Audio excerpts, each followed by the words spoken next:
Two, if you were here yesterday and you understand literally what's happening here in Miami, you'll know that lives are changing. It's very different once you are able to enter the room and be in the establishment. Now, for everyone that's here watching virtually, you guys got a lot of information. But if you were here in person, you would actually understand the feeling and the emotion of the vibes that were here. So, next time, don't miss out. We need to see you in the flesh. In the fay. Don't miss out. Lock in, clock in. It's time. Stay tuned. We'll be here with you guys shortly. Until then, enjoy the nice, vibrant music that we have playing.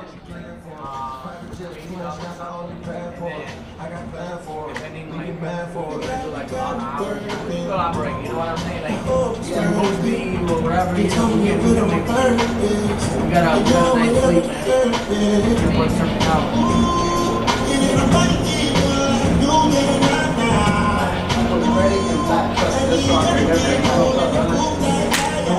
Right now, I'm like Aventura, York, I used to live in Aventura, man. Midtown. I used to live in Midtown, Aventura.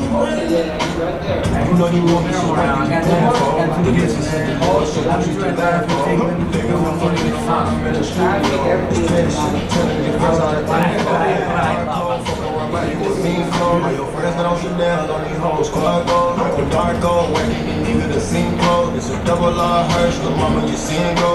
I know you type of me, you know the type of nigga I am. My shooters piping me. I don't give a damn, they saying you better fight for me.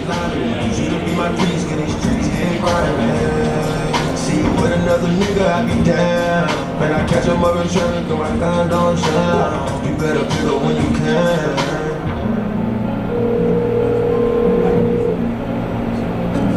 Your call has been forwarded to an automatic voice message system.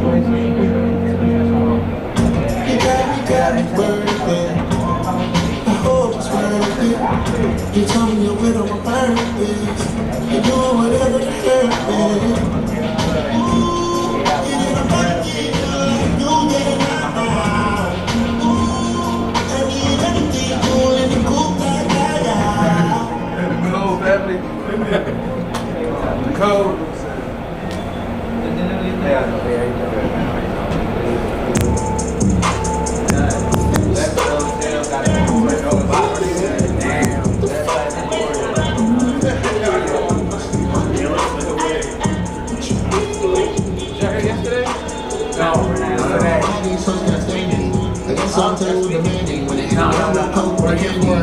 So I know that you live like a state.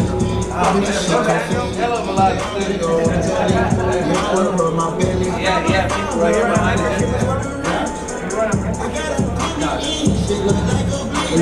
Like, I'm in the same field, but I don't protect everybody. Mental shit. Yeah, I don't think that's what we right now. I keep my candy, silky soda, rich sandy. Where do you go?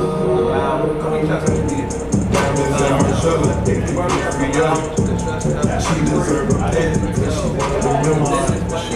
It comes with double, but it's not a problem. Tuck me to a killer, I just smashed the bottom. Tiffany come through her pussy, good and pink. Pink Chicago, and I'm going to take to the straight. Mink sucking, I'm selling out of rings. The streets, coming around black. My piece of any style, I eat.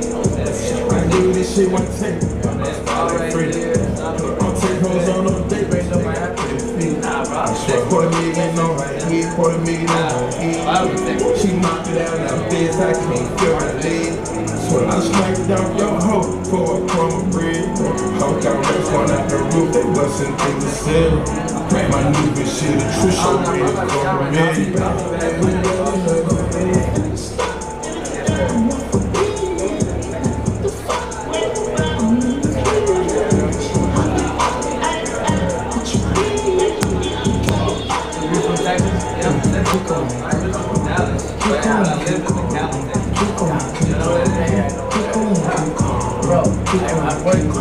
I used to work in call centers, like selling all type of shit when I was like 18. And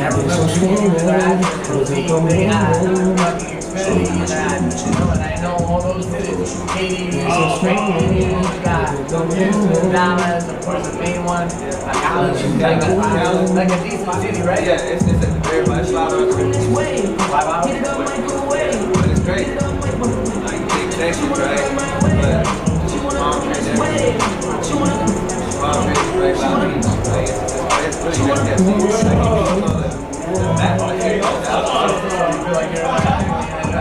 Nah, bro, it's the baby Miami, bro. Like, Baby Miami. They tried it. They just you know, they did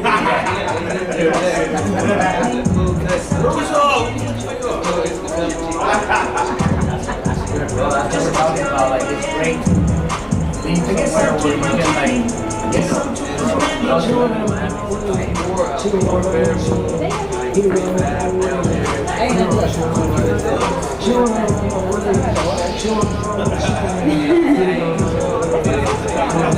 in a nice area. It's hard how they do their house. And I'm like, but hey, secret to like it is no thing, you know.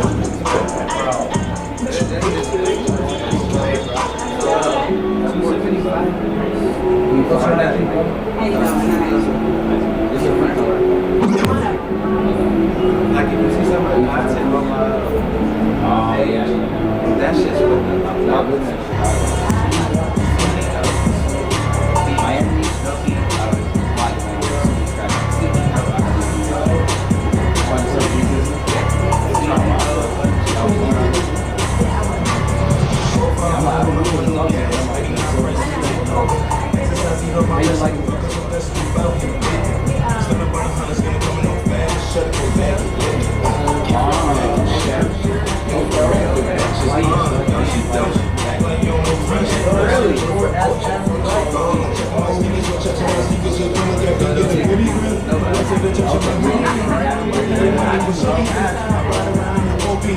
The pussy with like Jenna kid, my face looking like I could be Jim. They looking at me like I could be him. The houses around and you could be him. If we talking about bodies, you know that. When talking your cheese, like it could be them. Another girl, let me in. You know, pussy, then you let's get in. You're feeling like a fucking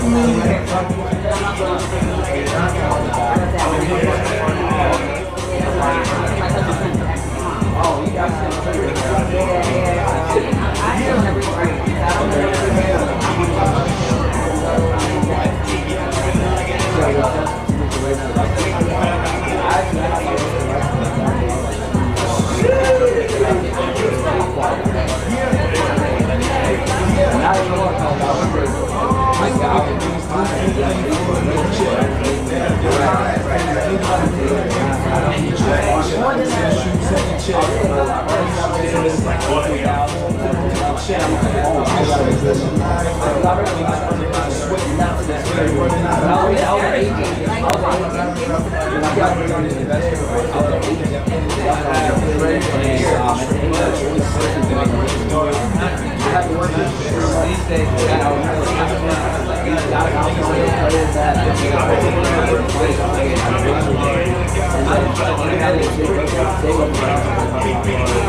Okay, so is it like just a course or is it? Yeah, it was a 50 hours.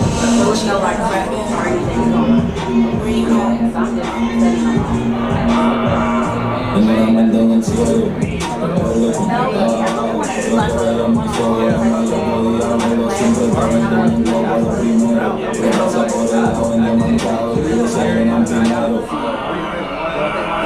Siempre quise con el yo tengo todo, que de verdad no explica.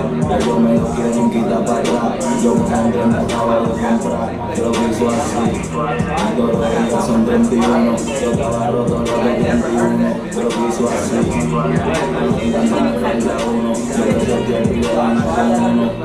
piso así.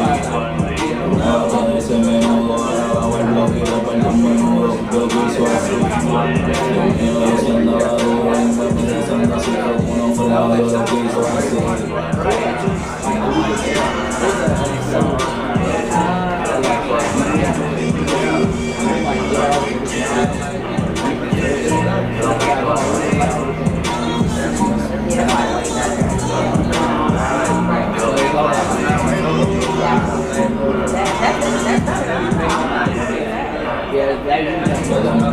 Se quiere montar, ya cuando denuncian lo que se la dejo pisar. Ahora piso la cabeza, yo no le tengo piedad. Esa es la tiempo, que el mundo no tiempo atrás. No te engañes, siempre más bonito. De nuevo, no se me quise, siempre no se se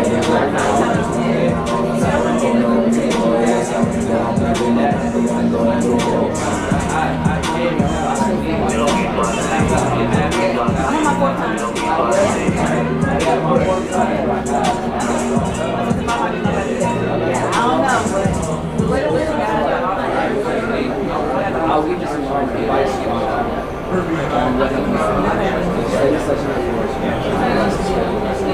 What I do is I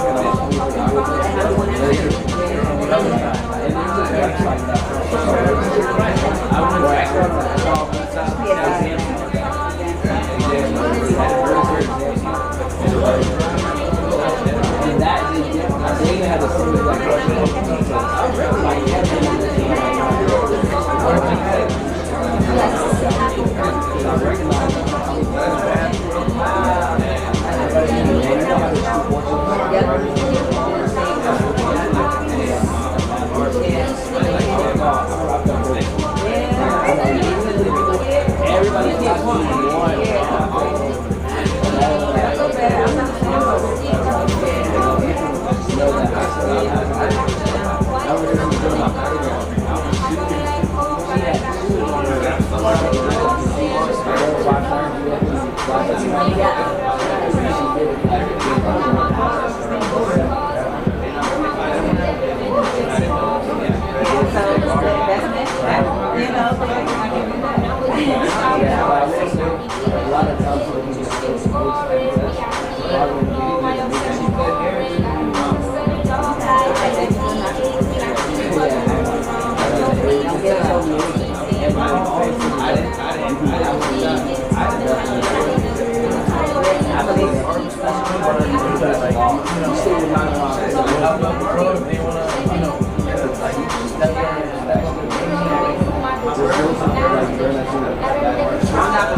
I love your story. That really touched me. So I'm so proud of you.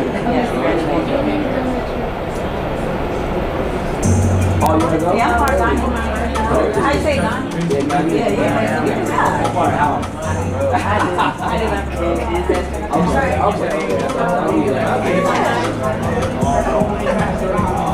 Really, I thought you were like,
Consultants. Good to see you guys.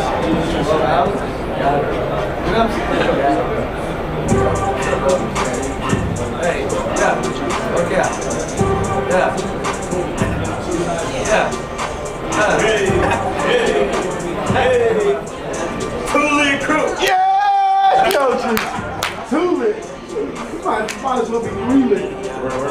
everything leading when we recruit.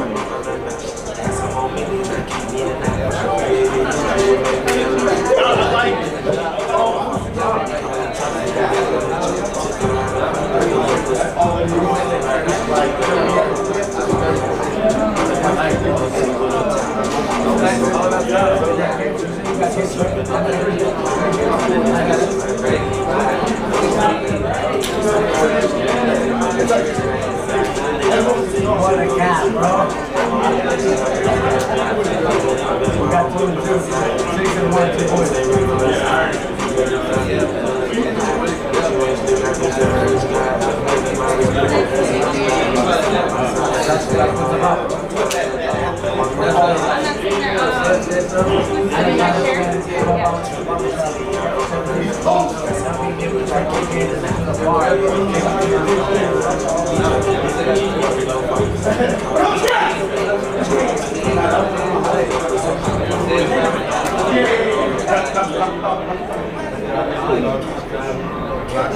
It's kind of crazy.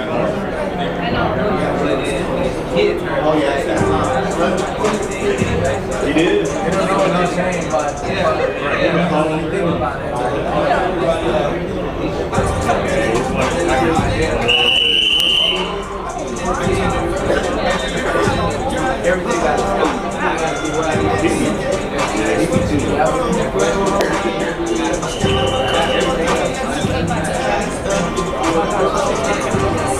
I know I'm gonna be hungry.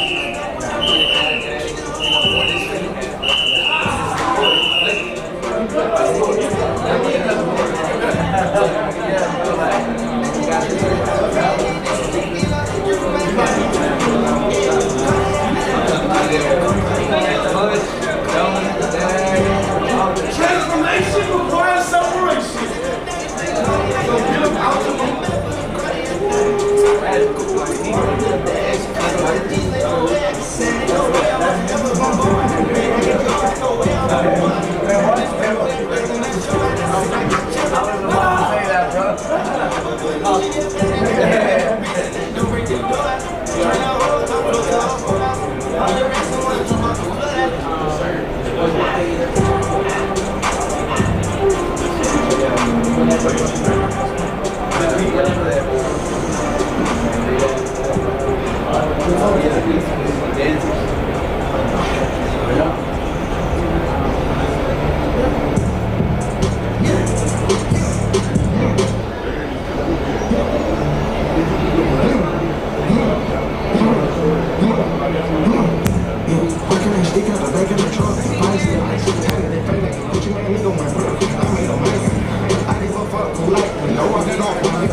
Oh, God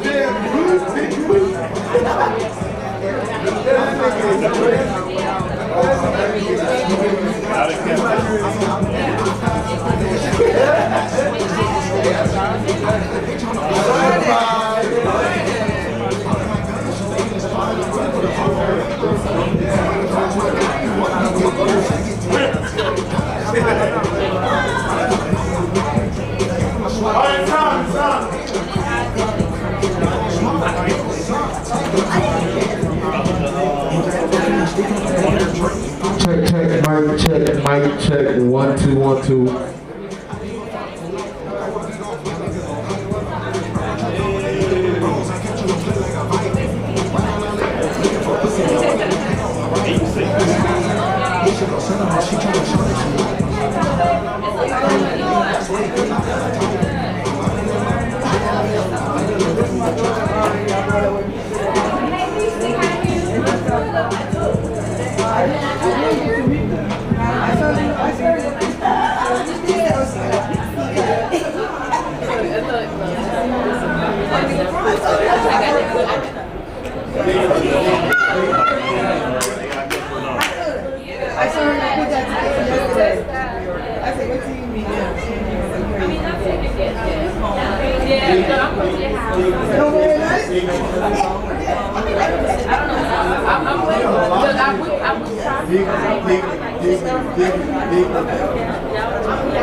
Check, check. Yeah, yeah, yeah,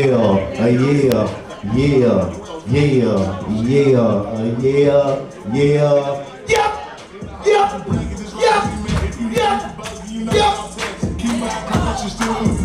All right, y'all. Hey, you already know what time it is.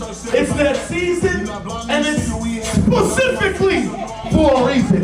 Now, yesterday was amazing, but today is the last day, and you already know we saved the best for last. So I hope you guys are literally motivated by dignity, disdained by hopelessness, and on the brink of success. Because it's here. It starts here. So everyone go ahead and get up off your feet. Get up off your feet. You gotta make sure you're awake. It's Saturday. You know, people always say, like, you know, the weekend is slow, you know, you relax, you rest. But I always say, you wanna save your Saturdays to separate. So today is Separation Saturday. It's really a happy day, so we're not sad about nothing. We in Miami, we got good weather. But it's Separation Saturday, and in order to separate, you have to know how to coordinate through life. You have to know how to matriculate. You know what I'm saying? And in order to do that, you have to have the right information. You gotta be awake, you gotta be live, all right? So in order to be awake and be live, we have to activate ourselves physically, all right? So everyone spread out just a little bit. Spread out, spread out, spread out, spread out. Hurry quickly, yes. Thank you, thank you. All right, we're just gonna like get a good little stretch in real quick, all right? Open up. I wore something different today just so I can open up myself too. You know, we need to start to feel a little bit of perspiration under our arms, because that's how you know the energy is fuming, if you understand. All right, real quick, everyone just lift their legs, knees to the chest. Open up, round it out if you need to, round it out, round it out. Round it, round it. If you're watching this on the live, I need you to do the exact same thing. Get the fuck off your seat. And look, I'm sorry for cursing. My mama actually saw some of the videos yesterday. She was like, why are you cursing? I was like, Mama, it's like how you taught me when I was growing up. I had to get the correct, you know? So we got to get you guys right. All right, arms, arms, arms. Just wave it. Like you're doing jumping jacks, but still. Like you're doing jumping jacks. Wave it around. Circle. Get the shoulders. You know what I'm saying? Put the neck in there too. Put the neck in there. We got to wake up. All right, relax, relax, relax. Breathe.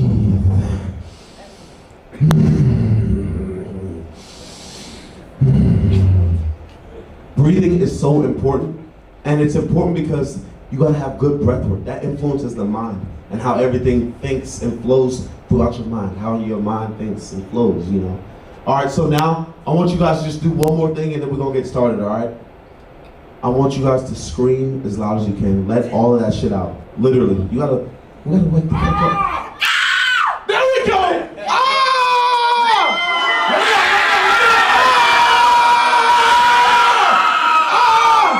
Hey, now I have one thing to say and then we're gonna get started.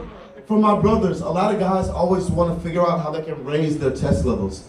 You got a lot of guys doing different type of testosterone and, you know, taking different pills and all that. But you know, they say the best way to raise your test levels is how long you can hold a roar for. You know, and they say most guys can't even hold it more than 5 seconds. They say if you can hold it longer than 5 seconds, your test level is probably above 750. You know me, I'm holding that mug. I already got my blood work done. They said I'm 1200, no extracurricular things in my system. So for the brothers, we're gonna do that test later once the day is halfway done, but I want you to just keep that in your mind right now. What is your level at? Are you even a fucking man? Are you roaring? And ladies, the same thing. They say that feminism is more powerful than anything that we have on this earth. Mother Earth. So the same thing with y'all. Can y'all actually hold it down? Can y'all hold a scream for a little bit? Can y'all let that shit out of your system? So the same thing, we're gonna have a test for you later. But until then, you guys, welcome to Content Cartel Day 2. It's that season, and it's specifically for a reason. You're gonna hear me say that a lot and frequently. And yeah, we're about to get this show on the road, all right? So you guys go ahead, take your seats, take your seats, take your seats, take your seats. We're gonna wait till everyone takes a seat. All right, stand back up, stand back up, stand back up. We gotta make sure you're still moving. Get up, quickly. Get up. All right, we're gonna bring our first guest. Are we ready for our first guest? Yeah.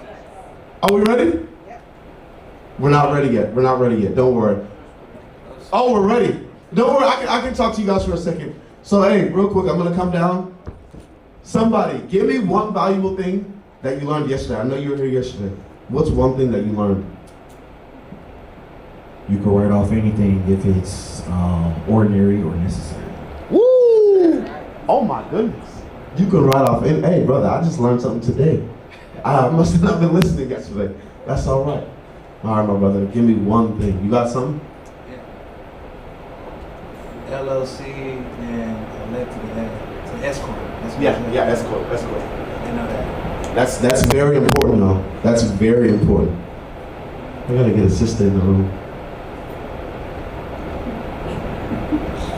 I didn't know a lot about the tax deeds, which is kind of important. I said a great way to kind of get that land for cheaper and then expand the tax deeds.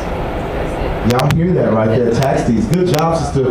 American income, lock in. Oh my gosh, we got my brother in the room and he's asleep. We gotta tap him in. Oh, but bro, wake the fuck up. oh, get the fuck up here. Hey, it's that season. Yo, cue the music. Squats. We got squats. Everybody, I want you to listen to this song.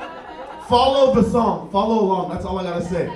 There's nothing wrong with a little bit of sweat. Oh! We back again with another amazing workout. Hey, I need everyone to spread out. We got squats for the sisters. This is literally for you. Hey, we got 50 squats. 5, 4, go to work in 2, 1. Here we go, low. Lower. Drop it down. Low. Drop it down and don't stop. Don't you fucking stop. Don't you fucking stop. Turn it up. Go like this. Turn it up. Go to work, y'all. Go to work. Go to work, yeah. Hey, stay low. Stay low. Where you at, sister? Where you at? You better not let me beat you. I'm not even letting you top our brothers. Bounce. You better stay low. Hey, show me what you want to do. Show me what you want. Here we go. Stand up tall. Shake out those legs. All right, that's it. Hey, I want to let you guys know about the rebirth. See, me and my boys, we went to Diamond Gym. And if y'all don't know what Diamond Gym is, it's literally the hardest and craziest gym in America. You can literally search the hardest gym in America. Diamond Gym is gonna come up. That's where we were. And before we went, we was talking mess. We was like, it's easy. Because we say everything is easy. They got 75, you guys heard of 75 hard? Well, me and my boys, we like to call it 365 easy because we do this shit every day and we make it easy. But when we went to this gym, we woke the fuck up. And it was really what people say it is. So sometimes, in life, you want to be able to take yourself to places that actually are known for something and understand that they're known for that for a reason. It ain't no BS. That gym was not a scam. We got fucked up. But yeah, we're here back together, so. Are we ready to start, coaches? We're good to go? GTG? Consultants? Oh, all right, you guys take a seat. All right, so this first brother is lit. A lot of you guys saw him yesterday.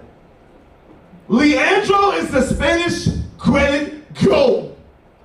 He is literally the youngest person that is in the Millionaire Club with Credit Repair Cloud. He has helped over 1,400 clients and over 100 students in 2 years. Y'all, this brother is different. He literally is one of the best brothers I've ever met already, and I met him yesterday. That says a lot about him. So you guys, stand up, get on your feet, and I need y'all to tap him in and clap him in. Welcome Leandro to the stage. Let's go! Yup. Go to work.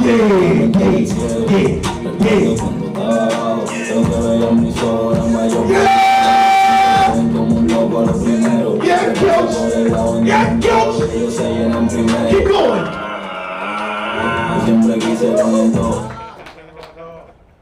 What's going on, y'all? How y'all doing today? Good morning. Good morning. And let's get this rolling, man. My name is Leandro. Today I'll be breaking down why you need to add mentorship to your business. If you are in the credit business, funding business, or anything you're selling right now, you need to add mentorship, and I'm gonna tell you why. First off, I wanna know who in the credit business, funding business, raise your hands. Or any service that you're selling right now. Where's my business owners? Okay, bet. All right. It don't really make sense for me to tell you, explain why you need to do it, if I don't tell you who I am, where I come from, and how I got to where I'm at, right? So let's dive in with my story, and then let's go crazy, okay? All right. So who I am. My name is Leandro. I go by LP the CEO. I'm from Dominican Republic. I was born and raised in Dominican Republic. I came to the United States when I was 16 in 2019. So literally, I'm fresh off the boat. When I got to the United States, I didn't even know English. So everything I'm saying right now, I didn't know it 6 years ago. I had to learn it. You know what I'm saying? So, yeah, we're going crazy. I didn't know the system, I didn't know English, I didn't know credit, I didn't know nothing. But here we are. You know, immigrant struggles. I lived in 2 bedrooms with my mom, where it was in a house that we didn't even know the rest of the people, literally. And, you know, we had to go to, that was my room right there. People see that and then they be telling me, yo, like, that's your college room? I'm like, nah, bro, that used to be my crib. That's my room where I used to be sleeping at. I work in Burger King, and that was me in Times Square. You know, you gotta go to Times Square if you come to the US. Fast forward, I went to high school, I played basketball, you know, I hoop, and then I graduated in 2020, and then I went to college for 2 years, but college really wasn't for me. I'm like, shit, I'm not going to the league, so let me make something happen. You know, past that, I don't put it here, but I work in warehouses. I try to be a DJ. I try selling shoes, try to drive trucks. I try a whole bunch of things that didn't work. And then 2033, September, I started my business. It's a credit repair business, LP Financial Services. What I got right now, 1,400 clients active.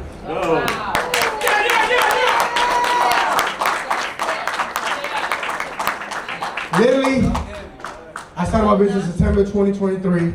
Then I met my mentor, Elijah. He's not here right now, but I got to give him his flower 2 months from there.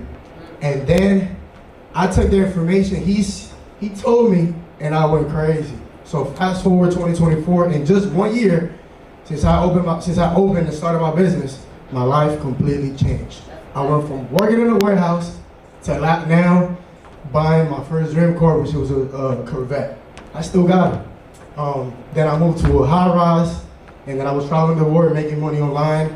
At 21, I was making $50,000, $70,000 a month. And then in my first years in business, I made $500,000.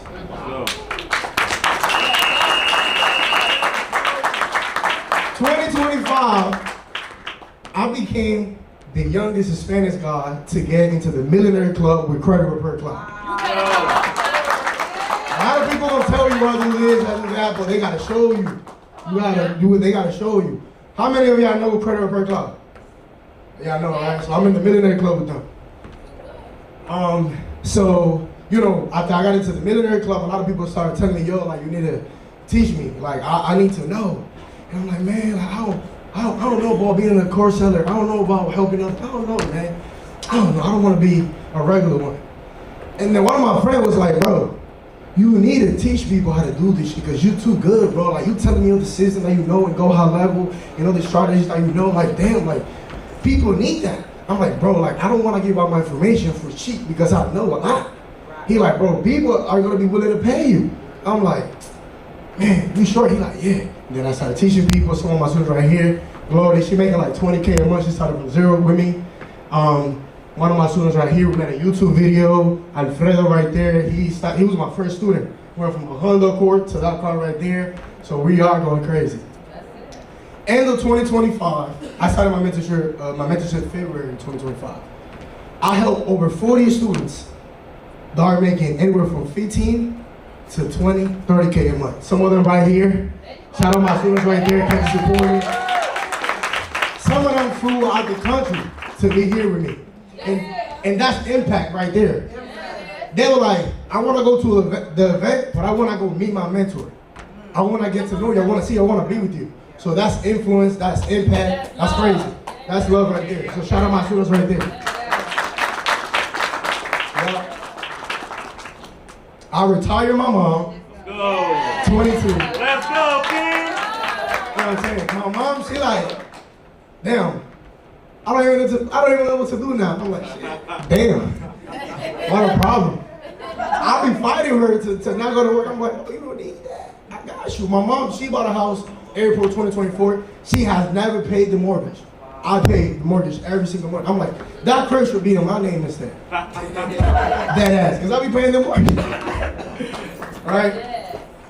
And then the one thing that I'm gonna say is, in life, it's great to have success and it's great to have money, but when your mom tell you, I'm so proud of you, that shit feel crazy. It feel crazy. It feel crazy. Fast forward 2025, into 2025, I bought some other cars that I had to buy. Right now, after adding mentorship to my business, I literally went from making $500,000 a year to 1.5 in a year. I bought my Lamborghini years right here at 22, and I also got the GLE right there. So sometimes, I don't even know what to drive now. I went from having a Honda Accord to not know what to drive. It's 3 exciting vehicles. It's crazy. My life completely changed. So now let's go into why you need to add a mentorship to your credit business. Like why, or like any business that you have, right? Let's dive into like real information. Now it's not a service. My point of view is now your knowledge is the real asset. Okay? You know how to get results for your clients. You know how to get clients. You know how to build a team. So people will pay for speed, information, and guidance because they don't know how to do it or they need somebody to be with them so they can achieve it faster, right? Doing the work and teaching the work do not pay the same. Tell me how much you're charged and I'm gonna tell you how much money you're making. If you wanna make $300,000, $400,000, $500,000 a month, you need to charge more, okay? But you need to be in the position to be able to charge more because nobody's gonna pay you $7,000 to learn from you if your car is worth $7,000. It don't really make sense, at least for me, right? Why mentorship make more money? It's simple math. If you got 100 clients and $99, you're gonna make $9,900.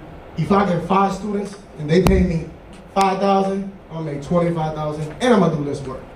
You gotta do a lot of work, right? So fewer clients, bigger impact, higher margins, all right? Why change when I added mentorship? Revenue increased without more operation work, right? Stronger positioning. Now people see me like, man, you're not the credit report guy. You run the credit industry in the Spanish market, man. That's how they see me. Clients start being negotiating because you gotta understand, now you having a second tier of people. You're not dealing with this little clients I can't afford paying identity IQ $27 a month. No, you're helping people now that are willing to pay you $5,000, $4,000, $10,000 because they want to learn information. It's not the same as helping people with their credit or whatever service you have than helping people really make money and change their life and teaching them how to run a business. If you want to charge high ticket, you got to help people at a higher level. You gotta help people at a higher level. You gotta have more value to teach them, right? Literally, I went from 500K a year, I'm sitting again to 1.5. Literally, my tax guy called me, he said, yo, you gotta get a years, bro. If not, you're gonna get a lot of money. I'm like, damn, okay. Who is this for? It's not for everybody, because if you're not in the industry, if you don't run a business, if you don't got experience, if you don't know how to build a team, if you're not good at what you do, you first gotta get good at what you do, have experience, become an expert, and then you can teach others. You can't just teach people if you don't even know what the fuck you're doing right now. Let's be honest, right? So a lot of people want to be mentored. I'm like, bro, you gotta run the business though. Like you gotta go through the struggles, and then you can teach other people. Because what's gonna happen when they have a question? You're gonna have an answer because you already went through that. But if you haven't go through nothing and you want to come around and teach people, they're gonna ask questions. You're gonna ask me. I'm like, you don't even know how to do it yourself. Come on. So really, that. So credit repair business owner or funding owners or whatever business you have that you know you're good at, you can do it. People already in the industry, those tired of trading time for money. If you already know how to do it and how to get it done, teaching is the next level. That's my point of view. All right. The opportunity. The market is already there. Demand already exists. People want guidance. The only question is, will you stay service only, or you want to monetize your expertise? All right.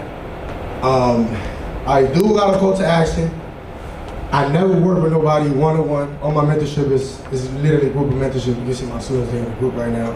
But I do want to help just one person work one-on-one with me for 4 months to help you build your offer, help you create a funnel, probably a webinar funnel, because we're in a trust recession right now. People are not trusting in nobody that they see. So we're going to build an offer. I'm going to show you how to run a webinar so you can monetize your expertise. All right, I'm gonna show you how to close high ticket sales and how to position yourself as really like him in your industry. Because people look at me like, damn, like, he's really him in your industry. That's why they pay you high ticket, all right? So I'm gonna show you how to do that. And then also, how to make sure that you have a good product, that your students are learning the right things, how to structure your mentorship, how to protect your mentorship. A lot of people want to risk your course. You gotta have something in place for that. Come on, boy. Nigel right there helping me with that. Could push you into stuff like that you don't know. So I really want to help somebody make over $500,000 in a year by adding mentorship to your business. Thank you.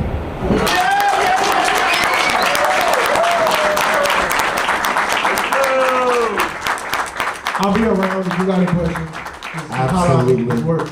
Absolutely amazing, my brother. You literally did that. Godly. Y'all might want to holler at my guy too. Y'all might want to holler at him right now. Literally. How y'all feel about that? Great information. Yes. All right, you guys. So, the next thing that we have, let me go ahead and get this up and correct. Oh! All right, you guys stand up real quick. Everyone stand up. This one is important. Emmanuel, you get ready for this too, because this is our God.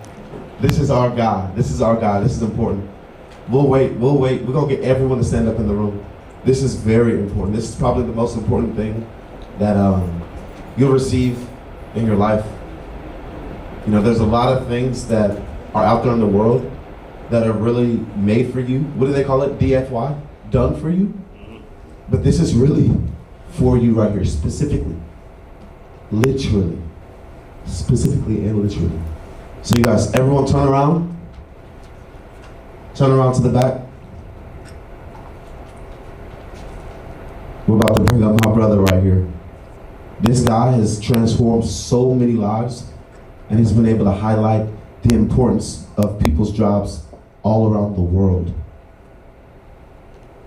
This brother is a young 24-year-old male with one of the craziest cars on the road today. I believe his car costs like $700,000, something like that. The most connected brother in the world, connected to people that make millions per month. He knows a few billionaires too. How many people in the room can say that they actually are close with billionaires? Raise your hand if you're close with a billionaire. Okay, we need that connection too, sis. Well, without further ado, you guys clap it up for my brother, Adam! American Income! Yeah! Yeah! Season! You need to tap in real quick? Season! Oh, I'm gonna show you guys what the 3.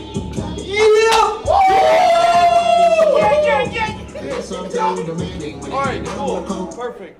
That looks good. Alright, everybody can have a seat. You guys can have a seat. Thank you guys for all coming today. Alright, there you go. My name is Adam Ali. I'm the founder of American Income. It's a podcast interview show that I've gained to over 3 million followers over the last 3.5 years. And something that I specialize in is just going up to people in the street, asking them what they do and how they got started. But more importantly, about 2.5 years ago, I just started to interview entrepreneurs in the space, whether they're credit, funding, real estate, sell a course, sell a product, any type of thing that they do. I've been able to interview them and basically showcase exactly what is it that they do, how they got started, how they make money. So I want to take you guys through my journey. If you could actually zoom out really quick.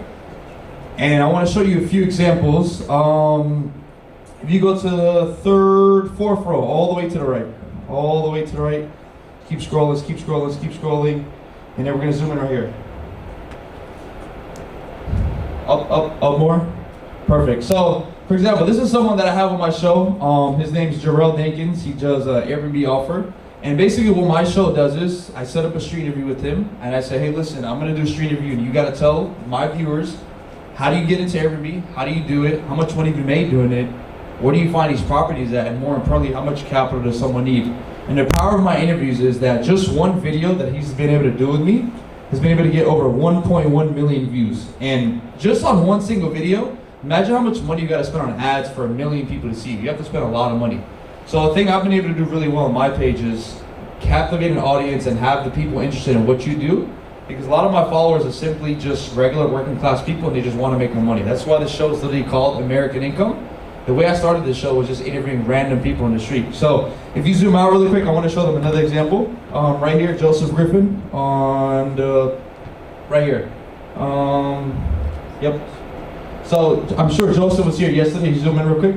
So scroll down. So, and the thing is, people like Joseph, they already have a big brand themselves, right? He can just post his content on his own. He doesn't have to get on anyone's podcast. He doesn't have to pay anyone to do no street interview. But the power of my street interview is, and the funny thing, you see that he's been on here twice. Actually 3 times, but you can see 2. So our video got 2.5 million views just off one video. And the reason it was able to get that many views was, in my interviews, I tell people, hey, listen, if you're going to get on my show, you need to provide actual value and actual information. If you're going to get on a podcast or anyone's podcast in general, and you're going to sit there and say, hey, listen, you can learn from me, but join my webinar, join my program, people are going to look at you like you're stupid, like whatever. Next, people respect people that give actual game. The reason this video got 3 million views is because as a taxi investor, there's certain websites and certain things you need to do to buy these properties. What do you do in the video? I said, Joseph, do not say anything silly. Give me all the websites you need to go to. Tell me how to go to the courthouse. Tell me what documents I need. Tell me how much money I need and where do I go. There was no call to action in the video. And just because of that, a lot of people respected him and were able to watch the video and obviously see what he does. Another person, for example, is, if you scroll a little bit this way, his name is Damon Myers. He has a career business offer. He basically teaches people how to use their car to make more money. Another example was, 1.1 million views. 90-second video. All it is 90 seconds. I'm asking you like 7 to 8 questions, but the main goal is to just get your information out there. And the reason I'm even showing you my page is, a lot of you guys are business owners. Everyone here is a business owner. It's very important for you to get on interviews and other podcasts. I'm not the only one. There's Glow Jays, there's $1 Million Worth of Game, there's Van Kevel. There's so many different podcasts that you can get on, and the reason you get on these podcasts is to leverage their audience, right? Someone like Dayron already has 400,000 followers. Someone like Joseph already has 400,000+ followers. I myself have almost 800,000 followers just on Instagram alone. and probably 3 million on all platforms. But the benefit of that is you're paying someone else to get in front of their audience and basically exchange information, exchange followers, exchange value. Now, on the bright side of it, you might ask, okay, cool, the views are cool, but what type of money are these people making? Well, someone like Joseph, on that first video, he made over, 100-something thousand on his video, and that's why he got on multiple times. Dayron, this is his third time getting on my page as well. For them, it's simply, look, if I can get a few hundred signups for my challenge, why not, right? Usually when people get on my page, they have a challenge that's coming up, a webinar. Let me get as many views as possible upcoming to that challenge, and it's an alternative to running ads. You guys are all probably gonna run ads too, some of you do. Running ads is the same thing. You're paying Facebook, hey, show my page to people that haven't seen me before. That's simply all it is. And if you zoom out real quick, and sometimes, now let's say you're on a budget. Let's say, hey, listen, I don't have money to run ads or get on podcasts. If you zoom out all the way, I'm gonna show you guys something. Scroll down on the whiteboard, if you don't mind. Just go right here. Zoom into these two pictures right here. Yep. So this is a podcast studio. I'm sure you guys know what this is, right? But the key thing here is you can rent one of these rooms for $300 for 1 hour. You can put your logo on the TV, and in that hour, you can film 30 to 40 podcast clips of yourself. You can film ads, you can film a VSL, you can have someone ask you about your business. And listen, if you're on a budget, just book the studio. But a lot of people overcomplicate it. They don't even know that you can even book a podcast studio, put your logo on the TV, and just go film. By the way, if you guys are here until Monday or Tuesday, this is in Miami, and it is available tomorrow and Monday, if you guys actually want to go do it. And the power of this is, you want to make the most out of every time you go film content, right? So if I was one of you guys, I would say, hey, listen, I'm going to book it for 2 hours. I'm going to bring 5 different outfits, and I'm going to go over every aspect of my business. And the whole goal is now I have 60 plus pieces of content that I can use over the next month and a half, 2 months, with just going to film for 2 hours. And another thing I started, if you scroll up as well, so I also started my own podcast recently. And the reason why I started my own podcast was I was already getting, hundreds of thousands of millions of views on the guests that I have on my show, but I said, hey, listen, if they're already on my show, why don't I do a podcast with them? Why don't I give them an opportunity to share their story more? And sure, the views aren't as high, but when you combine clips that get 30, 40, 50,000 views, and then our best one got like 120, 130, it adds up. So the reason I'm telling you guys all this, you guys need to get on other people's podcasts. You guys need to get on more street interviews, more interviews in general. And if you don't have the money to do so, you need to step up on your own content. You can book the podcast studio for $300. I'm sure everyone here has that. You can buy a DJI mic free. I see he got his DJI mics right there. There's so many different ways you can utilize just your everyday life and just create content, but a lot of people overcomplicate it. Because I think you should always have at least 30 to 60 pieces of content ready to go. Now, by the way, and then the reason why I started my page was in the beginning, I simply had no other option in life. I dropped out of college. I was working in an Amazon warehouse for 2 years straight, graveyard shift, 7 p.m. to 7 a.m. And quite frankly, I loved it. I actually loved working because at the end of the day, I knew I was doing good and I wasn't being a bum. But a very important lesson I learned in that warehouse was I got to learn from people that were 50, 60 years old still working, and they said, hey, listen, young man, if you don't take advantage of the opportunities you have in life, you're gonna end up like me. I was like, oh, that's not good. And it was almost like a reality call wake-up check to where I said, okay, so my future's looking at me saying, hey, if I don't listen to them right now, I'm gonna end up just like them. So for 2 years straight, from 7 p.m. to 7 a.m., I listened to podcasts every single day. Imagine I could listen to Little Baby, 42 Doug, I could listen to as much rap music as possible for 12 hours each day, 6 days a week. But I always consume information. So one thing I would tell everyone here is eliminate music from everyday life. There's no need for it, especially rap music that doesn't really help you. If you're at the gym, you have an hour on the treadmill. If you're on a long car ride, listen to a podcast. Someone to this day, I listen to Hermosi every single day. It's free. It's literally free. People charge thousands of dollars to give you the information he does. It's literally free. And some of them, if you zoom out really quick, wanted to show you guys something really quick. Scroll down, and go to the cars real quick. So, this was something that, well, go to the right. So, this is my first, I guess, dream car, quote unquote. I got this 10 months ago, and it's cool. It's a nice car, but at the end of the day, it doesn't really mean much. It doesn't make me a better person. It's just a car. A lot of people, when they get a little bit of money, they start to buy materialistic things, and they think I got a bigger chain than you, I got more money than you. at the end of the day, it's not the car, it's the man who has the car. It's not the chain, it's the man who's under that chain. So I think a very, very big important lesson is it's okay to have nice things, but don't make your life about that. If I get a Lamborghini, you shouldn't look at me and just say, oh, this kid always posts his car. You shouldn't think you're bigger and better than anyone else just because you have a car. But I got this at 23 years old about a year and a half ago, and then shortly after, 3 months ago, I said, hey, listen, in life, when you have something for too long, you get comfortable. You need to upgrade. You need to have a more expensive payment. So now I was able to buy this. It's a McLaren 765 LT. And look at that price. That's triple the amount of the house that I grew up in, right? And it still doesn't feel real to me, but at the end of the day, I got it because I said, hey, listen, I need to push myself to work harder.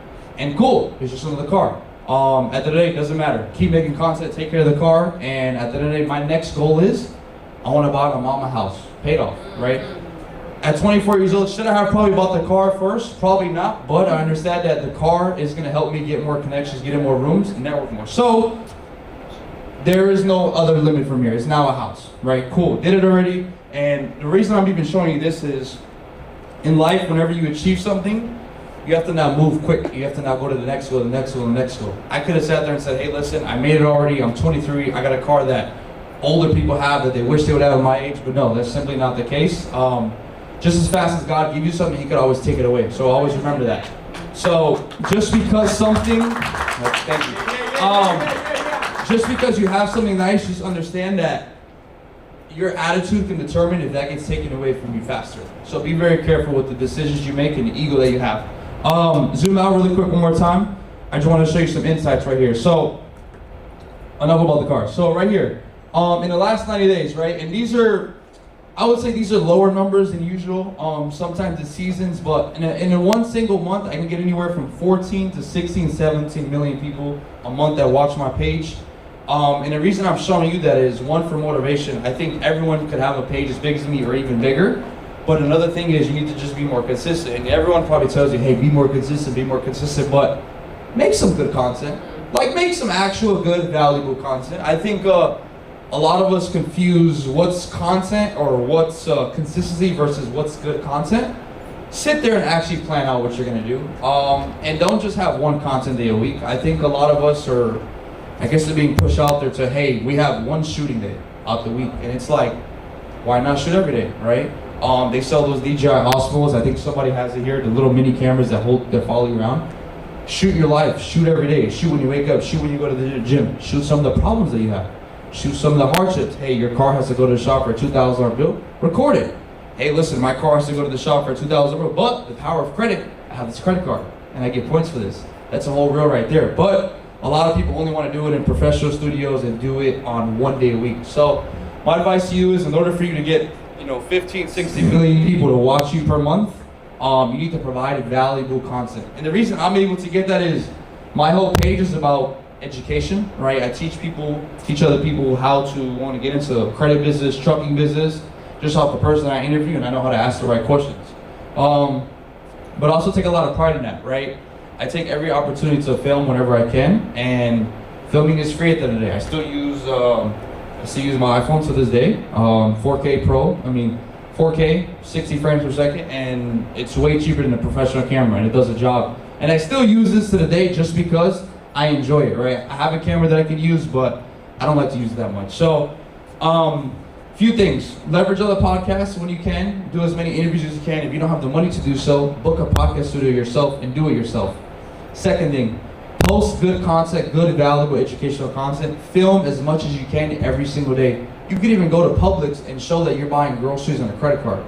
It could be something as simple as that. Just be creative. Be like, hey, listen, just because I have good credit, I don't got to pay for groceries today. And it'll piss people off enough to where like they want to watch your stuff.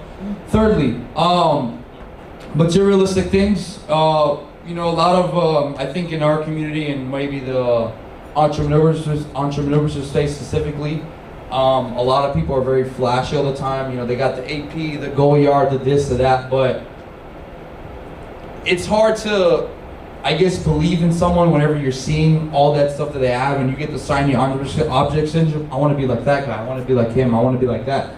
At the end of the day, if we're healthy, You know, we have no problems, no physical problems, no mental problems. We got our arms and legs. We're just as equal as them. You know, we live in Miami, Florida. I mean, I live in Miami, Florida, where there's a lot of people with nicer stuff to me, but I look at someone and I'm like, you breathe the same air as me. We have the same body parts. We eat the same food. We shit the same. We sleep the same. Like, at the end of the day, it doesn't matter. So, just don't pay too much attention to it, because I think a lot of people like to just flex their good days, you know, just post the flashy stuff. But understand, everyone's normal at the end of the day. Everyone has bad days, but don't chase a materialistic object. Chase the person that you want to become and your daily habits that you want to do and become a better person, right? Even Temi over here, being around Temi started his journey about a year ago.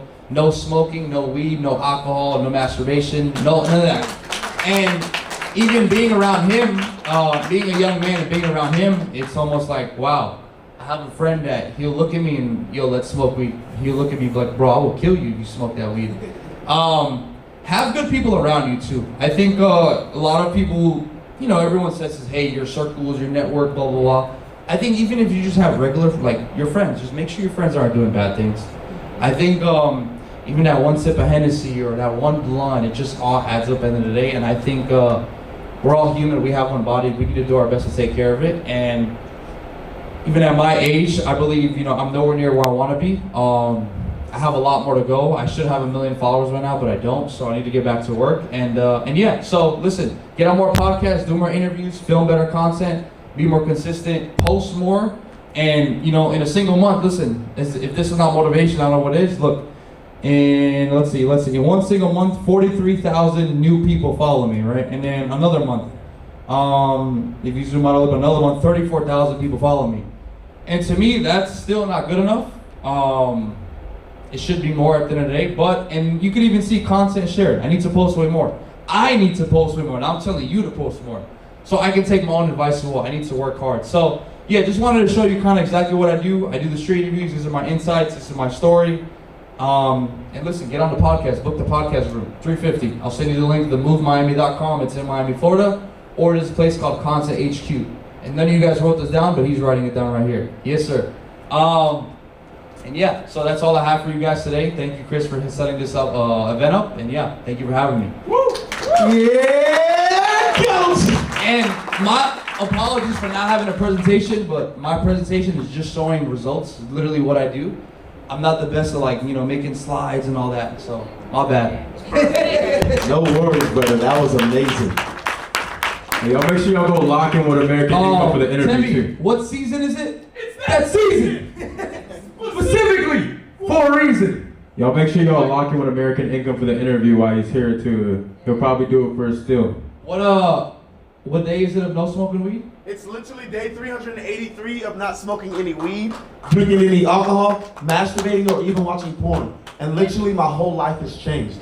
Yours can too, but your day one needs to start today, not tomorrow, today. Now, you guys, does anyone have any questions for American Income? Questions? No questions.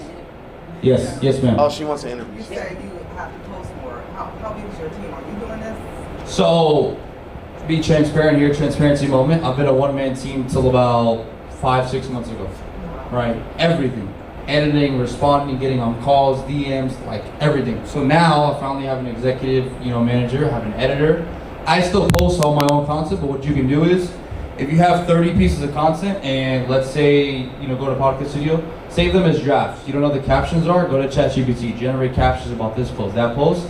To generate 30 drafts, it'll probably take you a good hour, but now you can just hit a button and you can make a post right away. So I try to spend about an hour or two a week just generating drafts, and then the rest of the time is editing. So set up drafts, so that way you don't have to go there, set the post up, put the caption, put the hashtags, tag this person.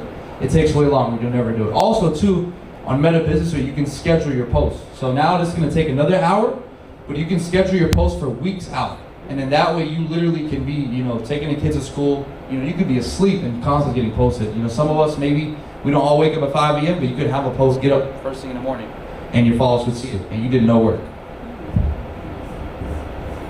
What should you charge for you? Ooh. You might have to give him a deal too. So, it varies, right? Joseph Griffin, he paid me $10,000 for the first one, right? But he made over 100, right? But now, it varies. Anywhere I charge from 4 to 6K for a one street interview, and then a podcast is like 6 to 10 depending on the package. But if someone pays me, let's say $8,000, right? They get one interview and 6 podcast posts. Now you're getting 7 posts on my page that has, almost 800,000 followers. So you do the math.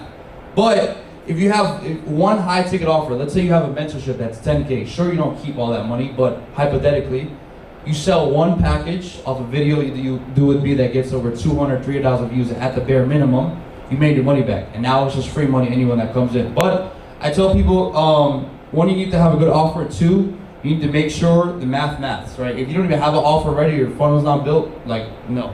You might offer me the money, but yes, will it work? Sure, but is it going to work as best as possible as it could if you have a funnel, a team, everything set up? No. So it's usually good to have all your stuff ready. What do you do, by the way? What's your offer? So I'm a financial planner, and I also provide business funding. Okay. Now, as a financial planner, how do you help people invest their money? So I'm an IUL specialist, so I help people understand how to structure properly an IUL so they can make the best compound interest. Okay, so if you got an interview with me or podcast, we would talk about that. And just off, setting up someone's IUL, you can just sell one offer. And look what we have here, Joseph Griffin. Come here real quick. I just used your name. Yeah. So Joseph, they were just asking me how much do I charge, right? And I told them what he paid me the first time. But how many times have you been on my page before? Like 4. Why? Straight up, why? It works. But what works? So, y'all, I lost my voice, all right? Oh, we gotta tap him in. Hard yesterday. So, first time, $10,000, I think, right? And man, we must have did like 150K, first, like a month, within a month, 150K. And I will say, after that first video, people start recognizing me everywhere. I'm in the airport, I'm at the bar, like, oh my God, I saw your video, I saw your video. That's like what was a real turning point for me. Can't lie, it went crazy. We did like 7 million some views, and then everybody kept sharing it. Now it's Edward verified, and now this person shared it. So another 7 million, another 5 million views. It really went crazy. But I was telling them the reason it did so well was because you didn't try to sell anything. You just said, hey, listen, if you want to do what I do, you go to the courthouse, you go to this website, and you submit the bid. I think the power of making content and not saying, hey, if you want to learn, join my webinar. Hey, if you want to learn, go to this website, So explain why that's a good thing to do. People want value. All right, people want value, so you don't hold back. I got on there and I literally gave all the steps, and it just went crazy. Yeah, it went crazy. Well, thank you for your in-person. This wasn't planned, but I told them, hey, listen, if you don't have the money, just go to the podcast studio yourself. $300, 30 clips. What's 300 times 30? Damn. $30 a clip, right? Am I right? Yeah. So you spend $30 each video that you get to make about you and your business, just utilizing the studio. So it's called balling on the budget, is what I call it. So, any more questions, concerns?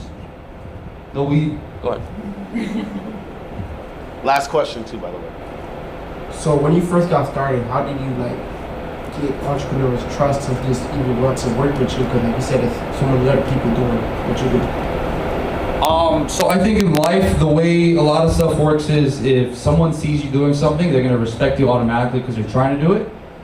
Secondly, just being open and providing value. So my first client ever was will change lives.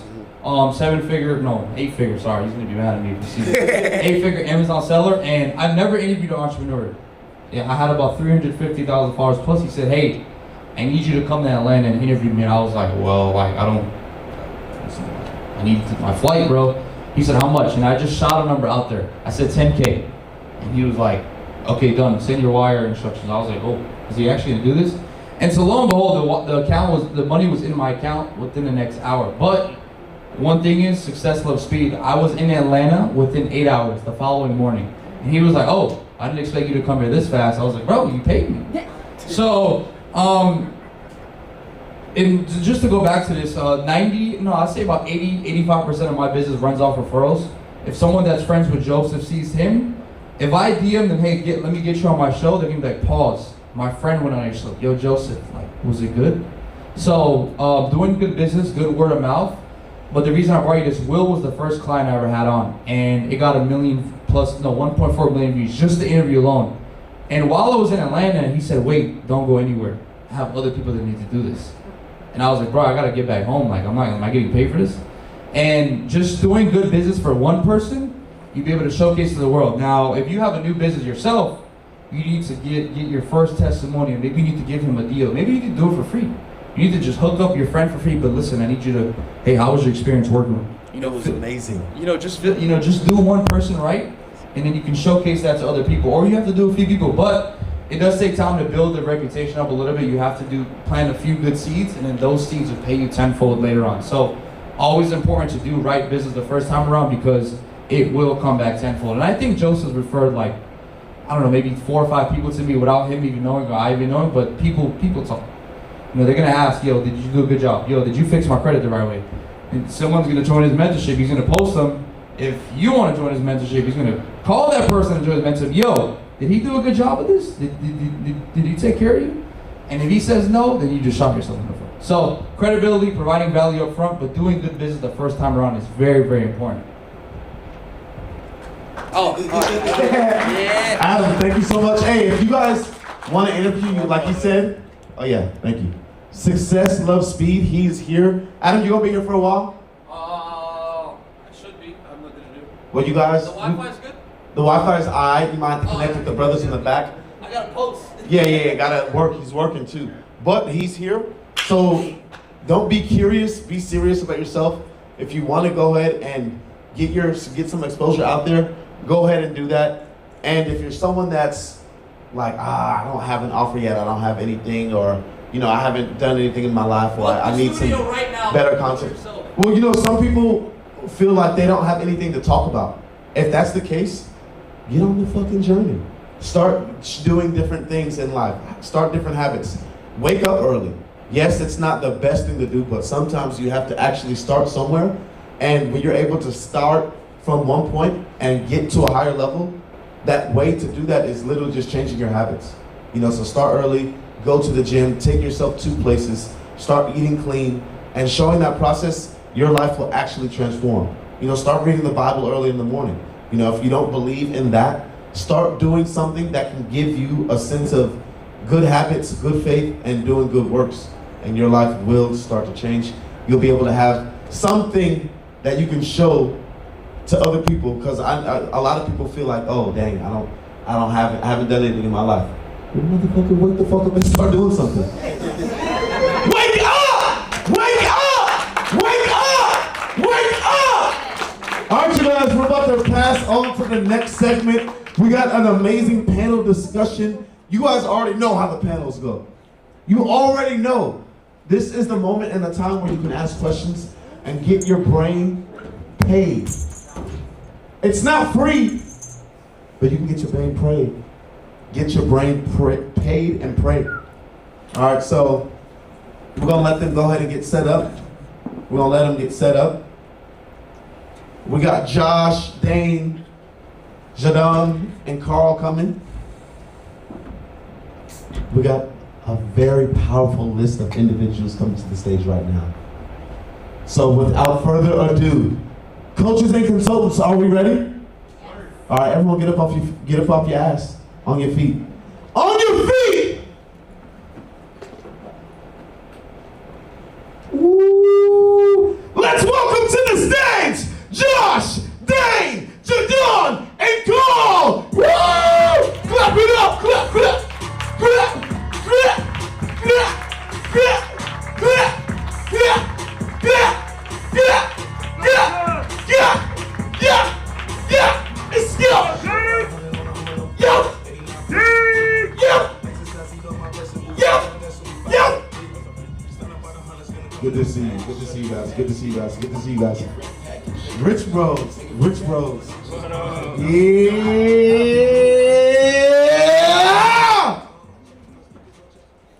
Consultants.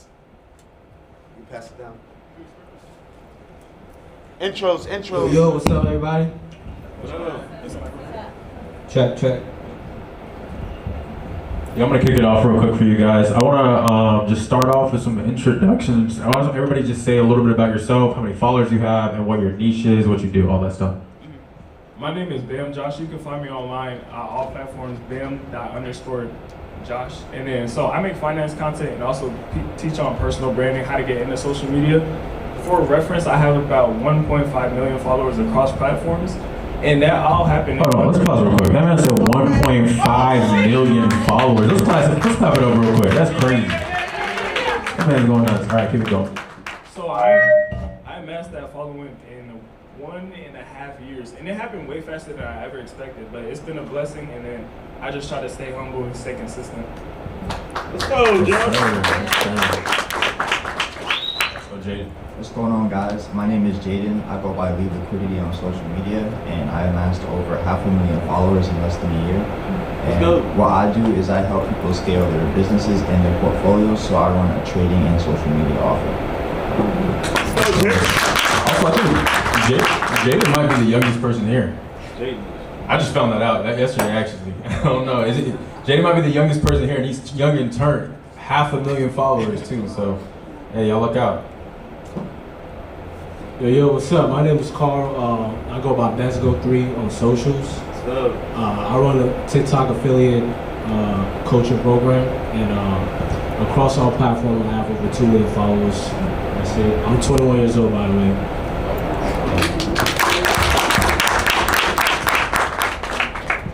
What's good, everybody? My name is Dane. I go by Consistent Finance Tips, and right now I'm almost at 900K followers. In under 2 years. I grew really fast the first 4 months.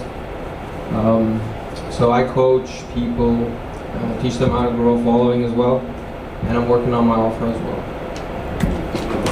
Love it. All right, so we're gonna do this regular Q&A style, but any questions you guys have, we have, I think, a total of like 2.5 million followers on stage right now. So any questions you guys have about content, make sure you guys have it and raise your hand if you guys do have a question. But I'm gonna just kick it off with a big one.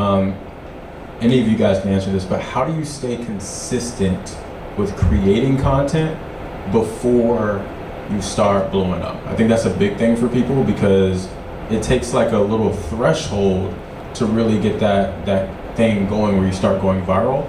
And a lot of you guys, I think, well, Dane, like how long did it take you to get your first viral post? My first viral post took about 2.5 months, and I got 7,500 followers from that post. Okay. So how did you stay consistent creating content for a full 2.5 months, even though you didn't see any traction coming? Yeah, so when you post consistently, you end up getting like mental blocks. So I would say just focus on the small wins. Love it. Anybody else? For me, I always tell people to focus on the amount of posts shared instead of the amount of followers you have and views. So Instagram and Facebook have this feature called achievements. So when I first started, I was going for the achievements. I was going for the first 20K video, and then essentially it started to feel like a video game. So then I would focus on, all right, how do I get my first 100 posts? And I wasn't focusing on the followers or anything. So I stayed consistent for 21 days because it takes 21 days to build a habit. And yeah. So me personally, I'm gonna say create a system that you can follow, just because I'm just a firm believer that discipline really doesn't. Well, discipline exists, but if you have a system that you follow every day, it just becomes your identity, and it just makes the process of being consistent very easy. So yeah, create a system and follow it every day. Mm-hmm. Yeah, I agree with that. To go off that like discipline. So for me, the biggest thing was knowing what I was sharing was valuable. So even if you're not seeing the results of the views you want to see, you gotta realize like 10K views is a lot of people. And if you're giving out that value, the views will come. Getting better at making content online just comes with the consistency and learning as you go. Love it, love it. Hey, the biggest thing I see is just continue doing it. And I like what you said about gamifying action, Jade. I think that's a really cool approach too as well. Like the small ones are still a win. Okay, no, any questions so far? Anybody got questions? Feel free to raise your hand at any time. All right, you in the back? Yeah, what would you say the split is between just like selfie videos that are very low production and still get value, and then like sit down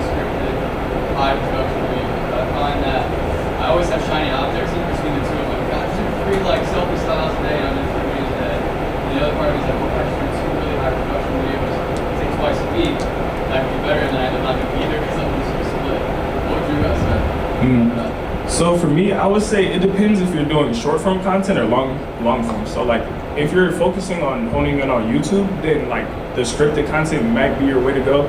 Also personal preference, it depends like what type of content you make. So we'd have to like sit down and chat a little bit. But as far as short form content, I would say just picking up the camera and recording is your best bet.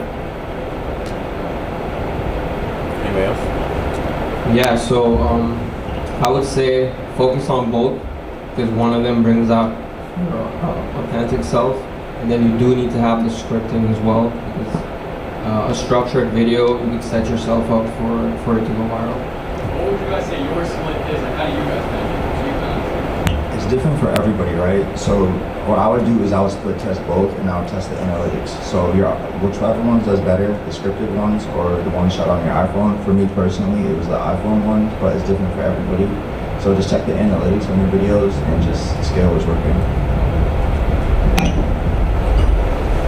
All right, I'm gonna ask somebody just give me your full like content creation process, like from beginning to end. Like, what do you look at to create your hooks, your script, your filming, all of that? Give me your full content creation process from beginning to end.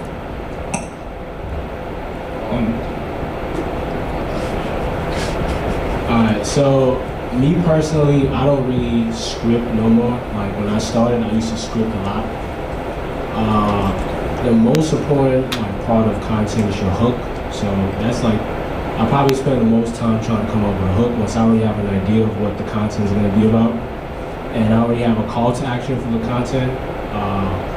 The scripting part, I mean the body of the video, I just come up like off the dome when I'm recording. So I don't really have a process. I just know I have to post a certain amount of time every day, and I just get up and do it. How many times are you posting?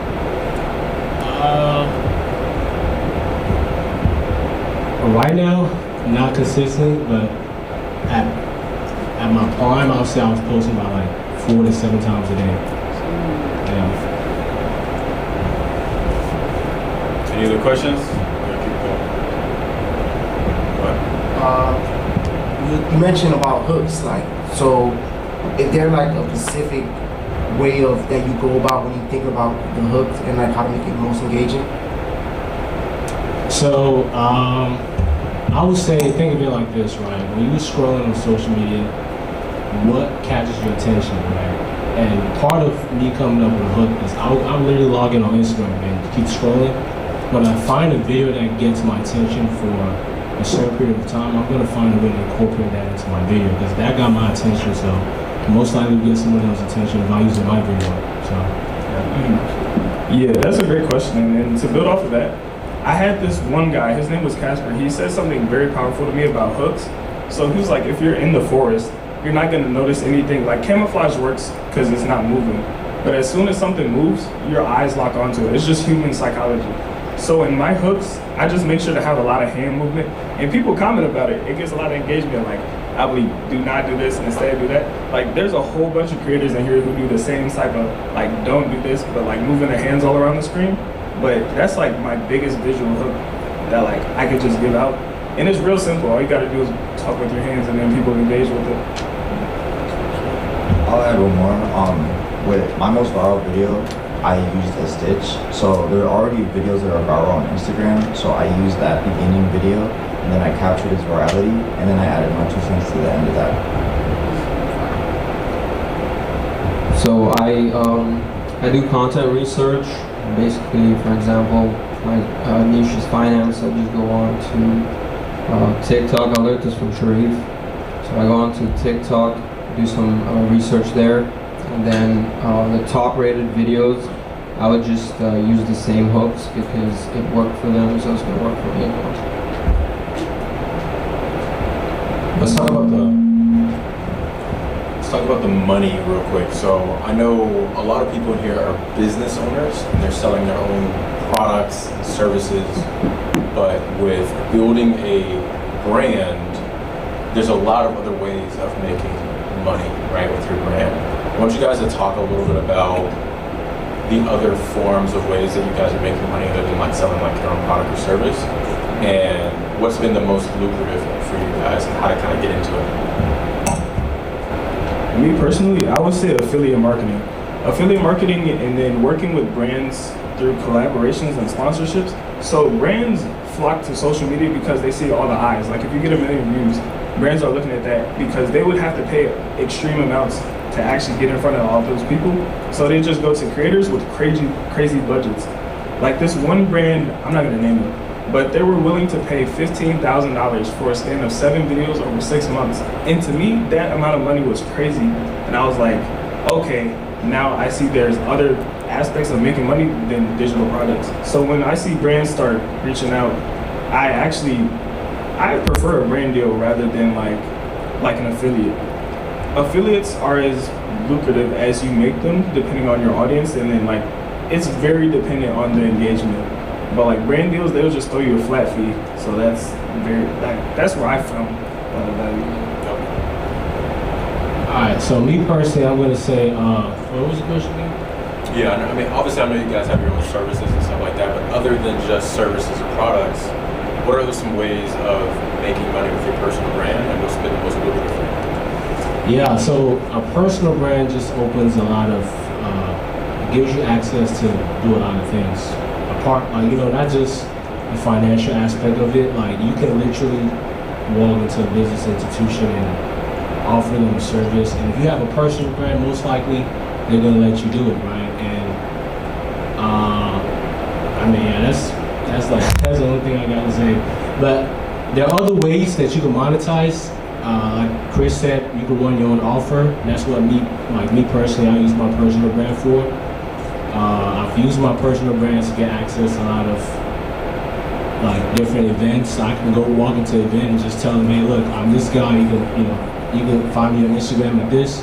Oh yeah, cool, come in. You know, that's another way you can leverage your personal brand. It doesn't have to just be financial gain. It doesn't have to just be for the financial gains. There are other ways you can leverage it.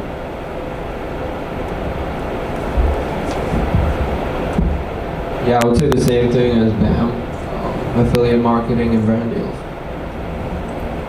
What do you guys think the importance of like having a community? Because you guys are pretty connected. I know Sharif and other people as well, and you guys like link up and do content together, right? In Chicago, a lot of times, right? So, what do you think the importance of having like a community of other people that are pushing you to be consistent and kind of competing with each other is? For me, I take up for this guy Let's Go Here and then the Real Melanin King. So I saw them. They were accountability partners starting out, and I was like, okay, that makes a lot of sense. Because me personally, I stay out the way. Like I'm usually ducked off in a corner somewhere, but I found that having a community of the people that are doing something similar to you, it really helps you stay on track. Like I could get lost in my own headspace a lot, but like when I see other young guys doing exactly what I'm doing, and I just go and link with them, I feel like my mind opens up.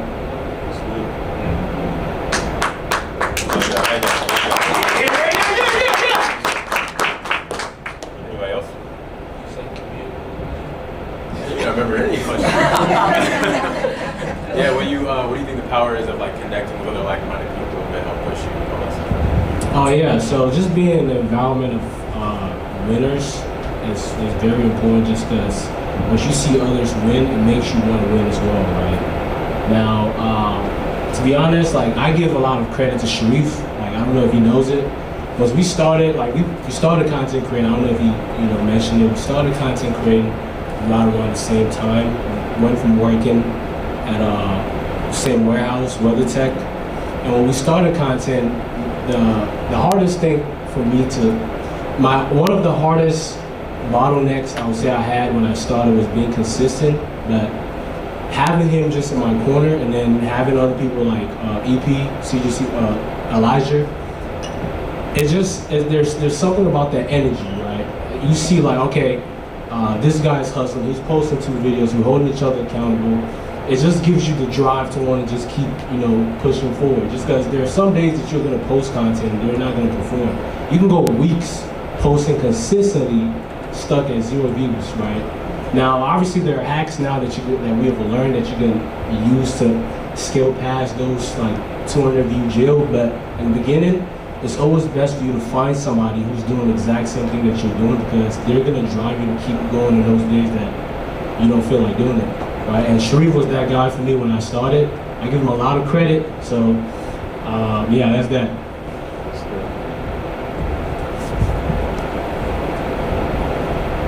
And I would say, to pick up on that a little bit, what do you guys feel like the power of like mentorship is like for you guys? How has that helped you and supported you along your journey? Yeah, to me, mentorship is everything.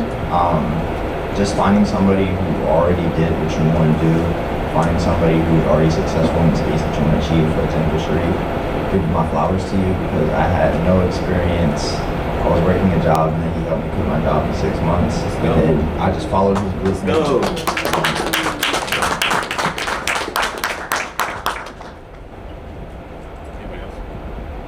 Yeah, so having a community is important. Being part of a community is important as well.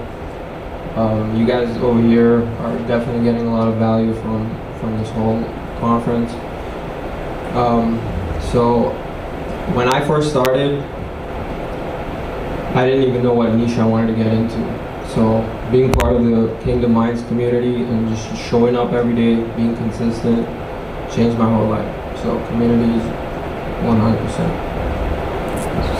Yeah, I agree. To go off of that, like Dan said, he didn't really know what industry he even wanted to go in for social media, and I was the same way. I had zero experience. I had a little bit of camera work, like knowledge, because I was a traveling photographer before I was working at McDonald's. So I knew a little bit about the camera, but like having a mentor was probably the biggest thing. Like Sharif, he basically told me like, if I'm gonna get into social media, make sure it's profitable. Because at first I wanted to create basketball content, but I would have had the exact same issue of putting my body on the line to make money. And even in joining the finance industry, there's so much more value in it. And I can actually provide value to others while still learning myself. And I would have only known that from having a mentor. Like I didn't have to make the mistakes that I would have made without. Love it, love it, love it, love it. Cool, anybody else got any questions? Are you right there?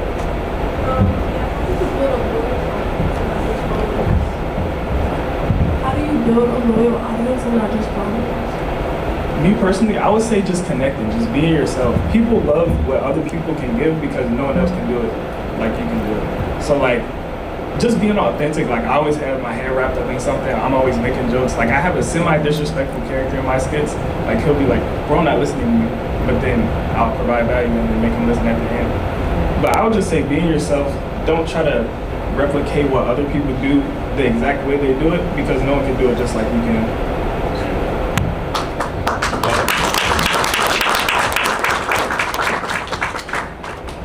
Alright. So I want to say this wouldn't be an official social media panel if I didn't come up here, right? So I want to make sure I come up here a little bit, give y'all a little bit of game too. And I want to touch on what you just said about building an audience who really knows, like, and trusts you. Because now the way social media is, you have to make a lot of content that's also connecting with people. One of the easiest ways to build a loyal audience and not just followers is by letting them know your story, letting them where you come from. Like how Leo was literally up here telling about his story about, okay, I was here, I was an immigrant, I was doing this, I came to the US like this. When people know that, they really connect with you. Now you're building an audience, not just of random people, but people who know, like, and trust you, they understand your background. People fall in love with people. People trust people. So if they know who you are and not just the value you're giving them, that builds a lot more loyal audience, right? Even if it's something vulnerable. If you can be vulnerable on camera, vulnerable to the audience, vulnerable to people that you don't even know, that is one of the cheat codes to actually go ahead and start connecting with people. And one of the things that's underrated is stories, y'all. People watch stories. People watch reels, of course, for viral content and, of course, try to get some value. But when people actually watch your stories, they're trying to see what you're doing, right? So stories are one of the easiest ways to connect with people. So if you're not posting stories consistently every single day, showing them exactly what you're doing, even to be in rooms like this, some of y'all paid $1,000 to be here, right? Who knows? Some of y'all paid a few hundred, whatever the case may be, right? We have to post that so people know, okay, you're literally in an environment of people who know, like, and trust, people who literally also on the grind, people who also trying to get to that next level, trying to get to 10K a month, trying to get to 5 figures a month, right? Trying to get to 5 figures a year, trying to get to 6 figures or even 7 figures a year, right? So literally, I want everybody to take their phone out right now. Take a picture of all the people, take a little video, and I want you to post it. I paid X amount to be here, right? Even if you got a discount at Generation, I paid $1,000 to be in this room. I paid everybody, look, right now, record. I paid $1,000 to be in this room right now, right? Because some of y'all really paid $1,000. Y'all, of course, we can do the yacht party a little bit later on for the VIPs and everything. Some of y'all paid a few hundred, but post that right? When you're in these rooms, make sure you post that because people connect with that, right? And then guess when you're offering your own services, if people know, okay, you paid $1,000, and now when you asking for somebody for $1,000, it ain't really nothing, right? Because they're like, okay, you're already paying that. They see you're paying that. They see you're in the rooms, right? So that's how you really connect with people. And as far as different ways of monetizing, there's a lot of different ways of monetizing on social media. When I first started, I didn't have an offer, right? It wasn't until I met Chris, who actually showed me how to structure my offer to take me from $50,000 a month to $100K a month. That was when everything completely really changed, right? So I met somebody who was able to, of course, help me launch my offer and then scale it to the next level. But before that, what I was doing was I was eating off sponsorships, affiliates, UGC, and a few other things, right? So I'm gonna talk about all the different things and different ways of monetizing. The first, what they talk about is affiliate marketing. If you don't know what affiliate marketing is, what simply you're doing is you're partnering with a brand, and now every single time you get a click, you get a sale, or you get any type of downloads for their websites, they pay you a commission, right? We literally are tapped in with some affiliates. If you're in a finance space, credit, funding, taxes, where they literally pay you per click. It's one of the most broken ones, right? We all print out those, I ain't gonna lie, right? But they pay you per click. Imagine getting paid $2, $3 for every single click that you get on somebody's website. That's easy money, right or wrong, right? At that point, all you generate is views and traffic to the platform, right? So that's the power of affiliate marketing. So an easy way to find an affiliate is literally think of the companies that goes along with your offer, right? Think of the companies that you're working. Say, for example, you're using Smart Credit, right, for your credit repair, right? So, or you're using, let's say, QuickBooks, right? You're using QuickBooks and you're doing taxes. Okay, cool, I bet. So you really have to use QuickBooks. So what are you gonna do? Make sure you get an affiliate with QuickBooks, right? If you're using Smart Credit, get an affiliate with Smart Credit. And now you can offer this along with your service to make additional revenue. And now you have extra MRR, right? Because a lot of the time, like Smart Credit, they're paying monthly recurring revenue. That's how they become literally one of the top affiliates for Smart Credit, literally just pushing it along with other offers. So now you're not just, okay, I'm selling you on this thing for $500, but now you're paying me $25 a month for this other product. Right now I'm affiliated with this thing. So always think about the products and services you're offering to people already and become affiliates of those, and now you can generate additional revenue off of literally affiliate marketing, right?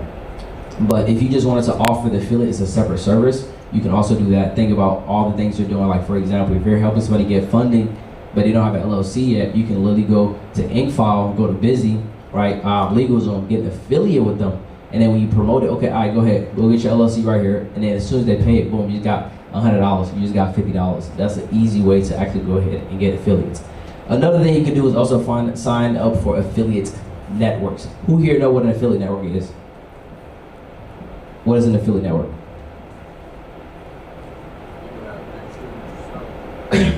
Explain.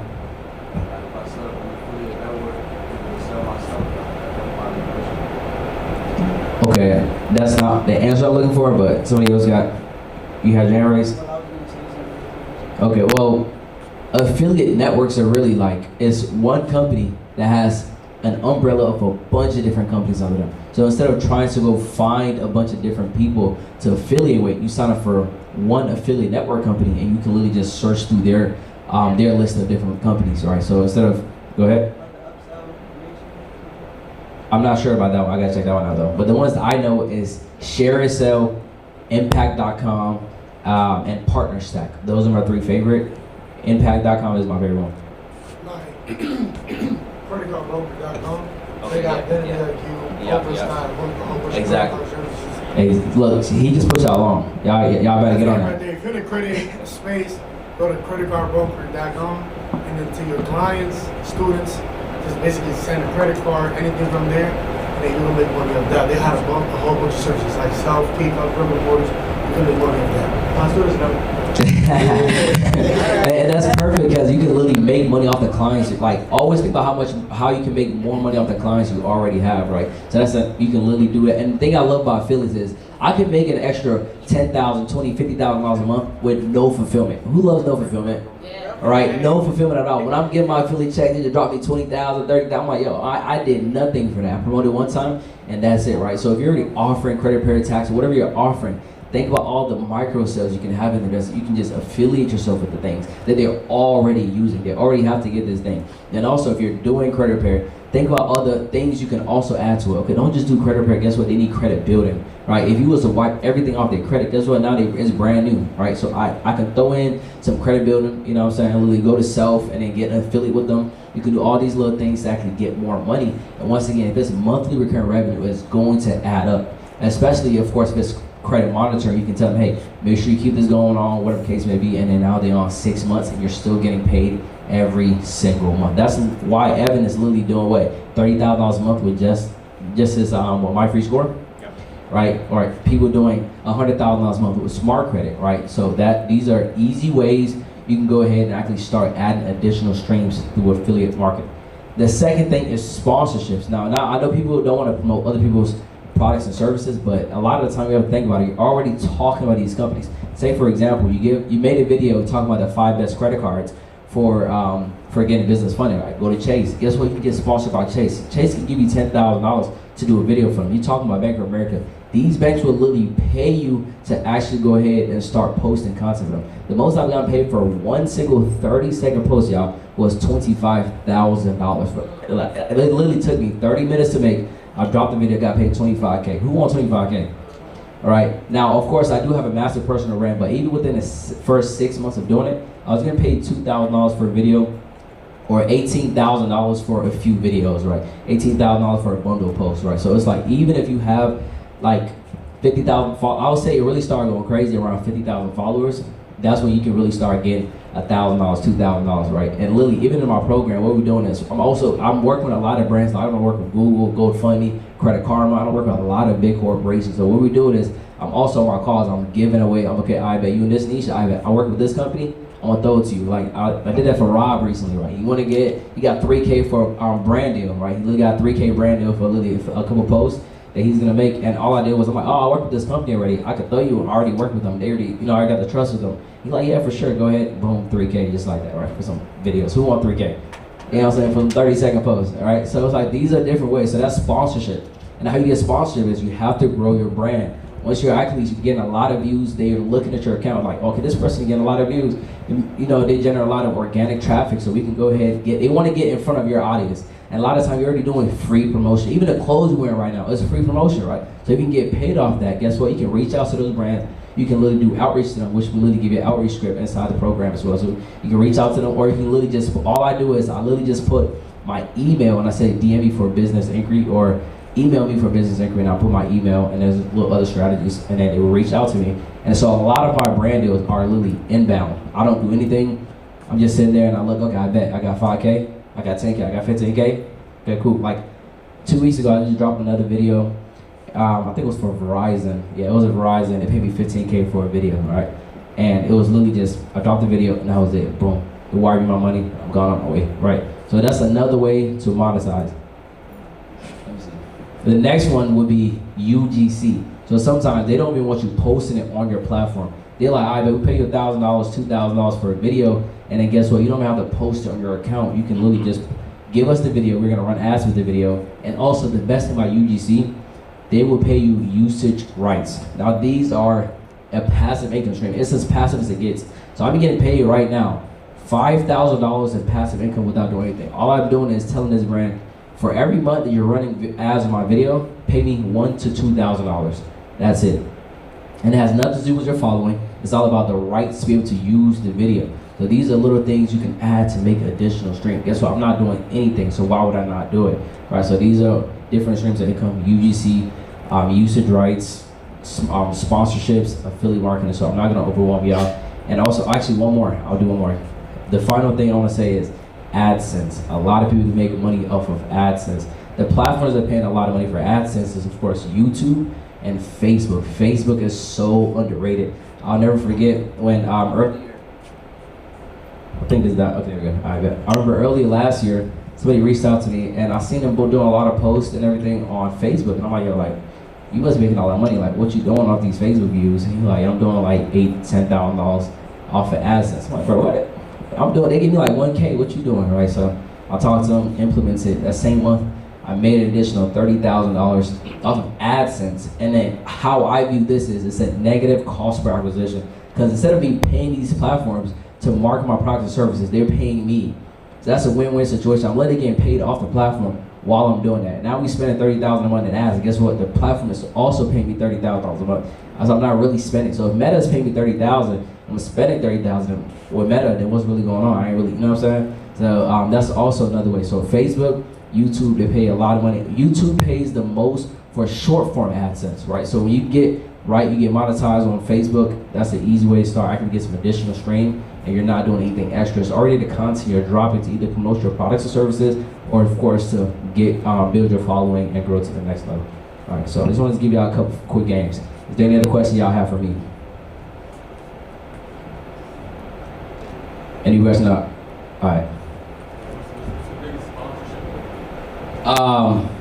The most I got paid for like from a brand, it was a bundle deal. It was 200,000. At first it was a 100K post, and then they came back, we negotiated again, I got 200,000. So another 100,000. Okay, go ahead.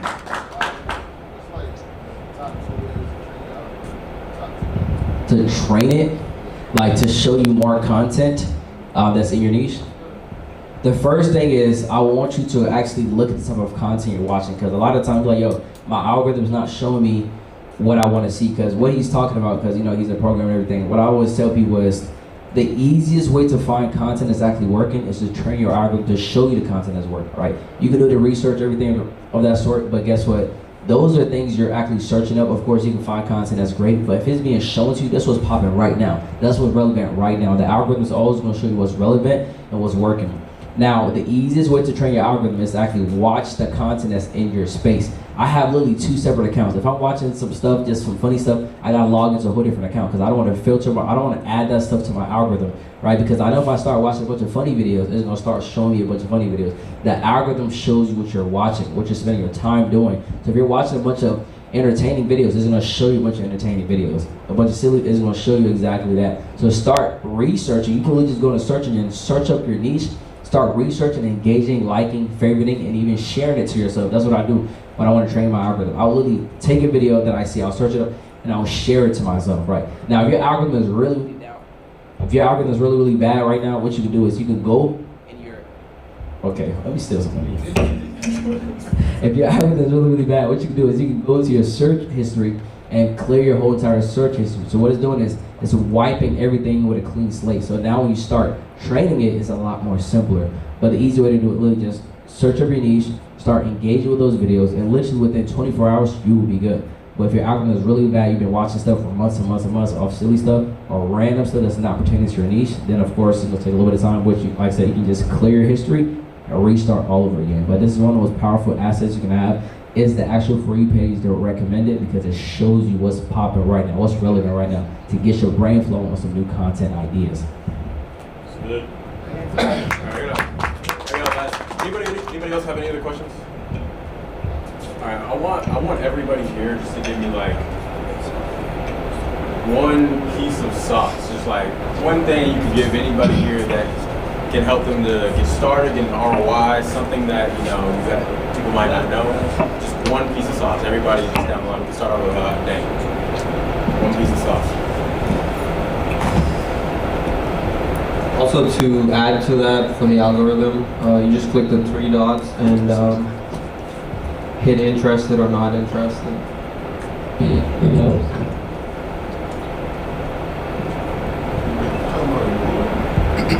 No, to train the algorithm more. So the gem he gave was, when you're training your algorithm, you can hit the 3 dots. That's Instagram specifically, and it asks you, are you interested or not interested? If you press interested, it will show you more content like that. If you hit not interested, it will stop showing you more content like that. But the issue with that is, like, yes, that's true, but if you keep watching that same level of content, it's still going to keep popping up with the stuff that you hit not interested in, right? Yeah. Me personally, I would say if you have like a viral video, I'm sure a lot of you guys have viral videos. Always remix it. Like, you guys know the remix feature on Instagram. Like, let's say you drop a video right now and it goes viral over the span of the next week. 2 weeks later, remix the same video, put like a like emoji on it, shrink it like a dot where you can barely see it, and use the exact same caption that you used that went viral previously, and post the exact same video and go viral again. So wait, hold on. So yeah, explain a little bit more of that. Yeah, so you just want to remix your viral videos, put a You guys know what remix is, right? Yeah, the remix feature. Yeah, the remix feature. You're reposting your own video. Yeah, reposting on basically, yeah. But you're doing it with like, in order for you to train the algorithm to kind of look at it as a different video, you can put like an emoji and shrink it to the size of a dot, post it with the exact same caption, hashtags, and yeah, it should perform again. But you're putting the regular video on top of that. Yeah. So yeah, let me add to that to clarify. So if you was to hit the remix feature, what it does is, like, you literally go to any video, your own video, any other video, you press the 3 dots on the bottom, depending on what kind of phone you have, the bottom right or the top right if you got an Android. You press the 3 dots, it's gonna say remix if the person allowed remixes, but he's talking about doing it with your own video. So when you press that, the video's gonna pop up in the phase of editing, like you're about to edit the video. And it will be the full original video that you just posted that just went viral, like he said, like get a viral video. So after you have that, it won't let you just repost it. It's gonna say you have to add something to it. So instead of adding something to it, just add a sticker, add an emoji, because it recognizes that as adding something. Otherwise, if you press next, next, next, it's not gonna move, right? It's not gonna move. So the trick is you add something. You can literally add a text and just drag it off screen, and it just gonna move, right? So that's the little hack right there, and it just repost it. What I would like to add to that is don't just repost it as a regular. I would recommend you post it on a trial reel, right? Everybody know what trial reels are, right?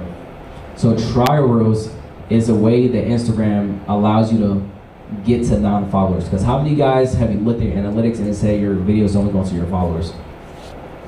Right. So with trial reels, it literally only goes to non-followers. So if you want to fix the problem of only going to followers, post on trial reels. It's gonna 110% go to non-followers.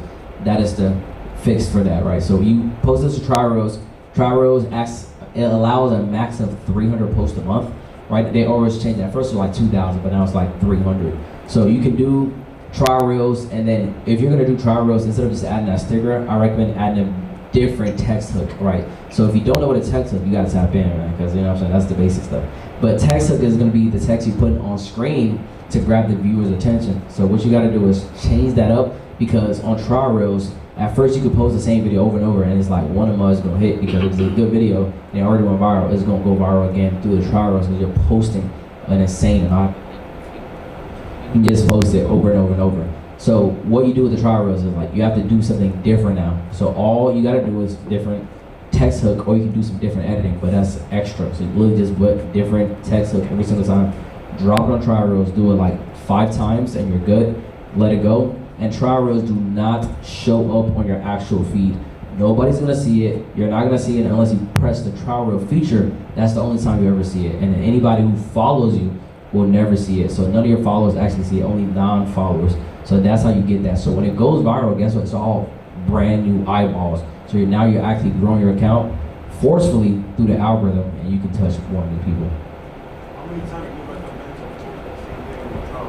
You can post as many times as you want. I ain't gonna lie, before they put the limit, I was doing it, I had a VA doing it for me. I was paying them $100 a month to post 100 trial reels a day.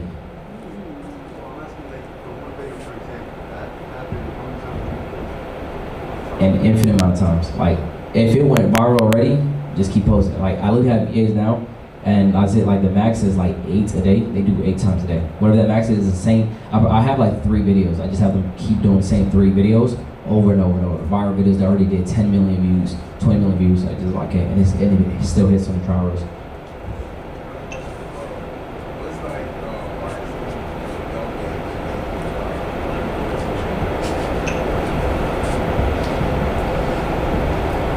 I would say in the beginning, being consistent.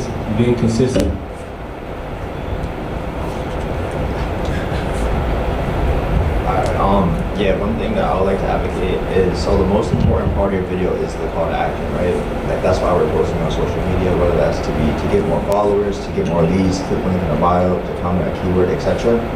One thing that I see a lot of people in this space doing is adding the call to action at the end of your video. When the majority of you check your analytics, the majority of your audience is not going to watch your video all the way to the end. Just like, for example, us. We're not watching every single reel, TikTok, YouTube short all the way to the end. So there's a big drop-off rate around the 50% mark of the video. So what I like to do And what I've seen is once I started adding multiple call to actions, they'll just be subtle, or I would just add the call to action after the hook, that I would see a lot more leads, a lot more followers, etc. So for example, I had a video that did 9 million views, and then I added the call to action right after the hook, and then I was able to generate 140,000 followers from that one video because it wasn't at the end.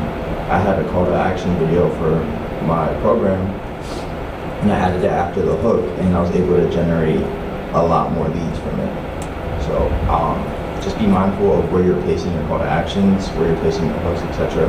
And the most important part of your video is the hook, and the second most important is the call to action, and you want people to actually watch it. Yeah, to touch on that too, when it comes to call to action, what I've studied with the analytics is there's always drop-off rate, right? So when people feel like they've gotten that ultimate payoff, they finish the video, and all that is left is just a call to action for them to get into your offer, a lot of people, there's a massive drop-off. So to forcefully get people to actually see my call to action, what I do is right before I give the last bits of information for the thing that they came to watch, what I do is I give the call to action maybe right before that. So say for example, I'm giving 5 or 3 ways to do X, Y, and Z. 5 banks you can go to get access to $150,000 funding, whatever case may be.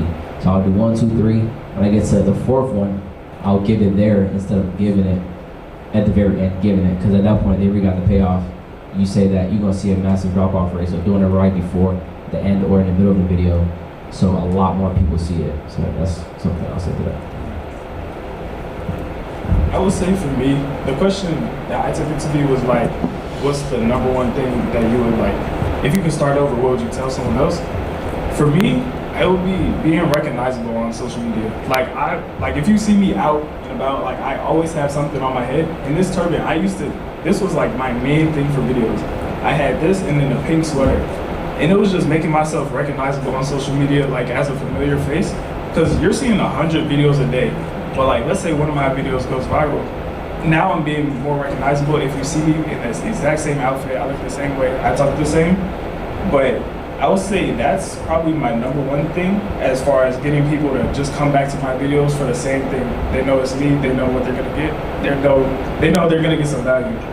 And then also I would say repurposing content like these guys were talking about. I do it a little bit differently. So like, let's say someone has a video that's already gone viral on social media. If I need to stay consistent, I'll actually repurpose their video. Like I call it split style content. Some people call it like stitched, but I don't necessarily add nothing to it. You could see like on the left side of the screen, it'll be their video that originally went viral. And then on the right, I'll be like reacting to it. So if you need to stay consistent, you can create those videos in like 30 seconds just via little editing tips. Now I teach on that, a lot of other people teach on it. It's not hard at all. You can do it in like 10 minutes. Like if I wanted to, I could make a video 10 minutes and post it, and then it's going viral because someone else made a viral video.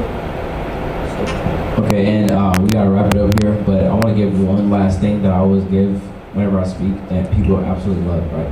So if you're in the program, you already know this, and it's actually perfect that Carl's on stage because I learned this with him actually. So I call this the listicle style format, right? So you can make a basic video, of course, listing something off, and that's cool, but there's ways to amplify that to take it to the next level. I remember I was doing a bunch of listicle style videos, like 5 ways to do this, 5 hacks for this, 5 this, okay. It might have did, 10,000, 100,000 views and everything like that, right? But then I remember me and Carl, like we said, we was accountability partners trying to grow. And I remember we was like, who's gonna get to 100K followers first? I was at 50,000 followers, and he was at 10,000 followers. And I'm like, oh yeah, I got this in the bag, right? I'm about to be at 100K no time, right? Like he was at 10,000, I'm at 50,000. And he started, like, yo, I just learned this thing, bro. I'm about to pass him. Like, he just bluffing, right? So, he just bluffing. So next I know is he just recreating my videos. I'm like, that's the hack? Okay, cool. But then I look, his video, mine did 100K, his did 2 mil. I'm like, hold on, what's going on? And then in a week, I see he's at 30,000. I'm like, okay, I still got this in the back. I'm at 50. I'm still close, right? So I'm going. Next week, boom. In 3 weeks, he was at 100,000, right? So he passed, but I was still at 60,000 followers. I'm like, bro, what did you do? He said I started adding an interest speaker to it, right? So what he started doing was, as soon as he would make the video, right? He was recreating my video 5 ways for X, Y, and Z, whatever the case may be. But he had this one little sneaky thing. He was like, the last one is my favorite. That's all he was saying. The last one is the best. And I'm like, he told me what he was doing while he was doing it. And I'm like, bro, there's no way you're telling me you're gonna get more views by saying that. Who's gonna believe that? But guess what?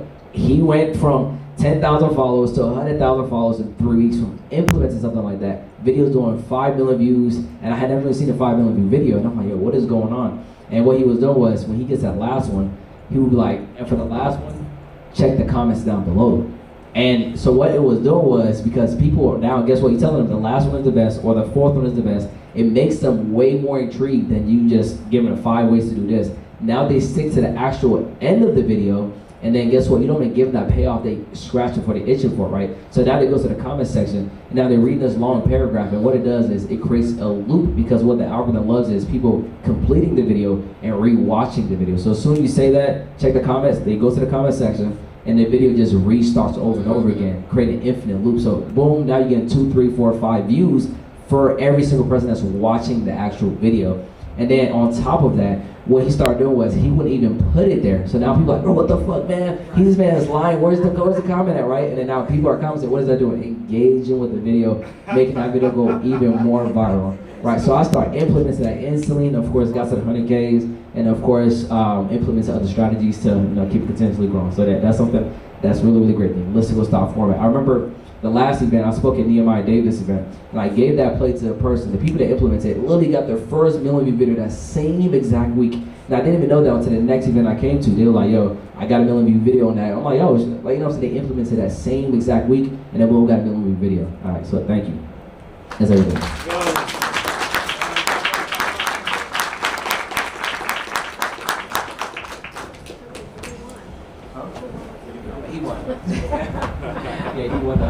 Hey, y'all clap it up. Y'all make some noise for our panelists. We got 10 million followers on stage. 10 million followers on stage. Can I get some help with these chairs real quick?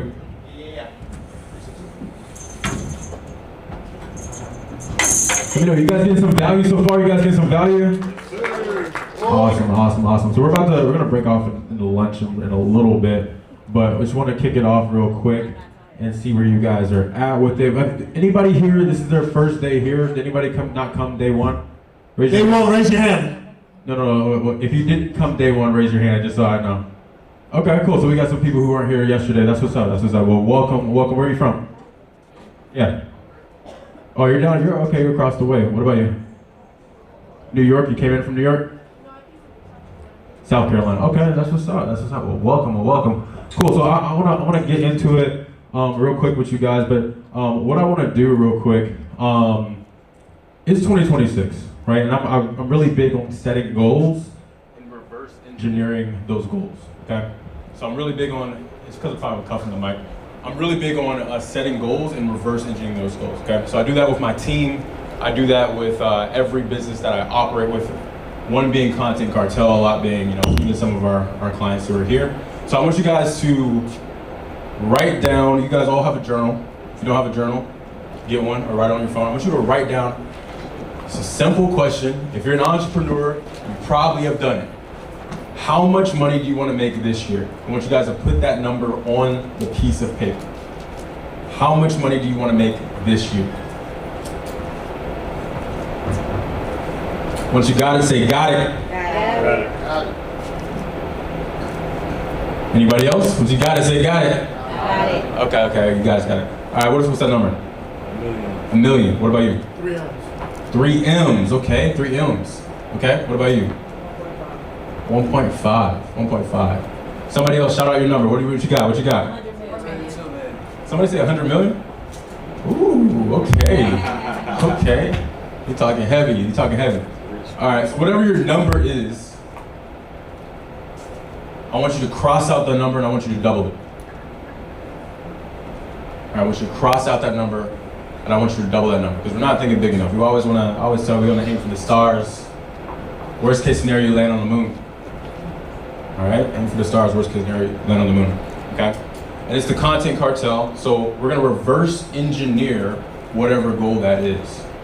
All right, now based on wherever you're at right now, and what you think is possible, let's go with content. How many followers do you need in order to hit that goal? I want you to think about that. How many followers do you feel like, if I had this many followers, it's a no-brainer? I want you to think like, hey, it's a no-brainer, like a no-brainer goal. Maybe it's 100,000, maybe it's 1 million. How many followers do you need? How big of an audience do you need in order to hit that goal? Okay, I want you to write that down. Once you got it, say got it. Anybody else? You guys got it? How do you know how many followers you need? Is that the question? Yeah, so I mean, there's no rhyme or reason or analytics to it. I could say $1 per follower, but you know, I don't have 100,000 followers myself, and I make way more than that, you know, in my business. So I think it's based on you and your business, right? So what do you think what is your audience worth to you, right? So you got to think about that. You're going to sell a different product. Some people, if you're selling like, you know, different products, you can make 1 million followers and only be at 50K a month, whatever. But just think about whatever that goal you have, and based on what you're doing right now, how much is a follower worth to you, right? You could do the 1% rule. This is where if you sell 1% of your audience to your package, that's a good way. But it's going to depend on a lot of different things. What's yours? 250K. 250,000 followers to make how much? Oh no, I thought you said how much. Oh, $250,000 followers. Okay, so you're doing like times 7. What about you? I want to make 20 million and I need about 1 million followers. Okay, 20 million and you 1 million followers. Yeah. I guess I'll go with Robbie. I just hit 100K, so I think I can really get the followers like that. So. Okay. And what's the goal? 2 million. 2 million. You just hit 100K followers? Yeah. Did we give you a 100K word yesterday? Oh yeah, clap it up real quick for Robbie. Yeah, that's what's up. You said, hey, I just hit 100K, so I think I can make it. What do I got? That's what's up. Hey, he flexed on. All right, what about, hey, somebody else? Raise your hand. Who else got some? I'm gonna call on somebody. What do you got? Goal is 20 mil, and how many followers do you need in order to do that? 1 million followers. What do you got? 65,000. You got a 20x. What you're doing? What are you doing right now a month, revenue-wise? Okay, 35,000. Okay, so you're gonna 20x your following in order to do that. Okay, cool. And what do you guys think? And I'm not gonna ask you guys to necessarily write this down, but obviously, in order to get those followers, it's not gonna come out the blue. You're gonna have to do the work for it, right? Everybody gonna agree to that, right? You're gonna have to do the work for it. So I want you guys to think about what you need to be doing, what you have to do, who do you need to hire, who do you need to work with in order to even hit that goal, right? Because it's not gonna happen without doing the work for it. We reverse engineer, right, what we need in order to hit the goal, and then we gotta reverse engineer what we need to do in order to hit that, right? Okay? Now I want everybody, we're gonna do an affirmation statement. I want everybody to write, get your pen, okay? You're gonna say I, name, whatever your name is, so I would say I, Christian Crenshaw, promise and guarantee I, name, promise, and guarantee to do whatever is necessary in order to live the life that I want to live.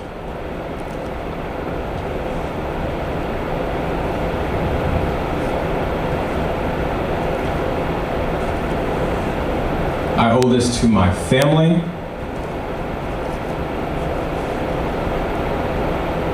I owe this to those that I inspire.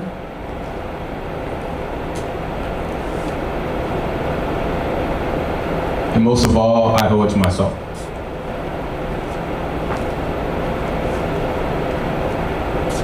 Once you got it, say got it. Got it. Awesome, awesome, awesome, awesome. Well guys, we gotta kick off the new year the right way for a little bit of affirmation. So what I want you guys to do is actually think about that and continue going with that, okay? So yesterday, to switch gears to, I want to give a big shout out. We had an amazing day, a lot of great speakers. Everybody was here yesterday? Make some noise if you were here yesterday. You guys liking it so far? Okay, cool. So we had a lot of amazing speakers, a lot of great people. Make sure you guys are networking. Like I always say, you want to leave here. I think Sharif said 3 numbers. I'm gonna bump it up to at least 5. Come on, like you guys can do a little bit better than that. At least 5 contacts, right, that you haven't already gotten. But when it comes to getting to your goals, think about what do you need to do, who do you need to work with in order to get that. At the end of the day, I mean, if you have a big goal of making $1 million this year, and last year you know you made 100,000, you got to 10x what you're doing, right? What does it look like to 10x your output? Well, you have to 10x your input, obviously, okay? So we did Sharif gave a really amazing opportunity yesterday. I'll kind of walk through that one more time. We actually had one person who locked in yesterday on the spot, and we have one person virtually, so we have only one single spot left for this. But I want to walk everybody through what that looks like, because I think I heard a lot of amazing goals that this opportunity can help you guys get to that goal. So I'm gonna skip through all this stuff real quick and walk you guys through it. So the big thing is, the program is called the Go Viral or Die Trying package. But what I really like about it is Sharif essentially has built something that guarantees 100,000 followers, which is pretty insane. Let me know if anybody else has ever guaranteed 100,000 followers. You guys ever seen that? You guys ever seen anybody online say, I guarantee you get 100,000? I've never seen that. And I'm like, bro, that's crazy, right? So that's an insane thing. So if your goal and what you put down is to get more followers, I want you guys to think of working with Sharif directly in our team can help you get there. And probably it can, better than doing it all yourself. Okay, so just to go through it real quick, what you guys get is 60 done for you scripts every month for a full year. So that's 720 scripts over a total year.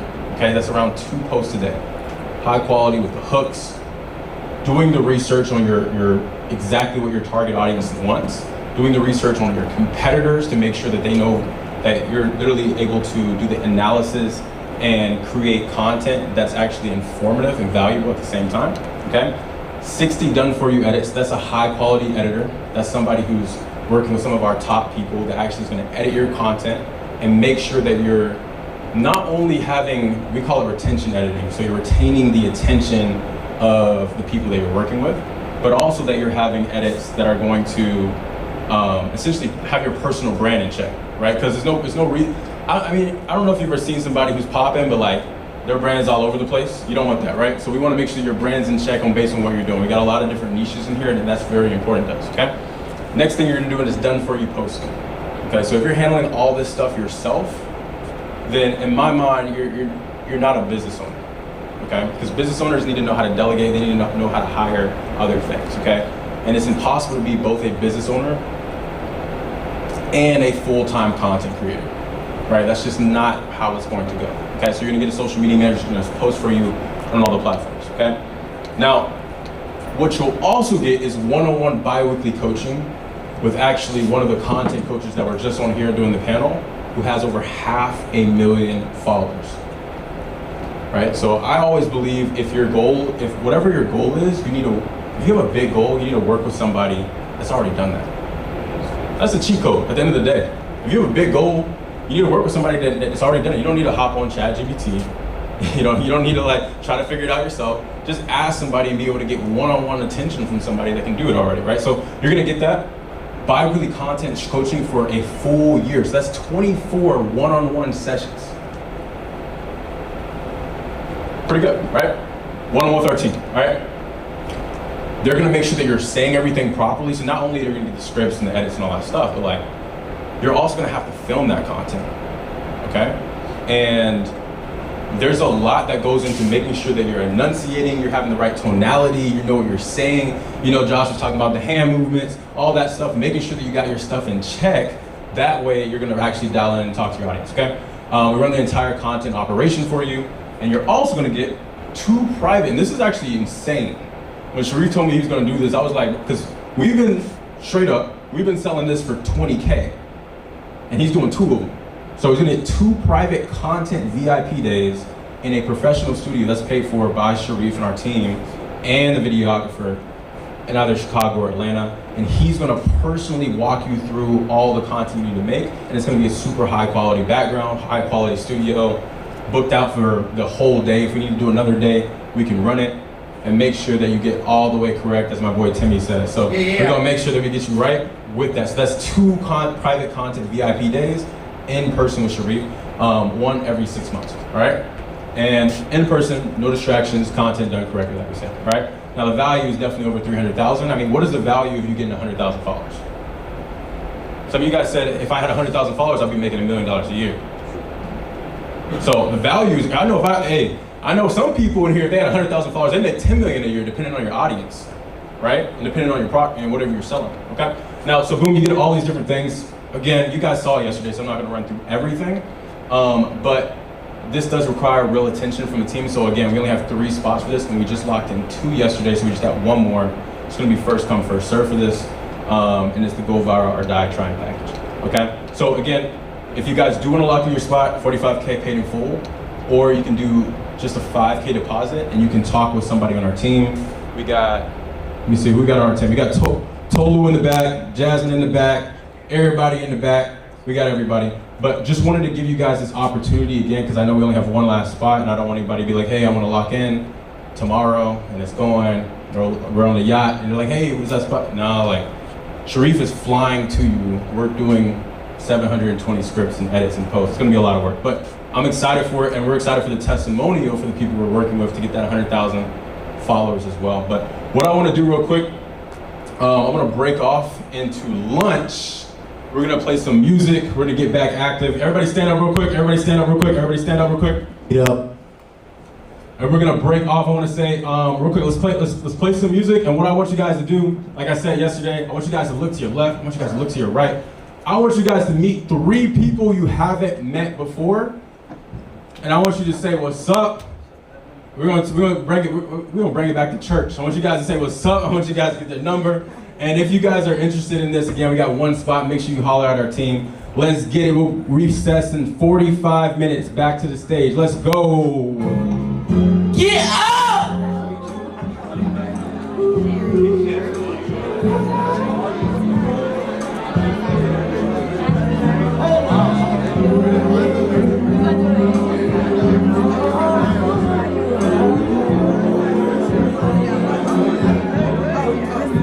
She said, take your time. I said, baby,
You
got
Yo, yo, what's up guys? Can everybody do me a favor real quick and exit the hall for 2 minutes?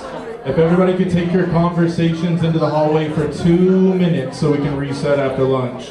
Thank you guys. Thank you guys so much.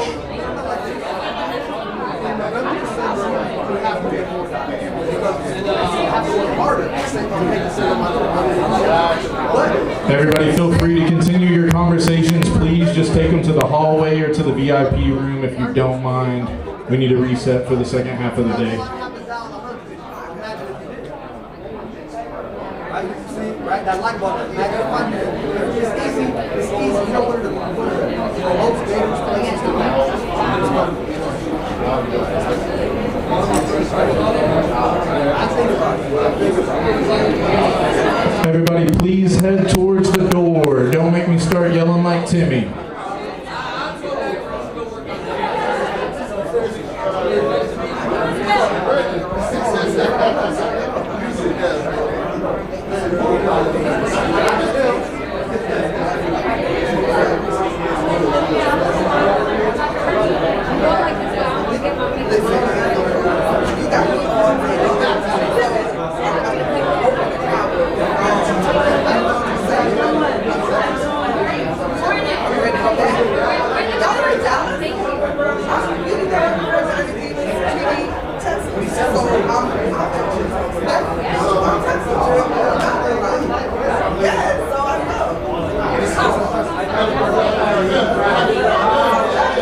More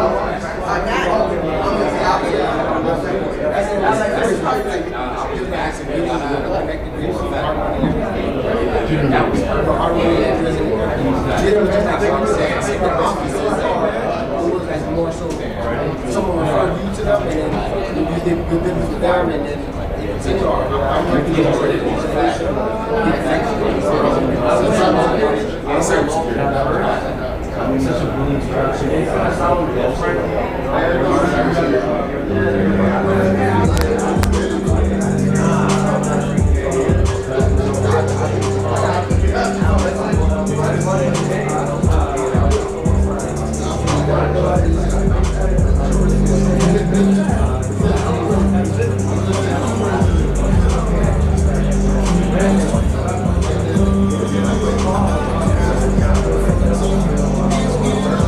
Hey guys, do me one favor. Everybody, I'm so sorry to interrupt. They need to clean the trash out. They need to do all that. Thank you guys.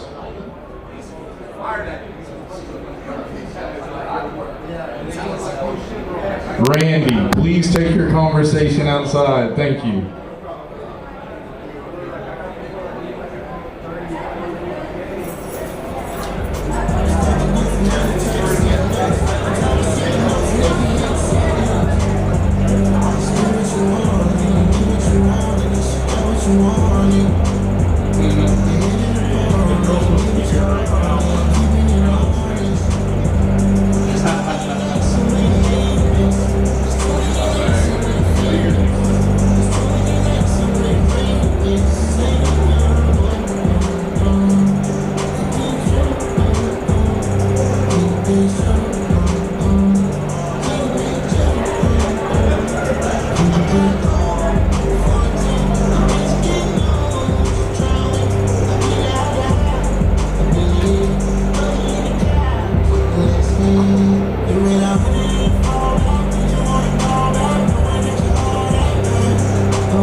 but I'm finally gonna do it now. I was bullshitting for too long, bro. Bullshitting for too long, bro. You see all the people who do what you do on the communities. Yeah, exactly. But you help Chris a lot, right?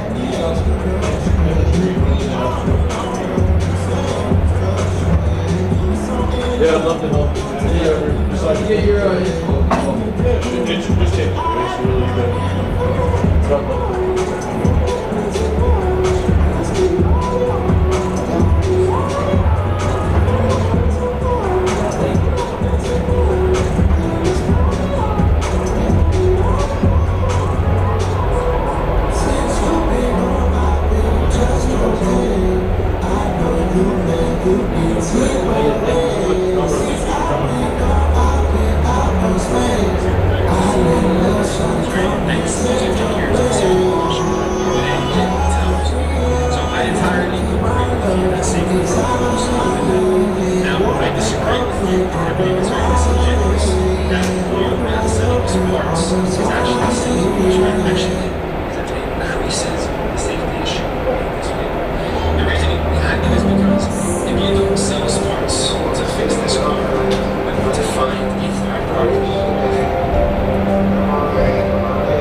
It's gonna be from 9. I got here at 9:20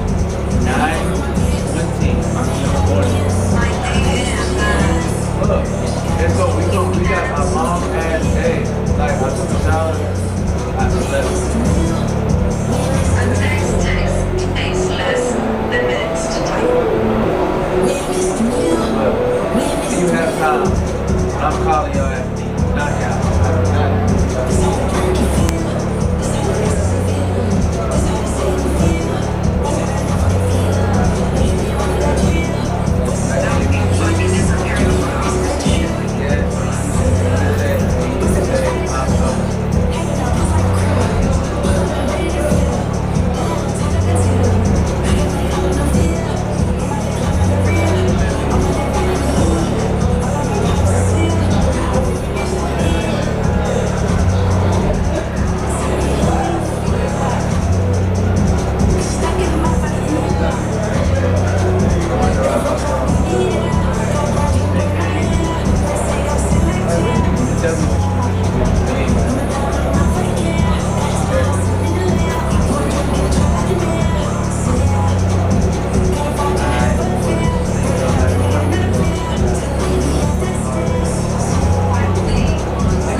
Female feel, don't it be like cricket.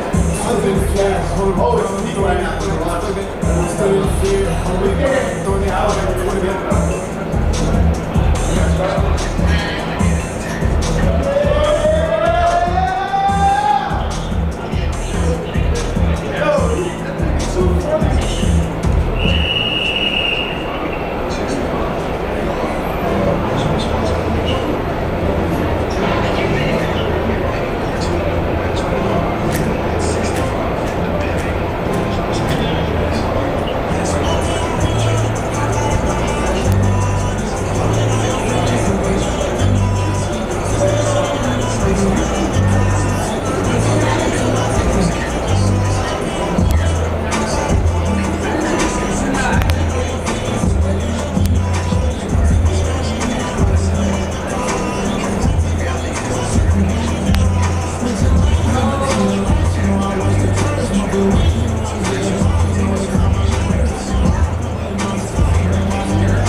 You probably could sit in that chair if they don't put it on the stage.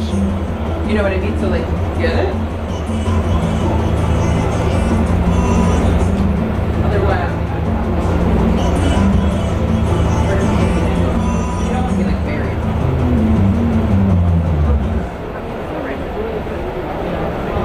It's amazing to do this one.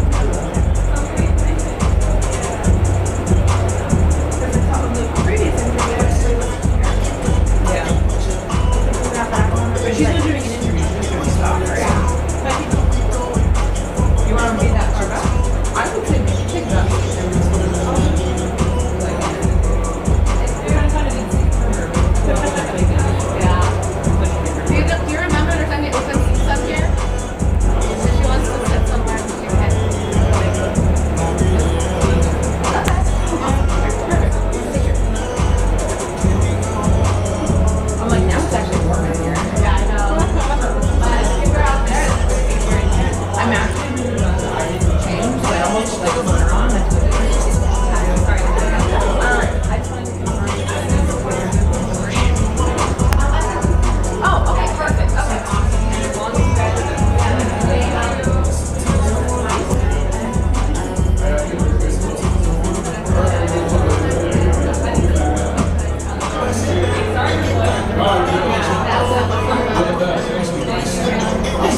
Can we please have everyone inside the room and please take a seat? Everyone inside the room and please take a seat.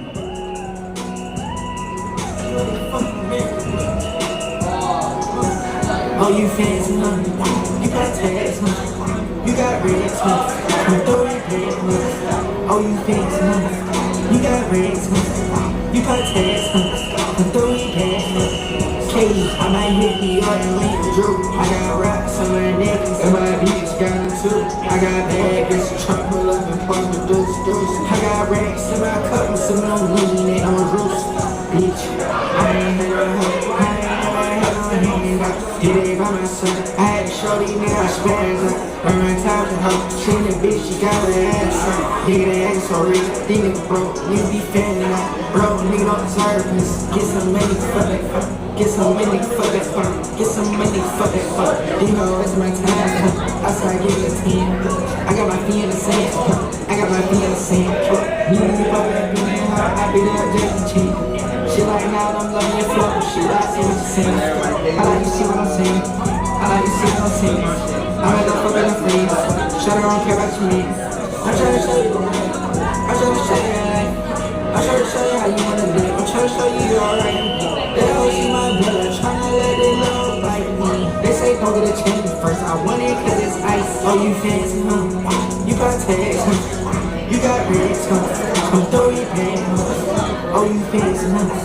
You got reds, huh? You got tags, huh? I'm throwing pants, huh? Katie.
I'm getting over so make me wanna just take you home.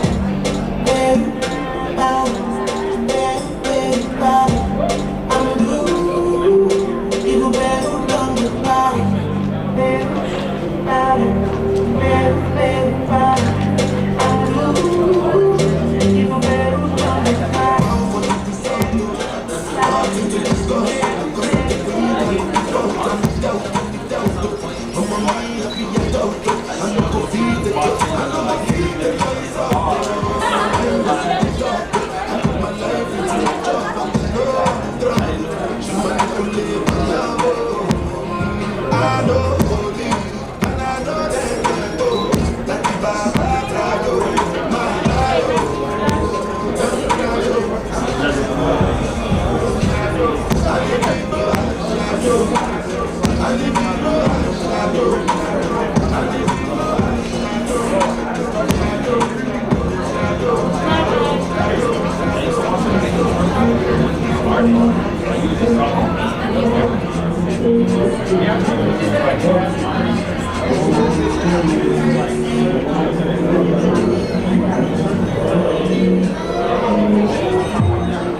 Check, check, check. Can I please have everyone seated?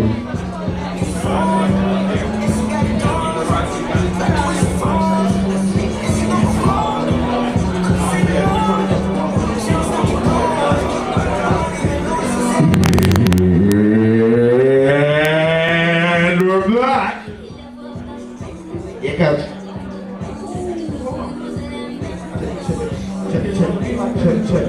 Check, check. What to? Check, check, check. Check, check.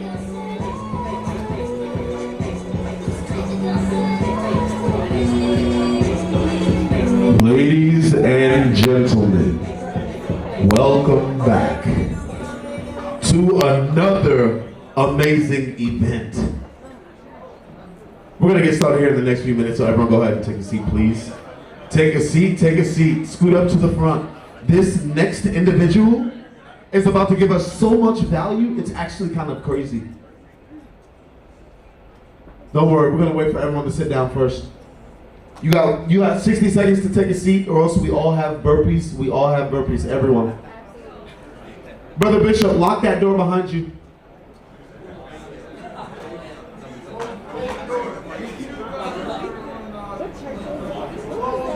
Close the door. Do we have everyone in the room? Somebody go to the other VIP room and get everybody. Someone go to the VIP room and get everybody.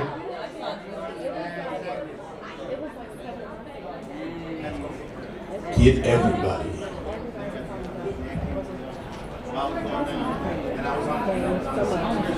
I hope you guys ate well. I see everyone is chatting and locked in. That's very good. Hopefully you've closed someone today. If you haven't, there's a lot more work to do. If you haven't even been closed, you might have not, you might be broke, I don't know. But it's all good. Yeah, it's good to get closed. It is. It is. All right, do we have everyone from the other side? Yes, sir. Perfect, perfect, perfect.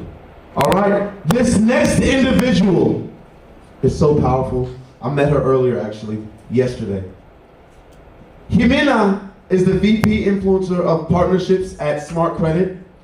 This session breaks down how credit repair and funding companies can leverage the Smart Credit affiliate program to create a scalable, high-margin revenue stream beyond traditional services.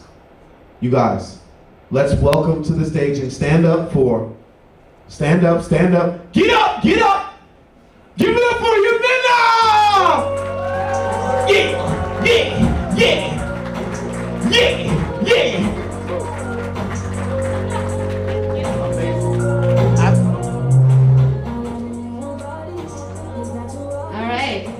So today I'm going to be talking about how you guys can build recurring revenue in your business without having to do a lot of extra work. This really ties into what you're already doing. But before I get started, how many of you in here are doing credit repair? Show of hands. Okay, awesome. How many of you are doing also funding services? Okay, awesome. So this is really going to apply to you. Your clients are coming to you for financial tools, and so there's a lot of things that you can help them with. So for example, if you guys are doing credit repair services, I know Rob talked yesterday, you're gonna get maybe 2 or 3 out of 10 people to take you up on your offer, right? So what happens with the other maybe 7 people, 6 people that did not sign up? And you paid for this lead either through time or through money. Well, I'm going to show you guys how you can offer a service to still help them out that's kind of a downsell from the credit services so you can still monetize that lead. And also eventually credit repair is going to end if you're doing your job. The client is going to get a higher credit score, so that's going to come to a halt. So how can you still help that person with their finances even after that? So I'm going to share with you guys some opportunities for that. So, the agenda today, I'm going to go over a campaign that one of our partners did, which generated several $1 million in commissions. I'm also going to talk about what I just said, basically helping you monetize the clients that don't convert on the credit repair services. I'll go over the affiliate model just for Smart Credit, and I have a special for you guys there. And some partner benefits, as well as a free gift at the end. So stay tuned. So a little bit about me. I'm the VP of Influencer Partnerships. That's actually how I met Sharif. So I met Sharif about 3 years ago, back when he was at 100,000 followers, and we were actually his first brand deal ever. So, give it up. And I remember I contacted him and I said, hey, I really love your content. I think you should work with us. I did not know I was his first brand deal, by the way, but he told me this years later, actually. I've been with Smart Credit for a long time. I've been on their board since 2016. I invested in the company many years ago, and I actually fixed my own credit way back in 2013 with the system. And back then, I had this, well, you can actually see here, I don't know if you guys can see the numbers, but it says March 31st, 2013 was my first time logging into the system. I had a 639 credit score. And then if you look at the next date up there, it says August 29, 2013, I'm at a 706. And I remember I had bad credit card debt because I had a business deal that went wrong, and I was like, I'm not paying this guy's credit cards. I was a signer on the cards. And my thought process back then was, I'm just gonna wait 7 years and it's just gonna fall off. And I didn't know what I didn't know. I didn't know you could actually do something before those 7 years. And I was driving this car. It did not look that good because mine had a bunch of scratches and paint that was like falling off because I drove it for 10 years, my first car ever. So I was driving that. I wanted a new car. I was not about to pay those interest rates, but after I was able to fix my credit, I was able to get this car. It was much better. So now I want to talk about, is anybody here familiar with Shonda Martin? Show hands? Okay. So I want to talk about a campaign that she did that got 10,000 customers. And so this is her Credit Academy. She launched it about 2 years ago. And are you guys familiar with the company Credit Versio? Show of hands. Okay, awesome. So Credit Versio and Smart Credit did a partnership where we basically marry the two softwares. And so their software will read your credit report, and then it'll create the dispute letters for you to send to the bureaus. Our software does not have that capability, but we are the credit monitoring platform that uses Credit Versio. So when she launched her Credit Academy, it's basically like having Credit Versio and Smart Credit all in one, but it's under her brand. So you can actually do this as well under your own brand. So how did she get so many customers in 1 week? So before she launched Credit Academy, she was talking about it on social media. Now she has a huge following, if you know who she is. She has 500,000 people or more now on Facebook, in a Facebook group, hundreds of thousands of followers on social media. So a month before, she's telling people, hey, this is coming out, get on the wait list. So doing that, 16,000 people got on that wait list. And when she went live, she was emailing them. And so what she did is emailed everybody when she went live. She's warming up the social media and everything. And when she went live, she was basically doing a product demo. So she demoed the platform, and she was on just answering questions for like 3 hours. And the longer she talked, the more people were buying. They were excited. And this was late at night too, with the first time she went live. So it was crazy to see when we came in the morning the next day, and there was just thousands of signups. We're like, what happened, you know? And after that, that whole week, just the social media, she went live again, emailing and everything. After it was all said and done, 10,000 customers and about $200,000 in recurring commissions that were every single month for a long time. So I know a lot of people in the room have huge followings, and you guys are growing even more. I know you're growing really fast, and a lot of you could do something like this. So it's not impossible. You just have to have the strategy and the mindset that, hey, this is what I'm doing. This is what I'm gonna put together for my clients. I'm gonna warm up the list, warm up the social media, and boom, you can have huge numbers.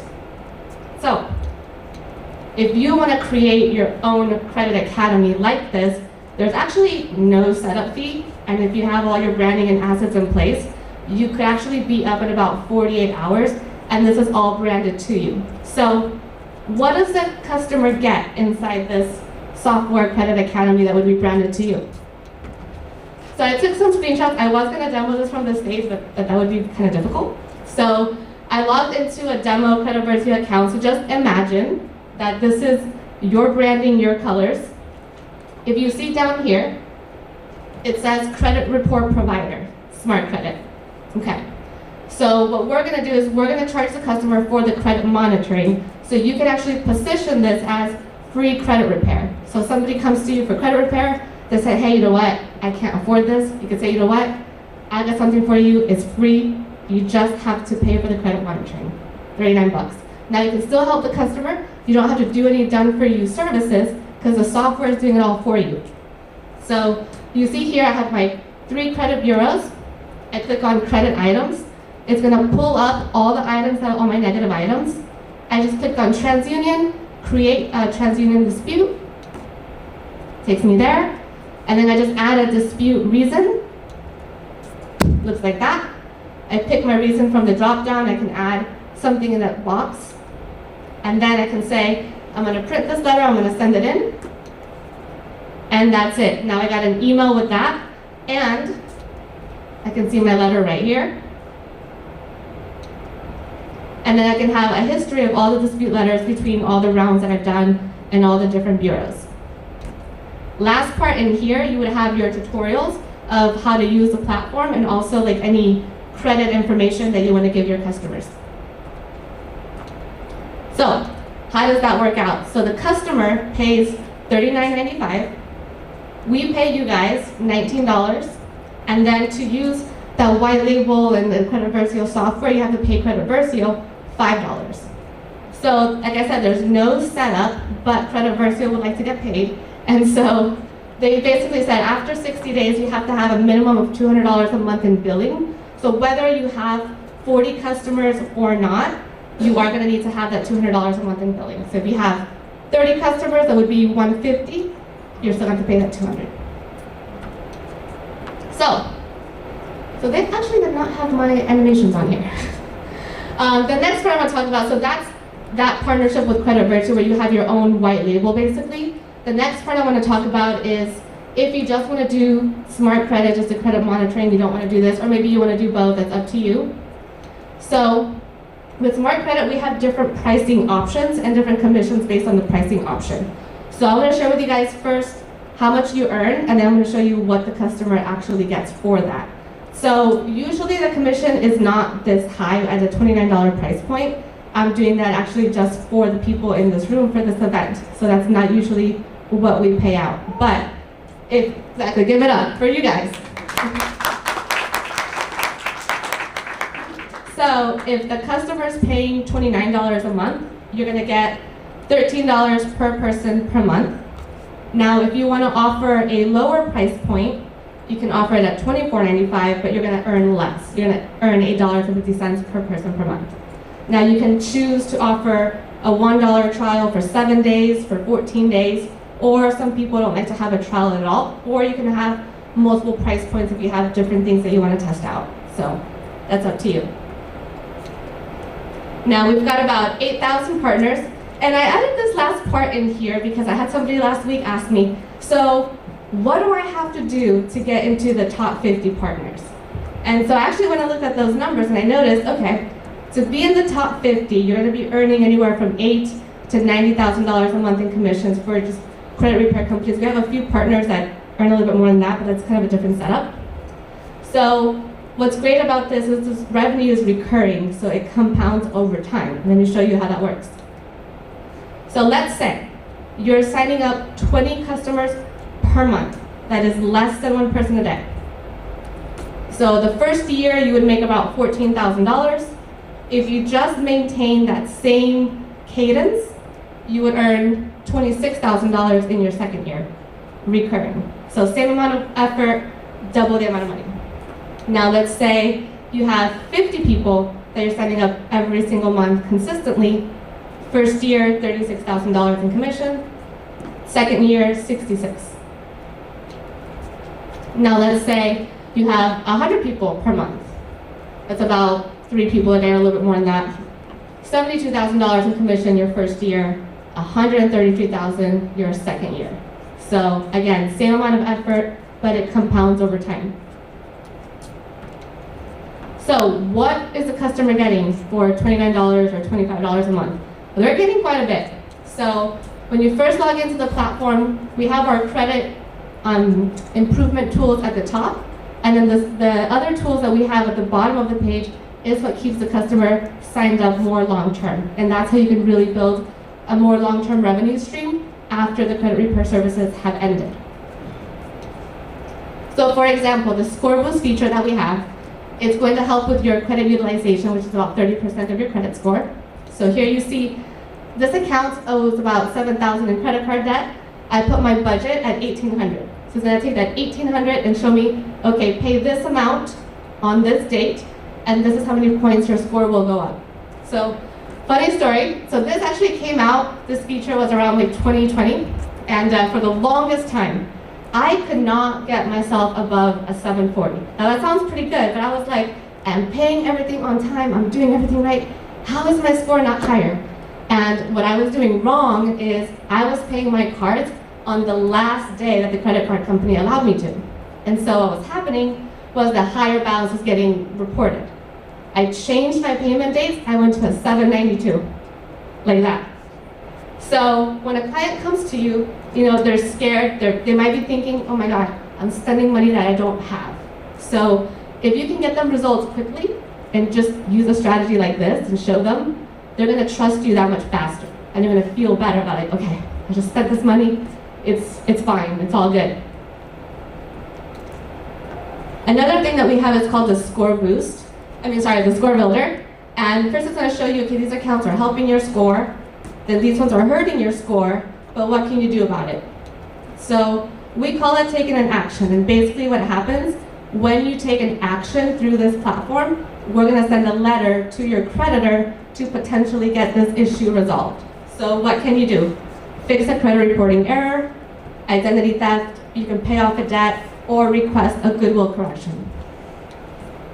So when you click on any one of those, you'll have a drop-down menu, you put your reason, and then the letter sends out. It's a physical letter that we're either mailing or sending a fax. Then we also have, of course, a 3-bureau report, is what everybody's more interested in. But here we have several views to look at it. So you can see here's one for the consumer. It shows you like these things don't match, these things are good. Or you have the classic view, which looks like this, which you're probably familiar with. Or you can also walk your client through the Smart Credit Report, which makes it really, really easy for them to understand how everything looks, where everything is, and you can take actions on the negative items through here as well. However, if you don't want your client to have access to take these actions, you can disable that as well. Now the other part for that retention, are you guys familiar with that company called Delete Me? Can I see a show of hands? You guys have heard of it? Not a lot of you. Really? Oh, wow, okay. One rep? No. Okay. So what these services do is they look for your personal information being sold online, and then they go out and then they remove it. They'll charge anywhere from $100 to $200 a year for the service. So we've built that in, and it's in here. It scans every 14 days for your data, and if you just click remove, then it's removed. Another thing that we have to help your customers manage their finances is they can have all of their checking, savings, investments, credit cards in one place, so that they can get a whole financial picture without having to log into multiple platforms.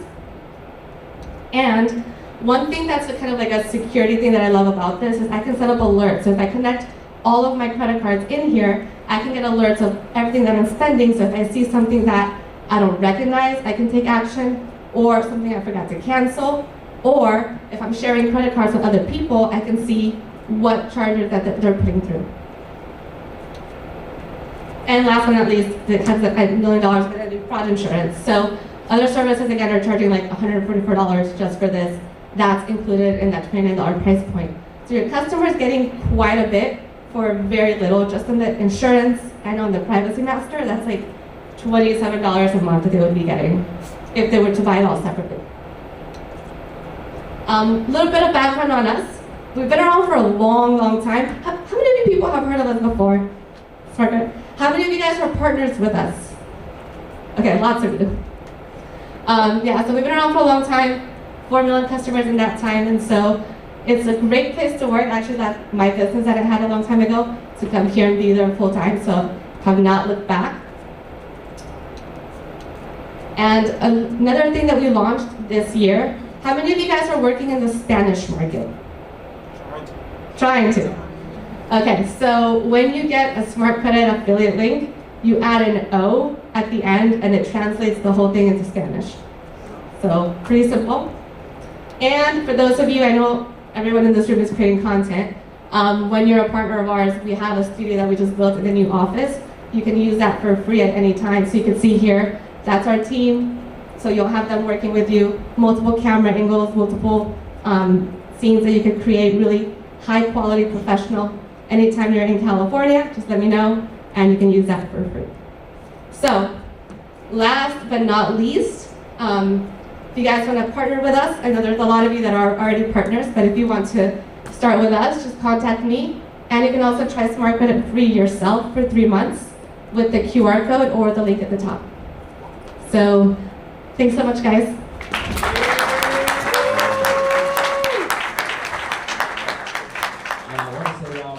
With Smart Credit, they were my first sponsorship. I remember I hopped on a call with him and I'm like, hey, can I get, she asked how much y'all want for a video. I remember I was still working my 9 to 5. I'm like, $1,000. I had no idea. Okay.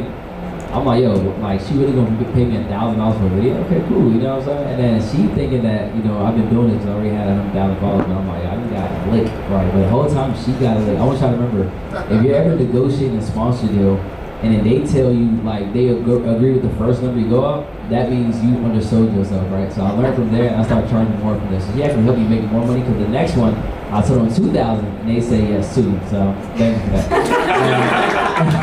I also want to say too, I also use the white label service, right? I've been doing that and that was a game changer. Adding that to our service was a huge revenue boost because there was a lot of MRR coming in and it was so easy to sell because just like you said, you know, everybody loves free stuff. So oh, free. So I made literally a free training on YouTube. And what I did was I was push traffic to there like, hey, free. And it goes to the free training, like free training how to remove negative eyes on a credit report for free. And then in the video I said, hey, the software, I'm not gonna charge you guys anything, just for watching this video. All you gotta do is pay for the 3B report with Smart Credit, right? And that's the only one that works with the actual software. You're like, okay, no worries, right? And then they go through, sign up, and I could also push people to use the domain, go to, because I can literally use my own domain. I was telling people, hey, go to www.xyandz.com, and they search that up, so it makes it seamless, right? So it's not like you're selling people, like, it makes people feel like you're putting them on, right? So even if you're doing organic content, you don't always have to do, you can really promote your product and services, and you can just say, hey, go to this website, and you can just search it up. When people feel like you're putting them on, right? Sometimes it converts way more because they feel like, oh, I'm just searching this up.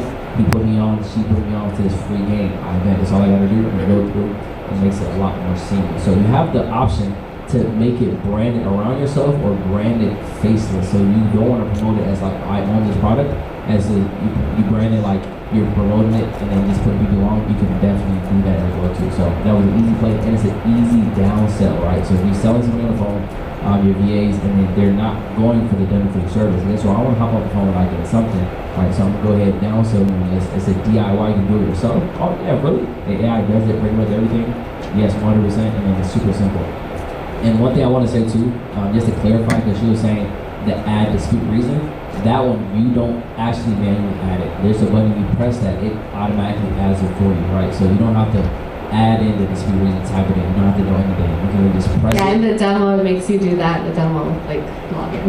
Oh, okay, yeah. So yeah, when you're in there, you press it, and then you go ahead and you literally have the dispute reason. It's super simple, so anybody can really use it. You don't really need any team management for that, and it's super simple. So I highly recommend it, and shout out to them for sponsoring this. It's not just about that, like she said, we've worked together for 3 years. They helped me tremendously, and it's absolutely amazing. Thank you. I want to say something real quick too while you're there. I've personally, like, it's funny enough, I'm not in the credit repair space, but I've personally been paying for smart credit for like 4 years and I've never used it. So like, when you guys are getting people signed up, that's like long-term money that you need to think about. Quick question for you, Jimena. What do you guys know your retention or your churn rate as far as subscriptions? Oh yeah, I forgot to mention those numbers I was showing that included a 10% churn. So the churn really depends on the partner. So all of our revenue really comes from affiliate partnerships. Right. And so the churn will be anywhere from 10 to 20%, but again, it depends on the affiliate. So that's what I was saying. If you actually educate your customer as to why you need to keep this beyond the credit repair services, your revenue is just going to compound. And I actually used very small numbers that I want to say, look, if you're getting like 500 people a month, which a lot of people do, this can really compound over time and compound even more if you're telling them why they need to keep it after the credit repair service, which a lot of people don't do. Right, so I want everybody to think about there's a terminology called LTV, which stands for lifetime value. And to inverse the lifetime value of a subscription, essentially you're going to multiply the denominator. So if you're losing 1 out of every 10 people a month to churn, which is 10%, then the LTV is actually going to be 10 times whatever the month is. So her thing that she's giving you guys right now is $13.50 as far as your affiliate commission. But $13, as far as affiliate commission, but with her average 10% churn, that's actually $130 of lifetime value you're going to get on average of the lifetime of those people, right? So every time you're signing somebody up, it's really, potentially $130 in the future, right? So that's something to think about that you can add to whatever you're doing. And this actually go back to what we was talking about with affiliate marketing earlier. This is just something to add to your offer if you're not doing it. And it's monthly recurring revenue that you're not doing anything. When I get my check from Smart Pay, I'm like, oh man, that thing hit, what I'm saying? It is taking a little too long. I'm like, yo, where my money at? What I'm saying? I'm on them about it, but it's like, yo, I don't have to do any fulfillment. They do it themselves.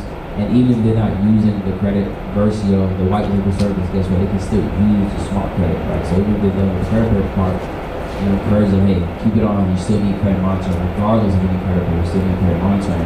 And then that score boost feature, that has been one of the key selling points. I really made videos that say, this is the score boost feature, and people will just get hundreds of signups just from talking about that feature itself. So that's a huge thing. It's really just a play on just knowing your close date, due date and stuff like that. But people, the average person, don't really understand that, and it helps them understand it and breaks it down on an easy level, right? So it's a feature to boost my score. Boom, done. So works tremendously well, and thank you very much for listening. Thank you.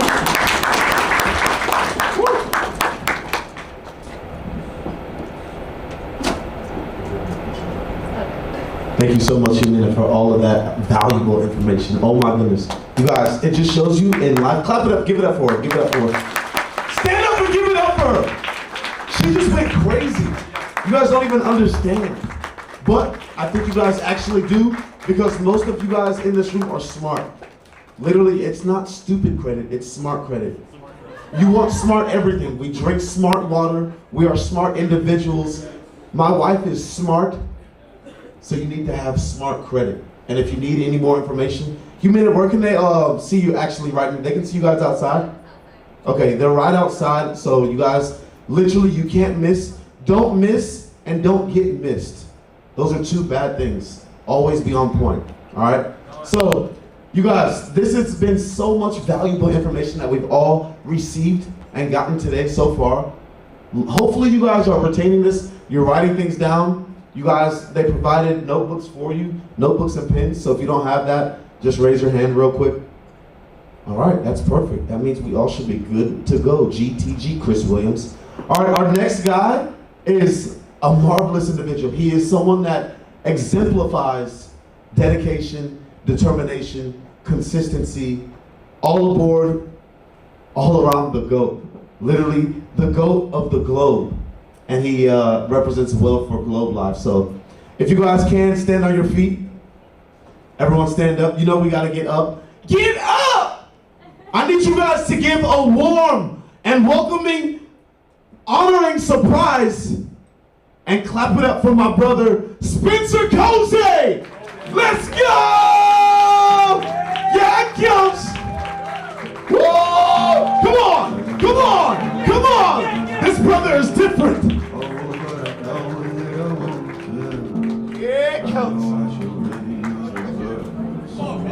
Timmy. Yeah, coach. All right, so before I get into the value pieces that I brought with me, first, I'm a firm believer anytime you listen to someone speak, I only take advice from people I would trade places with, so I like to learn about the person that I'm listening to before I'm actually about to take any advice from them. So I don't know if any of you know who I am. I'm just here because Timmy and Chris told me to slide through, so I'm like, all right, I'll slide through and get some value. So my story and why I think maybe I got invited to speak is in 2020, I was 19 years old and I was like a super idiot growing up, failed all 4 years of high school, took summer school freshman year through senior year, had to take what's called credit recovery after senior year of high school, which is where you literally have to basically pay to graduate.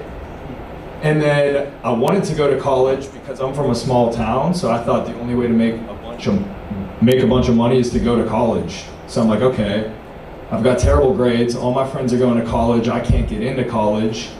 So I was like, I gotta go to community college, lock in for 2 years, get my, what do they call them, general something, like your first few classes, I don't even know what they're called, but my plan was go to community college for 2 years, lock in, finally get good grades so I can transfer to a real college. And then I was like, hopefully I can get a good job where maybe I can make 6 figures by the time I'm in my 40s. So that was my plan. And then I go to community college. I just absolutely hate school, so I failed out of community college as well. But on Instagram, I saw an opportunity in virtual, or actually it wasn't virtual back then, but I saw on Instagram people posting about this life insurance sales opportunity. And I also had a cousin that worked for this company as well. But I didn't really want to do it based off of what my cousin was telling me about it. The reason I wanted to do it was because I saw this kid on Instagram who was doing it, and he was young and it looked like he was making a bunch of money. So that's what really got me interested in this opportunity. It was through Instagram at the time. So I dropped out when I was 20, dropped out of college, moved from Pittsburgh, Pennsylvania down to Tampa, Florida, where I didn't know a single person in the whole city of Tampa. Actually, I didn't know a single person in the whole state of Florida. But that's just where the opportunity was. So I moved to Tampa, had less than $800 to my name, no sales experience, didn't come from a rich family whatsoever. My family had no money, but I was like, I need to make a bunch of money. So this is what I'm gonna do.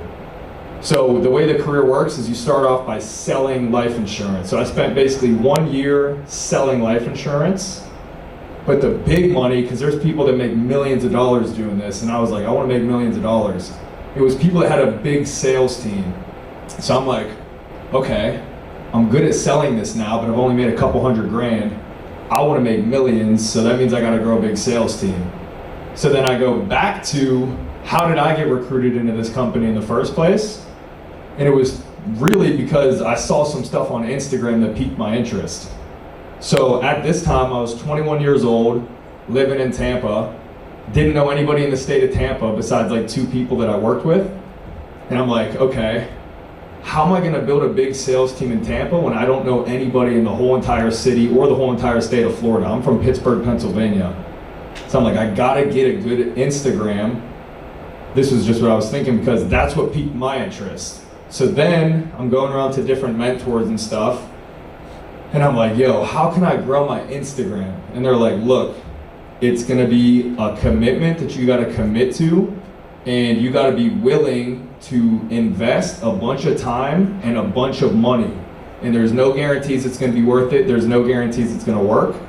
But that's how it is with anything in life. You gotta invest a bunch of time and a bunch of money with no guarantees of anything, but you gotta have a vision for what's gonna come true in the future, and you gotta stick to it until that vision comes to life. So I'm like, all right, I've got 800 followers, but I'm just gonna commit to growing my Instagram because I know if I've got a good Instagram, a bunch of people are gonna wanna join my sales team.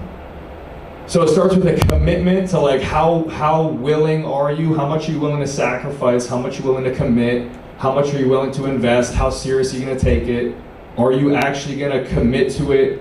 Something I learned from a mentor once is you can't, if you wanna be successful, whatever you do, content, business, whatever, fitness, you can't commit to something with timeline in place. So he was like, look, whether it's sales, content, fitness, anything, if you're coming into it saying, okay, I'm willing to do this, I'm willing to invest, I'm willing to learn, but I need to see results within a year, and if I don't see results within a year, then I'm not gonna keep doing it, you might as well not even start in the first place. It's got to be, I'm committing to this forever, refusing to quit no matter what, and whenever the results come, then that's good with me. Hopefully it's within a year, but if it's not within a year, I'm not going to stop investing, not going to stop putting time into it, not stop learning. It might be 2 years, 3 years, 4 years, 5 years, 10 years before you finally start to see the results. But if you're not willing to commit to that process in the first place, whatever it is, you might as well not even start. So I was like, okay, I gotta commit to this for life, and I gotta be willing to invest time and money with zero thoughts of limiting beliefs, zero fear, zero scarcity, zero doubt that it's gonna work, full faith. So then I'm like, okay, to grow my Instagram, I gotta be different, and also, for at least what we do, like in our company, you get promoted to what's called a leadership position. You might be able to take this and relate it to whatever you do. I'm not sure what everyone here does, but in life, a lot of times to get people to follow you, it's because you gotta be a leader. So if you're growing your content or if you're pushing content, the goal is probably either to sell something, gain followers, whatever it may be. Followers mean they're following you. So you have to be a leader of some sort of capacity if you want people to follow you. And from what I've learned is the best leaders lead themselves well. If you want people to follow you and you want to be a leader, you have to lead yourself well. And when you lead yourself well, a lot of people don't lead themselves well, and they're looking for a leader that can teach them or show them how to lead themselves well, because they can't do it for themselves. And if you're that leader, then they're going to be willing to pay you, they're going to be willing to learn from you, they're going to want to follow you. And you don't even have to come up with like creative content strategies or anything like that. They're just going to identify this is a rare person that leads themselves well, so I just want to follow them or pay them to do whatever they're doing. So when I looked at content, I'm like, okay, I'm looking for dogs to join my sales team. So if I'm not on top of myself physically, spiritually, mentally, and all those things, I'm only going to attract people that are just like me. And I think the best sales team or the best business would be built up by a bunch of people that are super locked in mentally, physically, and spiritually. How could you compete with that? So I'm like, if I want to attract that type of person with my content and lead this type of team, I gotta be the leader and I gotta lead myself well and take that super, super seriously and commit to a lifelong journey of personal development the same way I'm gonna be committed to growing my brands and growing my social media. So before I even started thinking of creative ads and stuff like this, I had to look myself in the mirror and give a serious, honest assessment with, am I someone that's worth following? And when I asked myself that in 2020 or 2021 and I looked myself in the mirror, it's like, all right, I don't have a lot of money, I'm not in shape, I have a weak mindset, zero connection with God, why would someone want to follow me? They probably wouldn't. And a huge problem I see with people on social media or people in the life insurance industry that try to grow a big team is they're a person that's not worth following because they don't make a lot of money, they're not in good shape, they can't lead you spiritually, they've got a weak mindset, so every little area that someone's looking to get led in, that person's weak at, but they're like, let me buy a Lamborghini, and if I have this Lamborghini, I'll just start making all this money because people will be like, oh, he's got a Lamborghini, I want to learn from him. To me, that's when you look super corny and like I can sniff right through it, like this person somehow swindled together money for a Lamborghini, but just based off how they carry themselves, I don't trust them, they're probably lying, and that's not someone I want to do business with. But if you see someone in a Lamborghini and they pull up and they're a good person, in shape, connected with God, mentally strong, you trust them more. And you really don't even need a Lamborghini at that point because it's just the type of person you are. Like you could pull up and just the way you speak and the way you carry yourself, people are gonna wanna follow you. So if you're that type of person that can attract people, then when it comes time to start making content, you don't need all these flashy tools. Obviously the flashy tools and stuff are cherries on top that helps get attention. But people can just feel it through the screen when you speak, how you carry yourself, the way you look.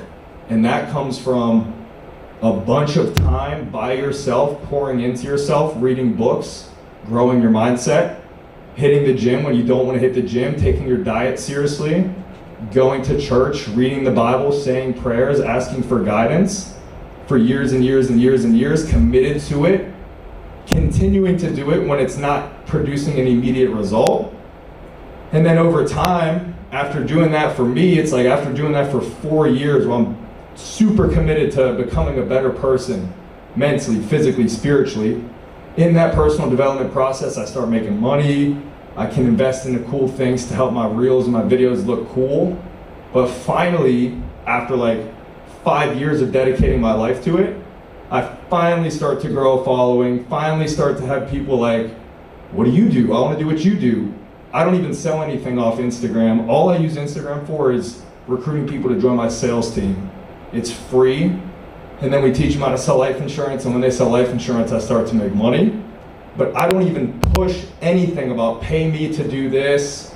I don't talk about that at all, and I constantly have people hit me up like, hey, we want to pay you to teach us X, Y, Z. I'm like, I don't do that. There's like, if you want to join my sales team, go ahead, but that's what I do. I teach life insurance sales. You don't have to pay me, you can just join for free. So that's my point, is personal development. Be the type of person that people would want to follow. And when you focus on this, some people, I'm just speaking for what I do. We grow a sales team. I'm trying to recruit people to join my sales team.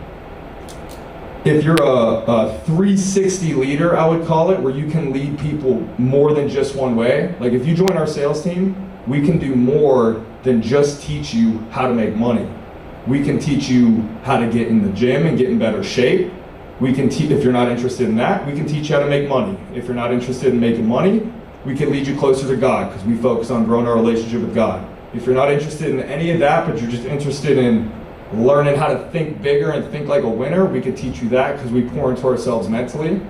So when you've got all those different realms and that's what you're about, and you post about it daily, you can attract more people than if all you post about is money, money, money, money. Because we've got people that join our sales team that don't even care about money, but they're like, I'm just looking for a good Christian brotherhood where people care about their relationship with God. And we see that on your sales team, we see that in your content. So because of that, we want to join your sales team. The money's nice, but that's not what attracted me in the first place. It's this other route. So when you're strong in multiple areas and you post about it and you talk about it, I think you can recruit slash attract slash sell more people than if all you talk about is just money or whatever, credit or sales. I still talk about sales, but we try to talk about more than one thing. And then my final tip is I post a bunch of reels that we use as ads, and then with those ads, we funnel people to join the sales team. We right now have about 300 people a week show up to a group Zoom meeting to just join our sales team. Like they show up Monday night, 8 p.m., 300 people every single week minimum, and they're just ready to join the team based off content that they've seen. And a lot of it is because thanks to Timmy moving to Miami last year, we started, we partnered up and we put a bunch of time into like crazy ads.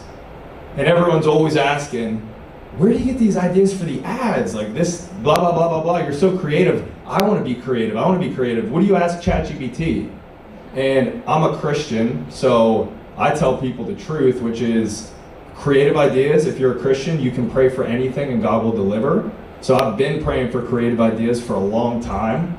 And you just be sitting there and you'll just hear, do this. Like God will speak to you if you pray and you ask.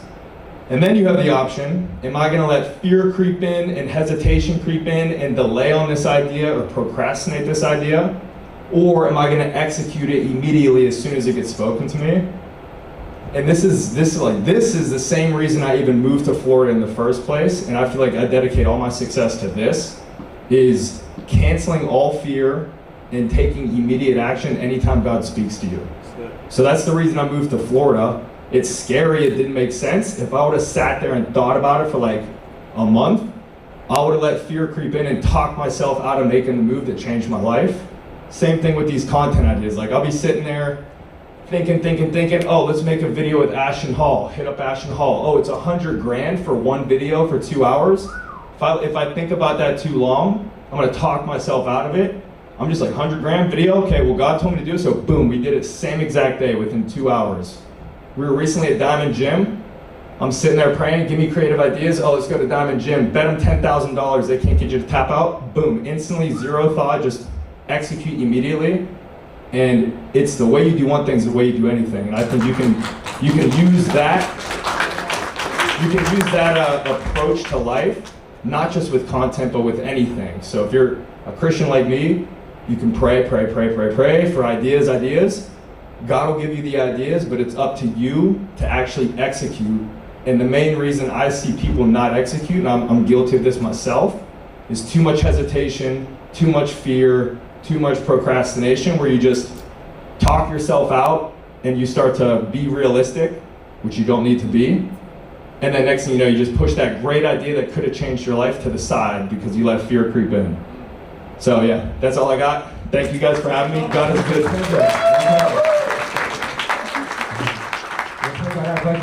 got a question for Spencer. Yo, Yep. so quick question. So, some people in here may not know you, right? So I've seen your content, everything, you've been going crazy, the organic ads and everything with Tim, y'all doing y'all thing. Now, can you let them know how big is your sales agency? And also, like, what's the revenue looking like, just so they can get the numbers? What was the second question? The size of the team and revenue. So size of the team, we've got probably a couple hundred agents that actually stick. The thing with what we do is like I said, we've got 300 people show up to a Zoom on Monday at 8 p.m. Out of that 300 people, we'll probably have 200 of them start the process of joining our team. Once you start, it's not start right away. They got to get licensed because life insurance is it's a regulated industry.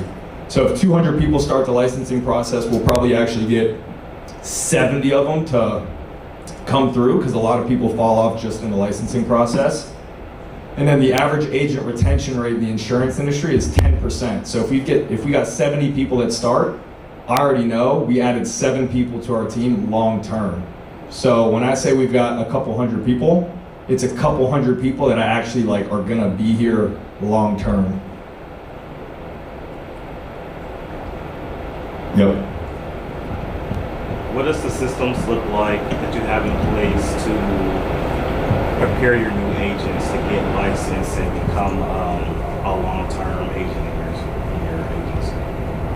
So once they attend the group meeting Monday at 8 p.m., we have them fill out a job form, evaluation form. So we get all their information, first name, last name, cell phone number, email. They answer a bunch of questions about themselves. From there, we plug them into a software that I paid someone to develop, where it's just step by step. Here's how you get licensed. Here's how you apply for your license. Here's how you get fingerprinted. Here's what to do after you get fingerprinted. But just like a super systemized software that we've paid to build. And another thing too, I was gonna say, it's all about what you're comfortable with. If you mentioned revenue or your accomplishments, I just want them to understand who you really are and what you've done for yourself at such a young age. Yeah, so revenue probably about on average 1.5 million a month, but accomplishments is we've been able to teach other people how to make multiple, we've got multiple people on our team that earn 7 figures a year profit, dozens if not hundreds of people that are multiple 6 figures. So I think an effective leader is not just you make money, it's you teach other people how to as well. Nah, I want y'all to really hear what he just said. Not 1 mil a year, 1.2 a month. That's different, man. Congratulations, man. Thank you. Oh yeah, red shirt, and then I actually got to get going, but red shirt, last one. So, based on your system and everything you were saying, right, the market rate don't seem right for your turnover because of the things you're doing. So, is it still that same 10%, or have you seen that yours is less than that or more than that 10% because of the fact that you got it? So we do things to try to raise that 10%, but at the end of the day, a life insurance sales career, it's 100% commission, and a lot of people just aren't cut out for that, because to be successful on 100% commission, you gotta be super disciplined, self-motivated, consistent, good attitude, and good at sales, mentally strong. If you put 10 people in a room, 9 of them aren't gonna have those characteristic traits. So at the end of the day, we say you can't turn a duck into an eagle. We might as well just go find eagles that are already eagles. So that's kind of our approach. I'm not trying to sit here and turn someone that's not built for this into someone that's built for this. I'm just gonna go recruit more people and find people that are already built for this type of career. Thank you. Straight dog, brother. You guys don't know, Spencer is literally the king of discipline. You guys also don't know how involved in the church he is. I believe he gives at least, like, sorry for sharing this, like 20K to the church in tithing. He is someone that actually tithes 10% of what he makes. I've never seen anyone give so much, deeper than even just to the church, just to people on the street. A lot of you guys will walk up, you know, to people that are homeless that ask for something, and he has relationships with homeless people. And you gotta understand, we are brothers in here, but that's a real brother. Even as a white man, that's a brother. So you guys, there's so much more to do. There's so much more to see. If you guys want to follow him on social media, his name is Spencer, SPENCER.Kozej, Kozej, Kozej. You can also just type in virtual sales, and I'm sure his name will pop up.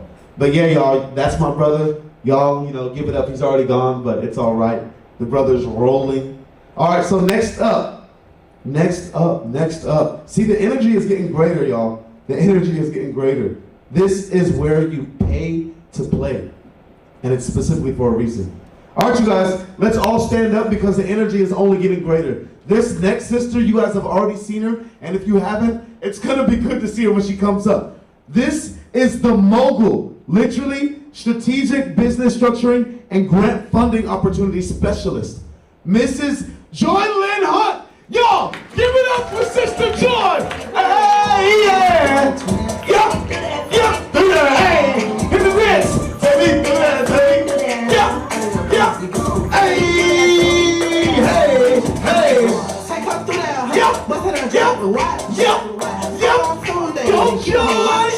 Go Joy. Yeah. Take me through that.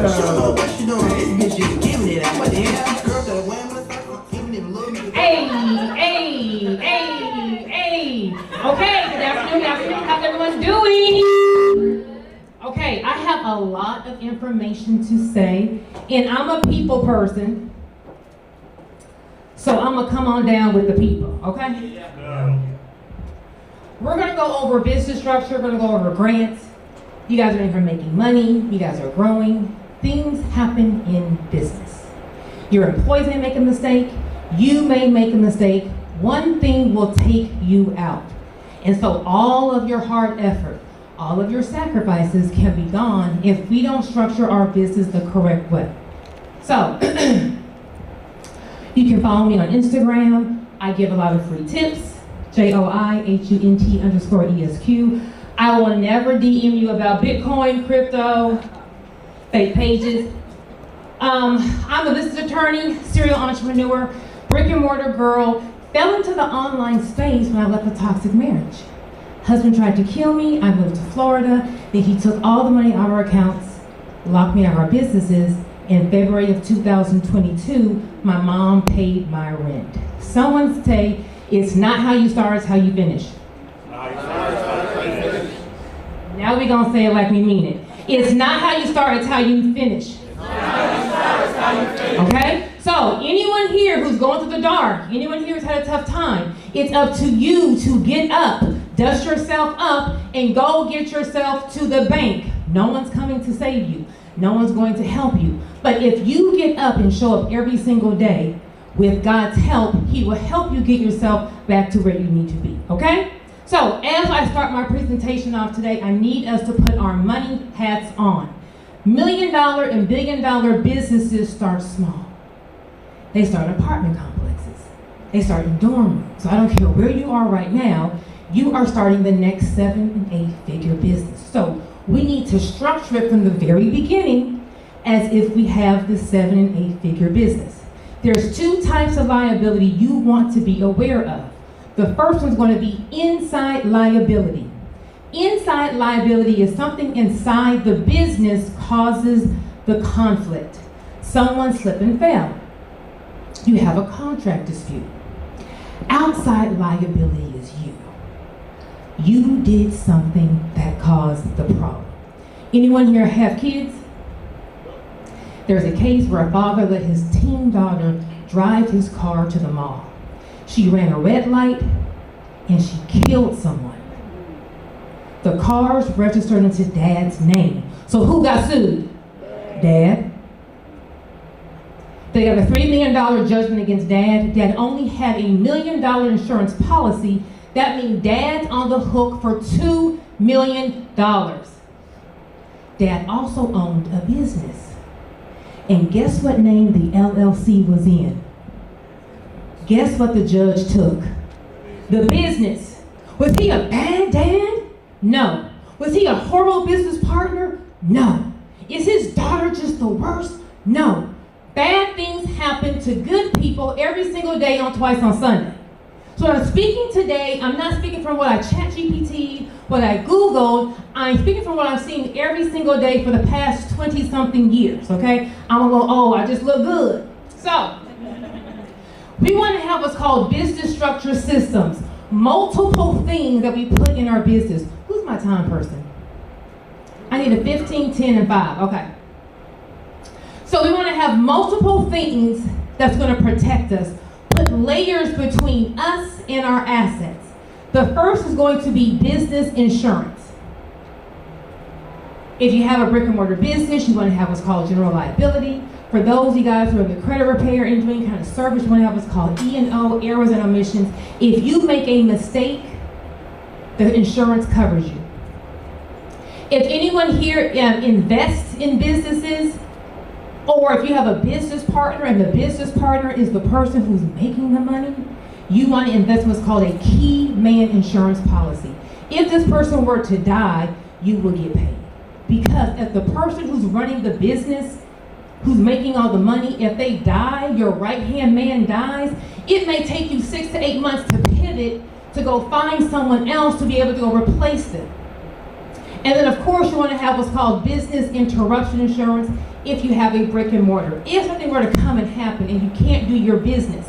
I used to own 10 salons, and on one day, one of our, we got hit by all 5 salons, and they took all of our inventory. We used to sell hair extensions. I got paid for not being able to sell hair for the next 90 days because I was out of inventory. So business interruption insurance, if something were to happen, what's going to buffer you as you are trying to open up your business again. Business structure basics. No one here is running as a DBA or a sole proprietor, right? I do speak English. No one here is running their business as a DBA or a sole proprietor, right? No. So when you are a DBA stands for don't be asked out. You are nothing. Anyone here have a house, have a car, have money in the bank? When you are a DBA, when you're a sole proprietor, you are exposing your house, your car, the money in the bank to a creditor. So you have a contract dispute, one of your clients says, you didn't fix my credit, I'm about to sue you. Well, if you lose a lawsuit, they can come take your house, your car, the money in the bank because you were doing business. So we never want to do business. You want to form an entity, an LLC or a corporation, so the business is doing the business. So if something happens, they sue the business, not you. So your house, your car, the money in the bank is still good. You want to make sure you have a registered agent and that the address is a good address. You may have formed your LLC 2-3 years ago. Have you moved from the registered agent's address? Are you still paying that agent? If not, this is where the lawsuit's coming. I had a client, she teaches people how to start beauty supplies. Had a client come take the entire $10,000 mentorship, learned everything, but the client ran out of money. And then said, you know what? I'm not gonna do this no more, so can I get a refund? I told you it's right here in these business streets. So she's like, well, no, girl, you can't get a refund because you got all the information. She had a contract, but when the girl sued her, it went to her registered agent's address, but my client had moved from the address. She never received the lawsuit. So in most states, you have 30 days to respond to a lawsuit. If not, you're gonna lose it via a default judgment. So she lost a $10,000 lawsuit, although she had a contract saying no refund, because she never received the lawsuit. So everyone here who is an LLC or corporation, when you get home, check your registered agent's address. It needs to be a good address. If not, you want to update it with your Secretary of State by filing an amendment. Now let's get to the good stuff. For those of you guys who are in the credit and financing industry, you guys are in a high-risk industry, meaning the banks don't want to touch you. High risk means there's a high probability you're going to have a lot of chargebacks or file for bankruptcy. So credit repair, funding, dealerships, real estate, construction. So when you're forming your LLC or corporation, you may want to mask your ownership name. You can mask your ownership name by, number one, having a more generic LLC name. J&J Enterprises, J&J Solutions, J&J Holdings. We can then go get what's called an assumed name certificate, a fictitious name certificate, and in some states a DBA to do business in a different name. So my corporate documents might say J&J Enterprises, but I can mark it as Joyce Trucking. I can take money as Joyce Trucking. So you can have your corporation or LLC be one name, but do business in a different name. After you form your LLC, you want to get your EIN. When you get your EIN, this determines your NAICS code. At that last question, I'm going to say, hey, what industry are you in? Whatever you click, that's going to determine your NAICS code, and that's going to determine whether or not you have a high risk or a low risk business.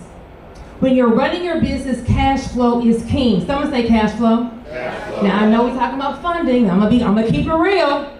You can't run no business on funding. You cannot run a business on funding. It's fugazi, because guess what? On the first of the month, a note is due. If you don't have any cash flow, you're gonna have stress. If you have stress, you're gonna get cranky.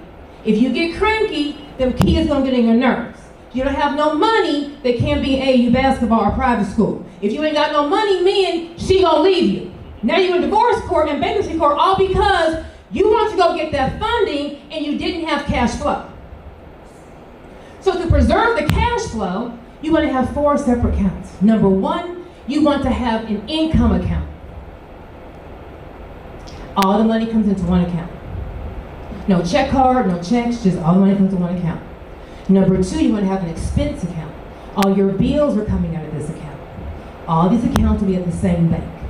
You're going to transfer the money every single week, every single day, every single month, depending on your cash flow. Number 3 is going to be your payroll account. If you have employees, they will play with you. I've had employees make up fake checks with my account numbers on them. I've had them change $1,000 checks to $10,000 checks. What we don't want is the main account injured. What's going to happen is Keisha's going to take her $1,000 check, change it to 10, going to go to a check cashing place at midnight. The girl working there, mad that her boyfriend ain't answering the phone. She giving him a long paragraph, not paying attention, and she gonna cash the check. Now your account is negative $9,000. Does the landlord care that Keisha done took on money? Do your vendors care? Do your suppliers care? They don't care. They got their own problems. So we have to protect our income account with everything. And then last but not least, I can't read. Last but not least, you and your business have to be separate. So we can't take that business card and be at the hookah bar, at Fashion Nova, get our nails done. Everything has to be separate. Okay, now let's get to the real stuff. One way of protecting your assets will be with an anonymous LLC. An anonymous LLC is going to be an LLC that's formed in Wyoming, Delaware, Nevada, Nebraska, Nevada, New Mexico. The owner's name is not listed on the Secretary of State's website. You're still linked to it via your operating agreement with the bank account, but if I say, man, Sharif out here stunning, he out here living his best life, I'm about to go sue him and see if I can go get some money. When I go to the attorney's office, they're gonna go Google him. They're gonna go look at the Secretary of State's website. What's in his name? They're gonna go look at the deeds. What kind of, he got some homes. They go to the DMV. If anything is in your name, then you are a target, and that makes you lawsuit. Hey, I want to sue you. I'm gonna get some. So forming an anonymous LLC is going to, number 1, mask the ownership of the business. For those of you guys who are looking to get additional funding, there's what they call foreign entities. You can have an LLC in one state, but then register it in another state as a foreign entity to then be able to open yourself up to those different banking opportunities. Everyone's talking about trust on Instagram.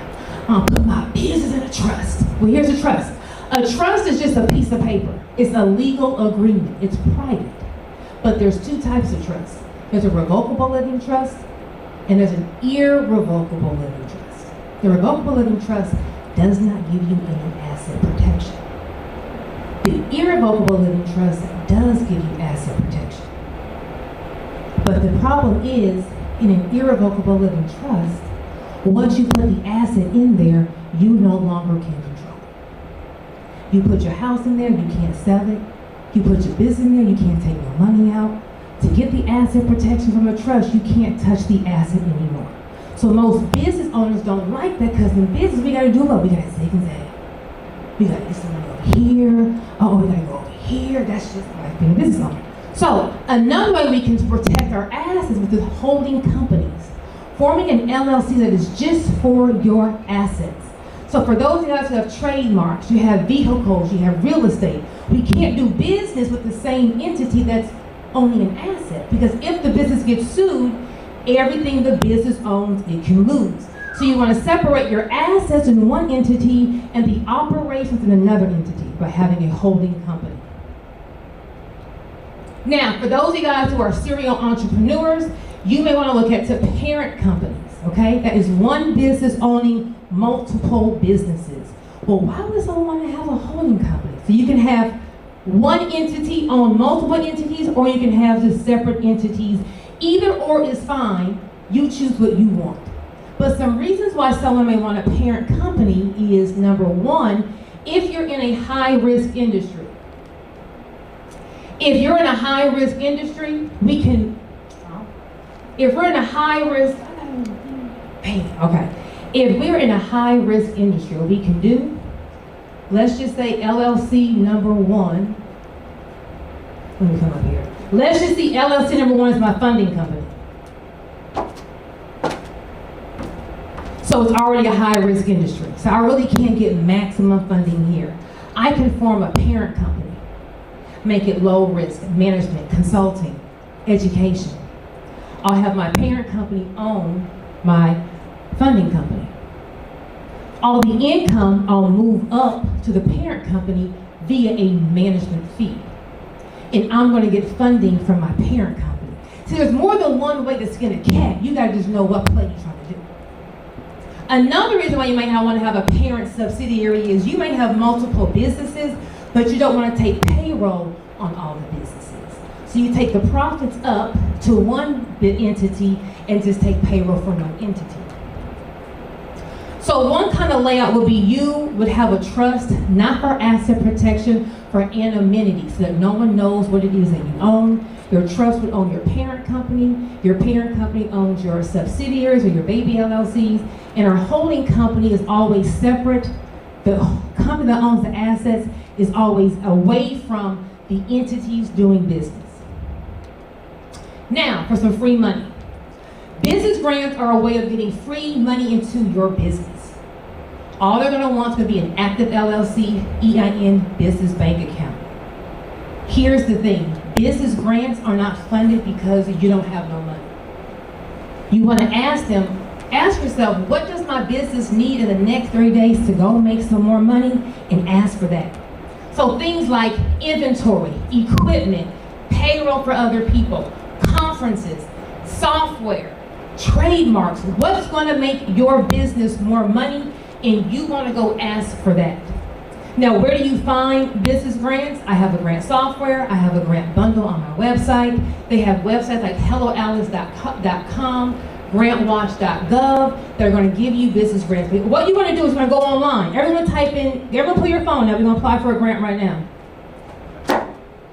Pull your phone up. In the Google search, type in Galaxy of Stars. Galaxy of Stars grant. It's going to be a free $2,000 grant. You don't need to have an LLC. For anyone in here, just blink, that doesn't have their LLC already. It's going to ask for your name. It's going to ask for your email. It's going to ask for your zip code. It's going to ask for your gender and ethnicity. And then you're going to do a drop-down button. Do I have a business or do I want a business? This grant's offered every single month. You can apply for it in 30 seconds. If you have multiple LLCs, each business can apply for the grant. And that is how simple it is to apply for grants. Now, we had a fabulous weekend this weekend, yes or yes? You learned a lot of information, yes or yes? Are we going to execute on the information? If getting the information was the key, everyone who watched YouTube would be successful, correct? But when you leave out of here, I need you to leave with one thing in mind. Whatever is the vision that you keep seeing when you're sleeping, whatever is the vision that you keep daydreaming about when you are stuck in traffic, that is God showing you your next life. That's God giving you a snapshot of what He has in store for you. I'm not telling you what a chat GPT, I'm telling you what I know. So all you have to do is say to yourself, when I leave this conference today, I'm going to do whatever I have to do to go win. And that sounds good, but guess what? The second you leave, life don't life. So when life lives, are we going to go through it? Are we going around the obstacle? Are we going over the obstacle? Or are we going under the obstacle? But the obstacle stopping us is not an option. When it comes to your business, one thing I want you to keep in mind is we have to run it like it's Walmart. If Walmart doesn't change its pricing at the cash register, you don't change your pricing because the customer said, can you change it? If Walmart don't accept Cash App, then we don't accept Cash App. If Walmart don't have a Gmail account, then we don't have a Gmail account. We have a real business account. You are a baby Walmart. When you run your business like it's Walmart, when you have the right business structure, when you have nice, clean bank statements, you are now afforded the benefits of having a business. When you don't run things like this Walmart, when you don't have the right structure, one lawsuit will take you out. When you apply for funding, you're going to get denied. When investment opportunities comes, you're not ready. A lot of times we're not where we want to be in life, not because we never had the opportunity, but because we weren't ready to execute when God sent us the opportunity. And my God, say my God, is a God of abundance, is a God of overflow. I don't care what you're going through, I don't care who you are, I don't care what your past is. My God is not only going to get you through it, get you over it, He's going to clean you. And when you get to the other side,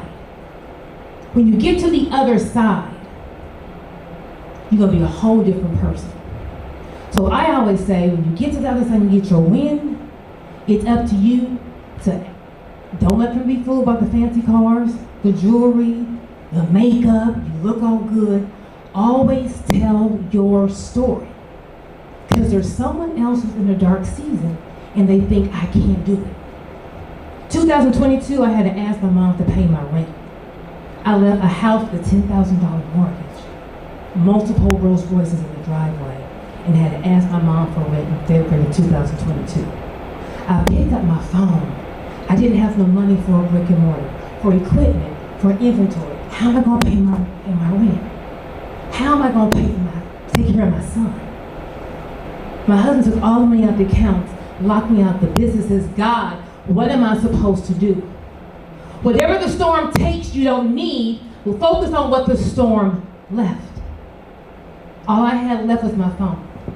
I picked my iPhone up and started giving out business tips what a real 7-figure business looks like. It ain't the course. It ain't the course and then be at the beach. That ain't business. It's a whole lot of fighting you got to do to get it there. I stumbled upon digital products. And with one digital product, God transformed my life. Say transform. Transform. 2022, I had 9,000 followers. Today I have 630,000. 2022, my mom paid my rent. Last year I did $5 million in revenue. I'm not telling you when I chat GPT, I'm telling you what I've lived. So everyone out here has the same 24 hours. Everyone out here has the information. If God can do it for me, He can do it for you.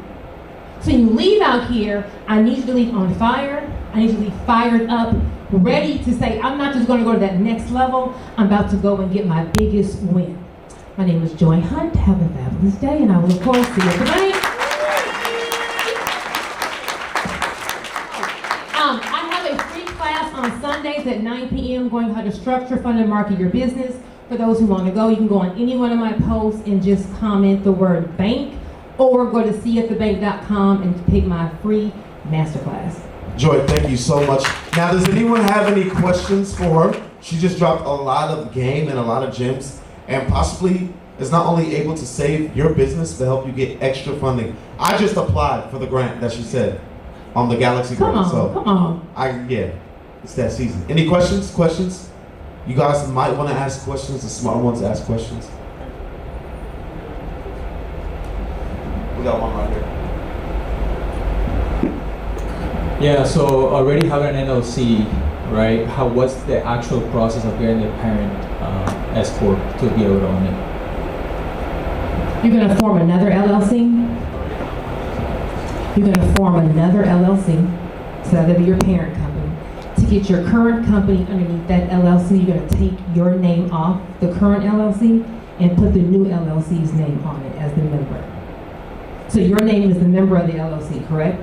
So to put your new business under the parent company has to own this business. So you'll do an amendment with the Secretary of State. You'll take your name off as the member, and you'll put the parent company's name as the member.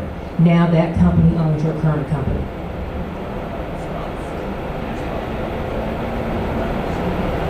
If you want it to be underneath the parent company has to own it. So whoever, you want to know if the spouse can own the new LLC or the?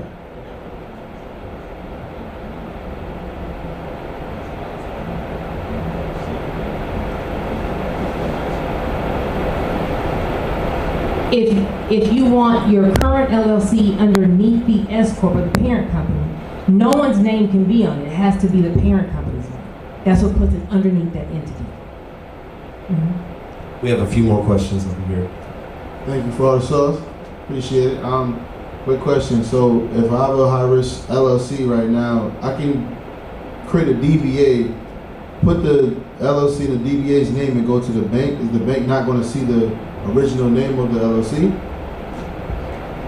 If you have a high risk industry right now, treat that like the outbreak monkey. It's just dead. It's bye.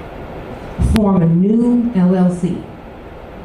We're going to do business with the bank in the new LLC.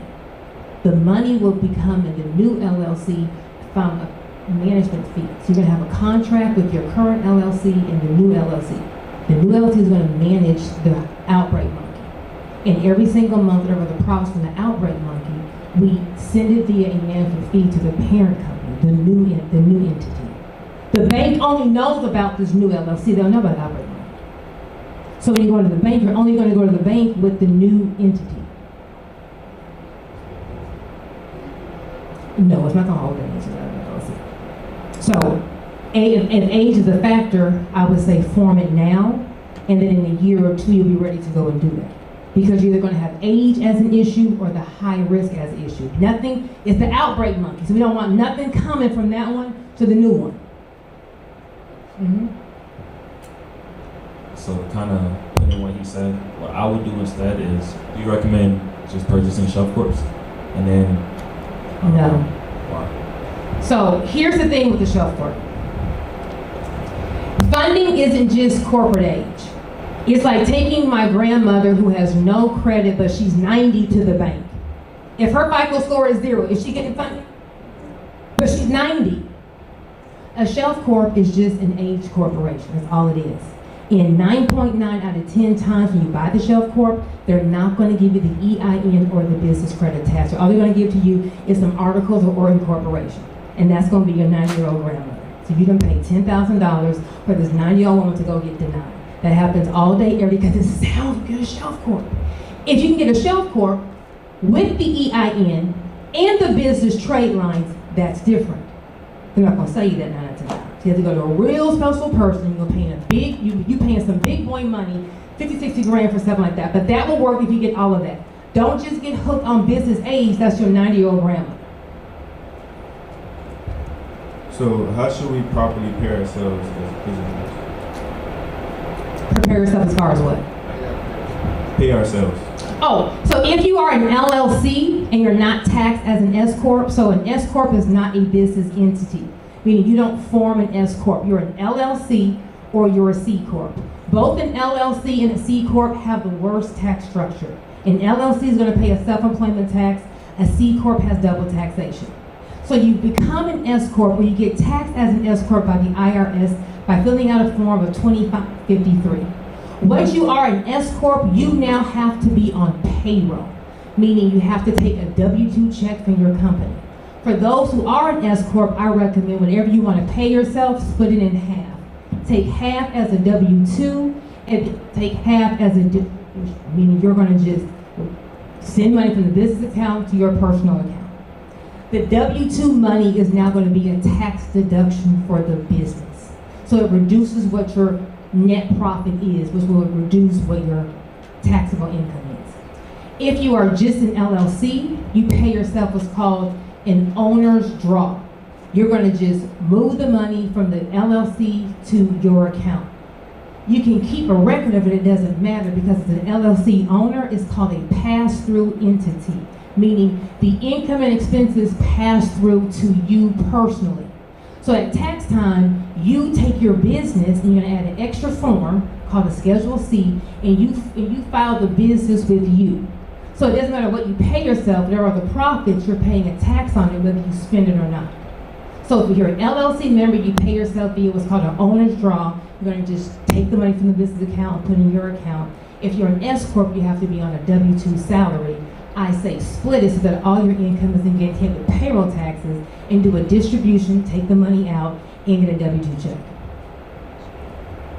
So how would you go about having an LLC that's not really high risk, but you're in the wrong NAIC code? Start over. Okay. Once you get the NAICS code, it's a wrap. It's not outbreak market. Yes, sir.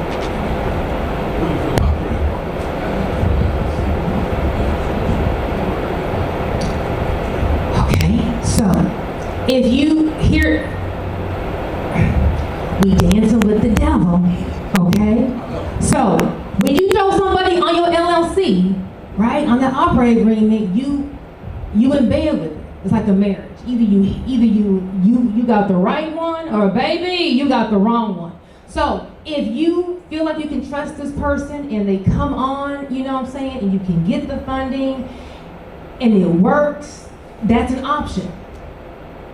But I've seen on the other side where you put someone on, once the money hits the bank account, all that stuff you talked about, when there wasn't no money, see, once the money hits the account, the real person shows up. In the beginning, we out here struggling. We got ramen noodles trying to get it to, yeah, we gonna go together, we gonna do. The second the money hits, it's like a new person shows up. So depending on what that person's true character is, it can be a great success, or it could be a nightmare, because now you linked into you. Now they have full access to everything. So it's a half a dozen on one hand, 6 in the other. You choose what you want to do. Any other questions for Joy? One more right up front. Timmy, will you get handed the mic? She got it. Thank you, Joy. You always give the best advice. But I want to know, what advice would you give to a business owner who wants to vet a good attorney for properly structuring a holding company and irrevocable trust for asset protection? Well, one, the trust needs to be done with an estate planning attorney in the state that you live in. You want to get someone who normally does this. So I charge $1,500. I do a business structure consultation. I will either fix what you have or form what you need. But you want to have someone that is fluid in holding companies, business structures, not just forming an LLC, because there's a different strategy. There's tax benefits, and then there's asset protection reasons why things have to go a little bit more complicated.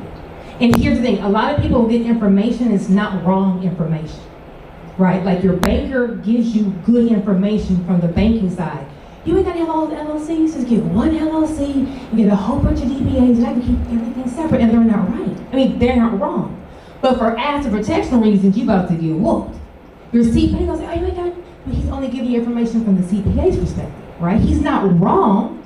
It's just the area of expertise is not what you're needing. Asset protection is going to cost more in the beginning, but guess what? When you get that complaining customer, when you get into a partnership dispute and that lawsuit hits, your life is still going on because you know that you're protected. You're not losing sleep, you're not getting no migraines, you ain't getting no stress because you know I'm good. At my salons, I got hit with the $5 million lawsuit. A girl came in, she wanted to get this wig put on. We said, don't put the wig on, you just relax your hair. She still got it on. Her little edges came out. She went to a doctor one time. She had a $7 bill, and she got hit with a $5 million lawsuit. Now, for everyone in here who does lifestyle marketing, you want to show your Ferrari and all that stuff, you are now making yourself a target. And when I was new money, I was loud. Okay? That's all I'm saying. I ain't telling you what a chat GPT, I'm telling you what I know. Don't be loud. But I was able to sleep because my whole thing is, baby, she sued all 5 entities. I'm about to get 4 of them gone. Only one did business with you. I got a waiver of liability saying anything that happens to your head, I'm not responsible. So I knew going in, I'm not losing no sleep. My attorney calls, no. Don't even tell me what it went from 5 million to $1 million. No. We in mediation. I'm in sweatshirt, jeans, no makeup. Like, bitch, you got me fucked up. I'm not even worried about you. No. Case dismissed. But if I didn't have my ducks in a row, I would be stressed. Oh my gosh, what's gonna happen? So you pay more money in the beginning so that when it does happen, you're good. When the car accident happens because your employee made a mistake, you're good. You're just good. So either you pay now or you pay later. If you pay later, you're always paying more. Any other questions? Are we good? We got time for one more, and if not, thank you so much, Julie. Awesome. One last one. So I took your mentorship, the workshop that you did a few months ago, and I wanted to just thank you for all the advice, but I did want to see if you still offer the program, maybe there's this side conversation, but you will. Okay.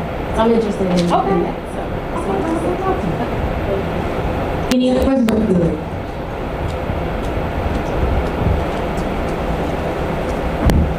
My question is quick. I just want to know at what point you think would be a good point to switch over to an S-Corp?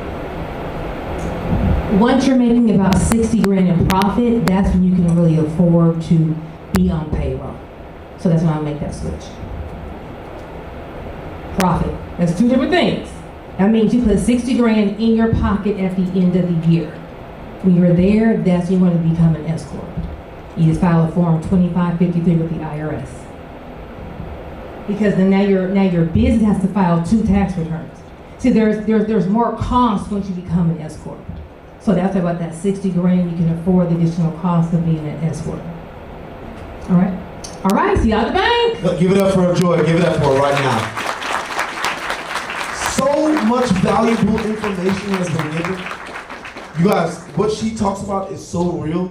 When I was actually working with one of my clients in Atlanta, which I'm not gonna say the name, they got into a very bad situation in real estate because they had one main company under multiple different apartments that they actually owned. They were Class C apartments that they owned, and they went through one lawsuit, and he had 5 different apartments. Each apartment was at least 24 units. And when they got hit with that lawsuit, they got everything taken away. So it's very important to understand not only the things that she's teaching you guys, but that's how you prevent a total loss, even in dealing with something like a lawsuit, or even in just being able to gain and profit from each different entity. So you guys lock in, pay attention. I hope you took notes. Let's check out this video.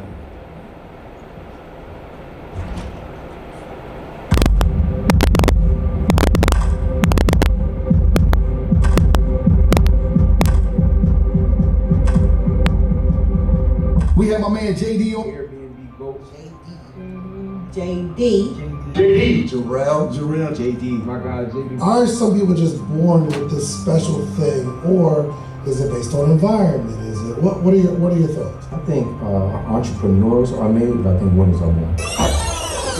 I know you're proud of me. A lot of shit I prevail, they understand your seeds. Make sure the family eat well, I give them what they need.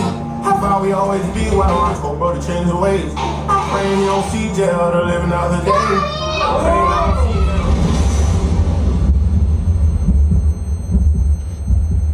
What is it about you that can keep that focus? Champions adjust. That's life. The only thing constant is change. So if you know that in life, the only thing that you can guarantee is things are going to change.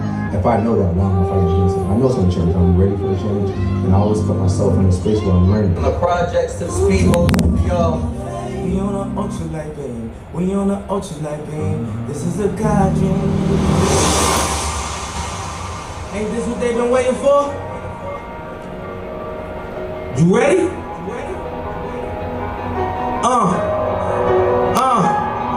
I used to pray for times like this, to rhyme like this, so I had to grind like that, to shine like this. In a matter of time I spent on some locked up in the back of the paddy wagon, cuffs locked on wrist. See my dreams unfold, nightmares come true. It was time to marry the game, and I said, yeah, I do. If you want it, you gotta see it with a clear eye view. Got shorty, she try and bless me like I said I do. To every single person in this room touching $1 million in 2025, and a toast to this being the worst year ever, because every year moving forward is going to be better than the last. Loaded bases, that's my motivation. Feeling lucky, we should go to Vegas. I'm originally from Brooklyn, New York. I've always wanted to do Airbnbs, as Jarrell knows. It's like a home invasion. My dome inflated and I'm more creative. It's like a couple big deals, but it's no parade. Just a couple, it's everything.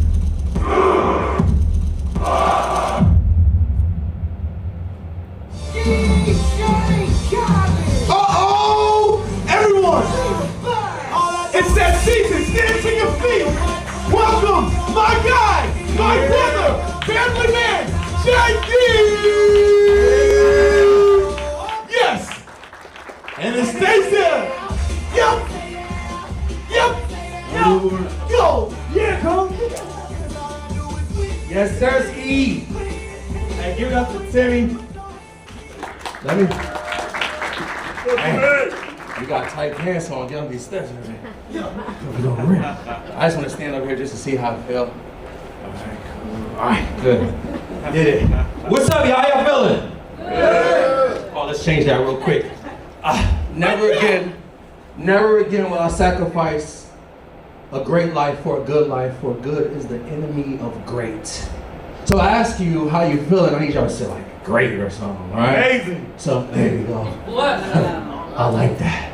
All right, how y'all feeling? Amazing. Great, man. I wanted to play a song. I'm thinking play it, and it goes, "Have a baby by me, baby, be a millionaire." You like that? Song? Have a baby by me, baby, be a millionaire. Go from expecting to a millionaire real quick. Family, I got a lot to say in a little bit of time, so can I get straight to it? Perfect. I remember graduating college, and I had high hopes. Thought I was gonna make a lot of money, do some great things. How many of y'all thought that too? Okay. Once I graduated, I realized it wasn't that easy. I ended up getting one job, worked that for a few, picked up another job, and I basically worked these 2 jobs for 7 years straight. And at the end of those 7 years, I was broke. Every single month, I had more month left at the end of my money. You know what I'm talking about? You ever got to the 15th of the month, all your money done ran out, you got 15 days left, you're like, I'm gonna figure this shit out. That's what my life looked like. So, in 2013, my friend introduced me to network marketing. I walked into a similar room like this, and they was showing this presentation. Everybody thought it was a scam, but for me, it was like way different than a job. I said, you know what, let me go ahead and give this a try. Within 2 years, I was making more money doing that than I was on both of my jobs. So I called in well. You ever called in well? Yeah. You called in sick before? All right, let me show you. Damn, I didn't know I was about to teach on this. I got you here. So I called my boss. I said, well, He said, well, what, Mr. Dinkins? I said, I got an eye problem. He said, an eye problem? I said, I can't see myself working here anymore. I'm out. So I hope y'all call in well sometimes, right? So within 2 years, I called in well. I said, I'm gonna go all in. And literally from that moment, it just seemed like challenge after challenge took place. A little over a year after that, the company started facing some financial troubles. And by 2017, they basically stopped paying me. At this time, I have no jobs, but I have all my bills, I have all my responsibilities, I have absolutely no money coming in, and I gotta figure things out. Then once that happened, I started to like struggle a little bit, okay? I started drinking a lot, going out, partying, drinking, going out, partying, drinking. I ended up having multiple DWIs, and I had to spend some time in jail. 2 weeks after getting out of jail, my father passed, and I'm like, damn, it just keep on coming, just challenge after challenge. But I say, you know what, I'm gonna figure it out, I'm gonna pick myself back up. So I come back out, I recommit myself to the network marketing business, I grow the business again, and then in 2020, how many of y'all know what happened in 2020? The pandemic. So the company was a travel company, no one was traveling, the company went out of business. I went from making over $90,000 a year to zero overnight. Somebody say ouch. Ouch. But I was like, I gotta keep figuring this out. So I ended up joining another network marketing company, and I did that for close to a year, and that pretty much died out again. And here I was again at ground zero. I remember being in my kid's bathroom, my hand on the sink, I'm looking in the mirror and I'm literally crying because I have no idea what the hell I'm gonna do. Like, you ever got to a space in your life where you felt like, damn, why is this happening to me? Like, why every time I commit myself to something, I don't get the breakthrough? Like, how come I see all these people winning? And I'm not a hater, but I'm like, I see everybody winning. Why is this can't happen for me? I'm a good person, I went to school, I did the right things, and I'm like, I just can't get a breakthrough. And that's where I was in 2020. But today, somebody say today. Today. Hello. Today, me and my wife started an Airbnb business. We actually rented 2 apartments. And in 2 years, we made over $1 million off of 12 apartments that we rented. From there, you can clap for that. I mean, that ain't a lot of money. Y'all, we made $1 million. Yeah. Joy didn't make it too much money. He only $1 million. Oh, ain't nothing. All right? We made $1 million over 12 apartments that we rented. I ended up starting a coaching program. Since starting that coaching program, I have made over $100,000 in 24 hours more times than I can remember. Let's get a little better, right? I got awards. I got lifetime achievement awards. I got awards for making $100,000 a month, awards for making $500,000, 2 awards for making $1 million. One of them from ClickFunnels. Y'all know about ClickFunnels? All right, I got that award. I got another award coming. I ain't gonna say it because I'm gonna put it on Instagram and I need the social content, so I ain't gonna tell you right now. But in any case, did that.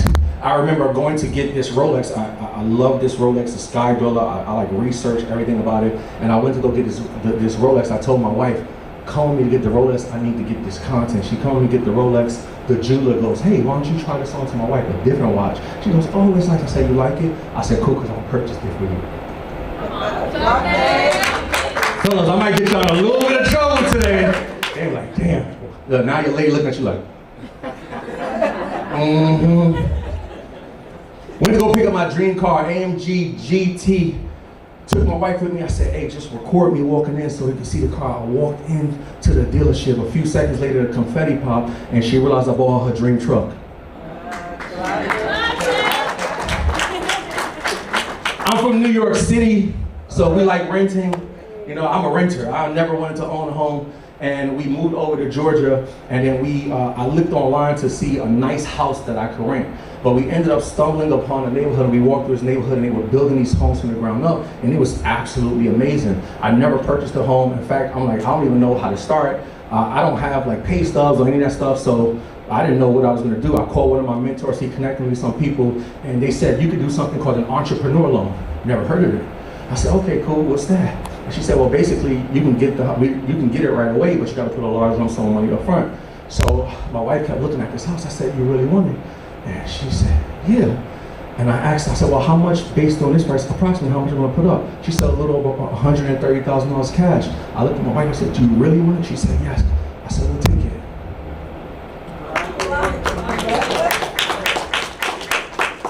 JD, what changed?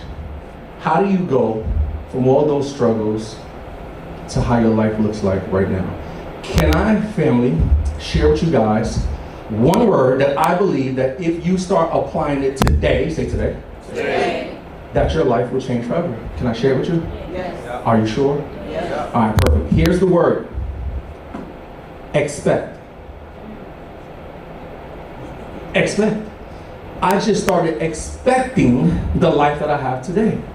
I started expecting to make millions of dollars. I started expecting to have a certain lifestyle. I started expecting to do certain things for my family. I started expecting to have the ability to do things for my wife. I just had different expectations. Now, in fact, let me share. Can I share something with y'all? Now, I was listening to Pastor Mike Jr. Y'all know who it is? I was listening to Pastor Mike Jr. and he gave a unique perspective on expecting, okay? So we have any mothers in the house? Moms? We got a few mothers? Come up to the mothers in the house. Shout out to all the moms. All right, so mothers, you've been pregnant before? That would make you a mother? All right, cool, you've been pregnant before. Now, do y'all remember the first time you found out that you was pregnant? Do y'all remember that? Y'all remember that feeling? Right? Now, did you have, like, after you found out, like the day later, did you have the baby? No? You didn't have the baby right away? Oh, you was expecting, right? Oh, what? A baby? How long out? 9. So you was expecting a, how far out? 9 months out. Now, when you was expecting this baby, there were some things that you probably did during that process to prepare for the baby, right? So, let's say medical, right? You guys started going to appointments. You got like prenatal, hopefully I'm saying this right because I ain't never been pregnant, but prenatal appointments, I'm thinking like sonograms, right? You got to get some blood work. You start drinking alcohol because you preparing for your baby, right? You started probably doing different workouts and stuff. You probably picked the hospital that you wanted to have the baby in. And then the major thing that you had to do was decide if you wanted to have the epidural or not. Some of y'all scared of the epidural. Right? So you did all this preparing because you was expecting a baby. How far out? 9 months. Your job, you put in the, what's the thing when y'all go out? Maternity leave. You put in maternity leave because you had to prepare because you was expecting a baby. How far out? 9 months out. And then some of y'all probably did a baby shower, right? The men looking at me like, I ain't do it. Men, we are part of the baby shower too, right? And in the baby shower, you probably created a registry so people can buy different things. You probably purchased some stuff, but I know what y'all did, ladies. You put the most expensive stuff on the registry and people still showed up with Pampers and wipes, right? So you did this because you was preparing, because you was expecting a baby 9 months out. And then some of y'all even had some nurseries. Anybody set up a nursery? Well, where I grew up in the projects, so we didn't really have a nursery. It was like one corner in the room. You pushed the crib there, you maybe painted the wall, put some stickers on the wall, and that was it. We didn't have nurseries. Some of y'all got some nurseries. So you set up this nursery because you was preparing, because you was expecting to have a baby 9 months. Can I ask you a question? The baby wasn't there yet. Why were y'all doing all that stuff? Why didn't you wait until the baby came to do all that stuff? Because you was expecting the baby. So you did all of these things, not even knowing if the baby would actually come, but because you expected, you prepared. Let's see. Actually, let me see. I looked up the definition of to expect. To expect. To believe or assume that something will happen or be the case in the future. to look forward to something with anticipation or belief. Because of your anticipation, because your belief, because you expected that the baby would be there, you prepare different. When you expect, you prepare different.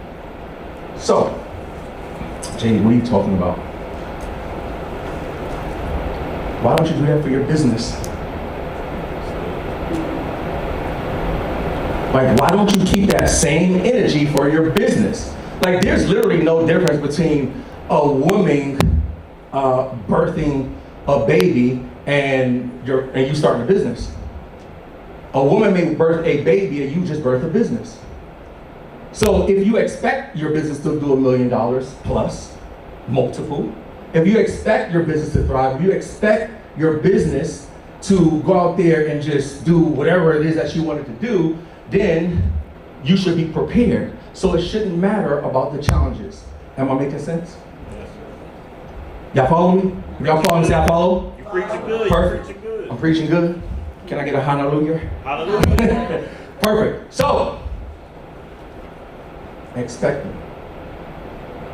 But how many of you know, let me ask the ladies, are all pregnancies like easy? Sometimes there are complications. Complications. Same thing that happens in business. You see, you expect your business to thrive and you want your business to do good, but it seems like the moment that you truly commit to something, here goes the challenges. Who knows what I'm talking about? Here's what Myron Golden says. Anybody heard of Myron Golden?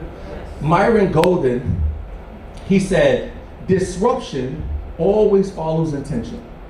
The moment you plan to do good, something good doesn't happen first. It's always the bullshit. It's always the challenges the moment that you fully commit to something. But once again, if you expect to be successful, then you're prepared for when the challenges come. Are y'all following me? And this isn't anything. Like, this has been proven over. In fact, now look, I believe in God. Right? I don't push my beliefs on anyone, but I believe in God. I'm not an expert in the Bible, but can I share a story with you real quick? Right? So, the Israelites lived as slaves in Egypt. Right? And Pharaohs was actually intimidated by the growth of the Israelites. So Pharaoh said, you know what? We're going to increase this workload, and here's what we're going to do. We're going to just kill off all the baby boys so they can stop growing. Now God heard this, and he said, oh no, we can't have that. So here's what God did. He FaceTimed Moses through the burning bush. God, hey yo Mo, he called Moses Mo. Just letting y'all know. Hey yo Mo, hey, Pharaoh's over there tripping. I need you to go over to Egypt and you gotta confront Pharaohs, and I need you to free the slaves. Moses, you want me? God like, I got your back, bro. Just go ahead, I got you. So Moses goes over to Egypt. He get to Egypt, he get over to Pharaoh, he goes, hey Pharaohs, I need you to let my people go. Pharaohs go, let my people go. You need to let his people go. You want me to let your people go? Okay, go ahead, I'm gonna let your people go. Being sarcastic. But instead, he once again increased the workload, took away all the resources. Now here's what started to happen. Because Moses' intentions was to go over there and do good, to free the slaves. But what happened is the very people that he went out to help, they started to go back to him and say, why would you do this? You just made it worse for us. Now, of course, God said I had your back. So God, he picked up the phone again. Hey, Mo, what's going on, Mo? Mo, like I'm having a little trouble. So God sends 10 plagues. All kind of crazy stuff, right? God sends 10 plagues. And then finally, Pharaoh says, you know what? I'm going to actually let them free. And he does let them free. But the moment he let them free, he changes his mind. Come on, Pharaohs. So he sends the army after the Israelites. So the Israelites is running away. Pharaoh's got the army chasing them. And they're trying to get away. And then they get to a point where they're at the sea. And they got the army right behind them. And now what do you think they do again? They look over to Moses and say, why would you do this? Why would you move us in order for us to only have to die. I would rather stay home because at least we would live. See, God told me to say that.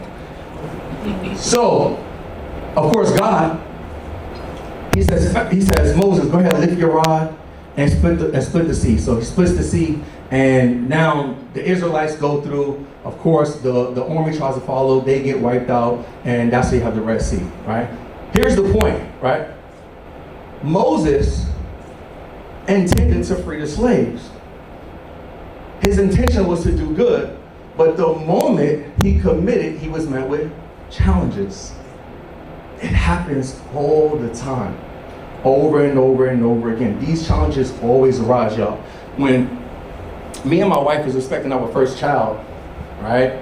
Found out she was pregnant, we was excited, we couldn't wait to have a baby, and literally 8 months in, 8 months in, the doctor walks in and says, your child has no heartbeat.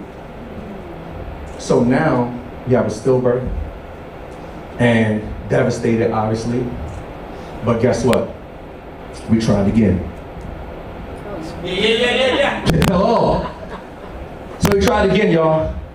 3 more failed pregnancies after the stillbirth. And then on the 5th try, we had my son Legend. Why? Well, for Legend, we started doing testing, genetics testing. We was going to the doctors. We was seeing what she could do, what I could do. We was just literally doing everything in our power. The big difference in all the 4 failed pregnancies and then the successful one was we just prepared different. We expected to have this baby, so y'all, when you expect, you prepare different. Y'all pick it up what I'm putting down? So, this is how you have to treat your business, right? When you expect to win, you just prepare different, you do things different, and no matter what challenges come across you, right, you're gonna overcome them simply because of the way that you prepared, okay? Another thing, so I gave you one word. Can I give you one question that changed everything too? All right. It's 4 words. Who can I pay? When I started this business, I was always trying to find the cheap way. What is like the least expensive option? I was always trying to find a shortcut, always trying to find a deal, and then I started asking myself, who can I pay? Because I knew I would get to my results faster. I remember being in a room just like this, y'all. So, when I was starting this journey, I heard about this conference that was going on in Atlanta. And I asked my friends, hey, y'all wanna go to this conference in Atlanta, it's gonna be entrepreneurs. And all my friends were like, no. But if I would've asked to go to the club, they'd have been down. So all my friends is like, nah, so I'm like, all right, whatever. I'm about to go myself. Now, I barely had any money. I booked the flight. I booked my hotel. I had to pay Ubers because my license was suspended. And I called one of my other friends named Leo. I said, hey, Leo, they have this conference. And Leo's like, you know what? I'll meet you down there. So we go to this conference. It's a 3-day event. And on the very first day, the gentleman stands on stage and he goes, hey, y'all, tomorrow I'm going to be giving you guys an offer. And it's going to be discounted.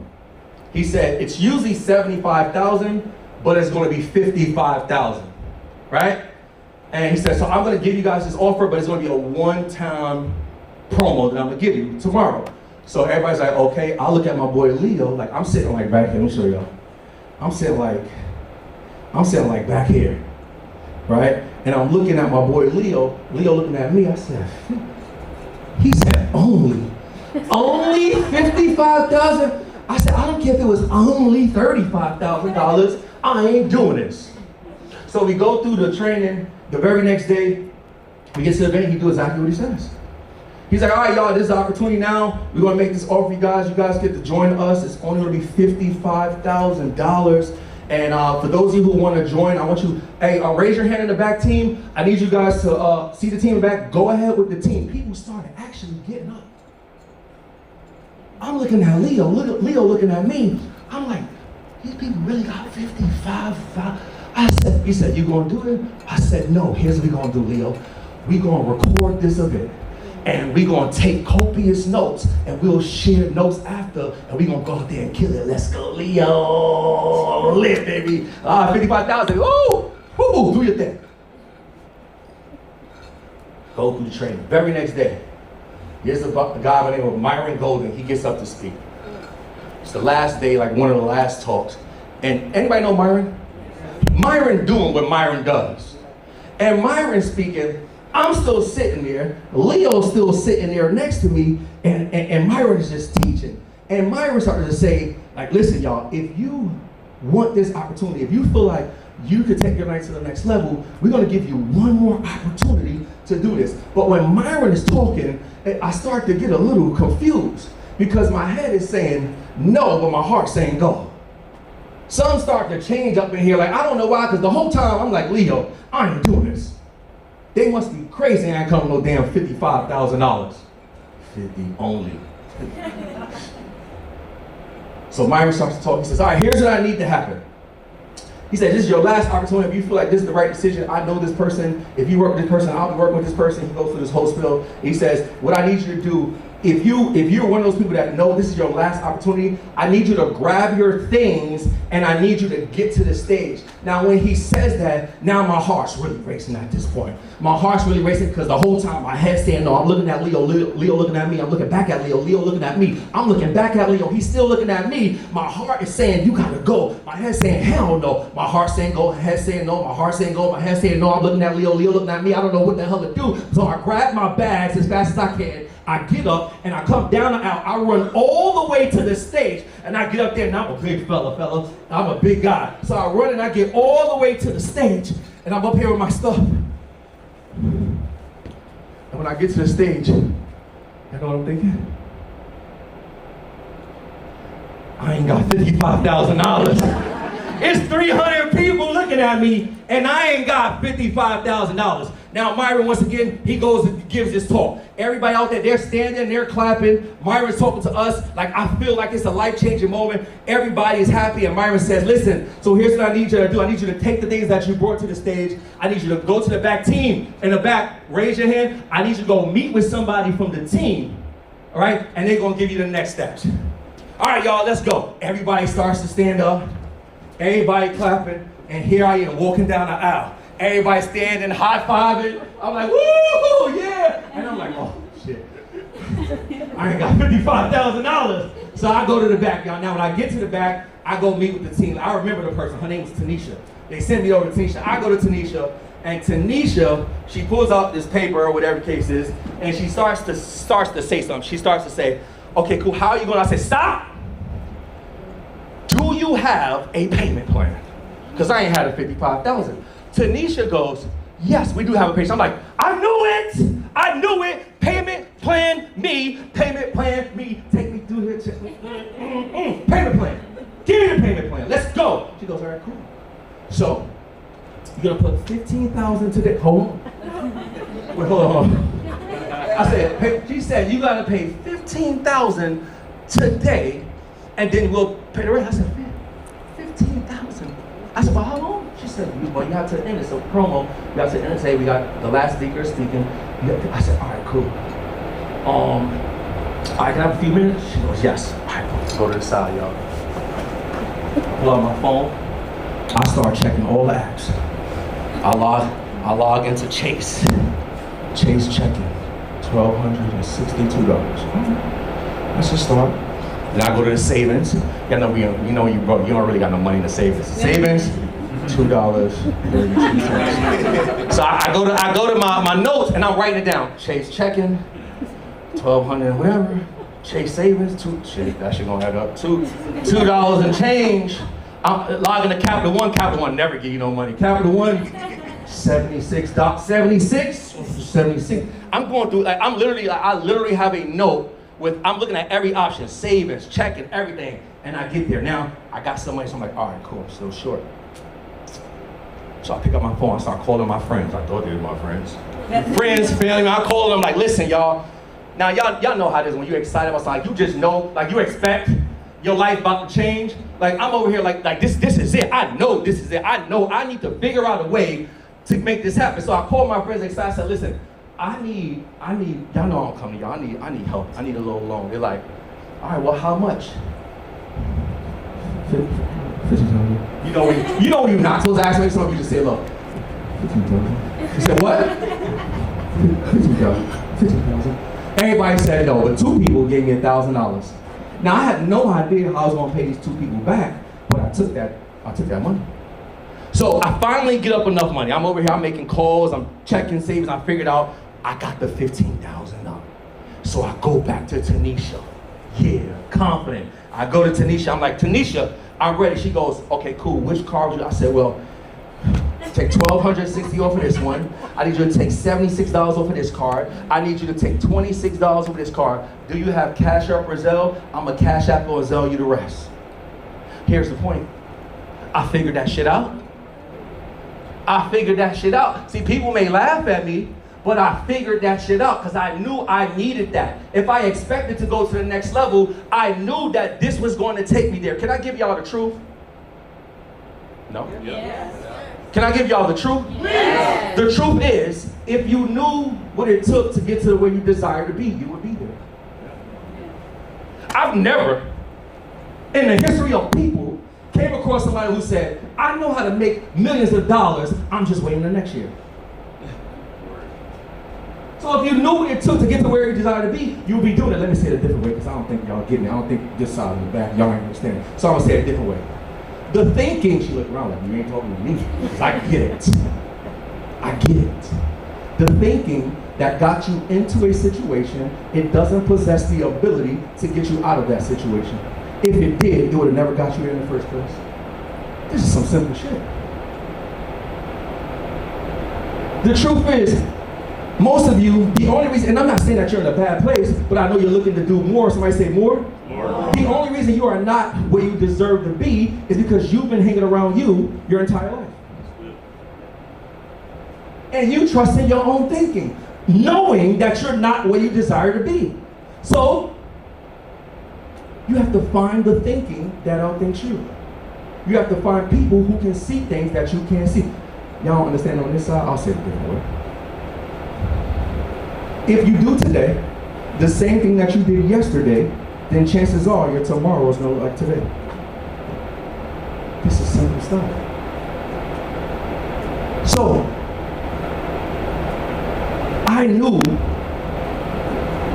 well, I look at myself and I'm like, I'm 30-something. I've done pretty good. I got the college degree, I work. I'm like, JD, you're not there. Like you're not there yet.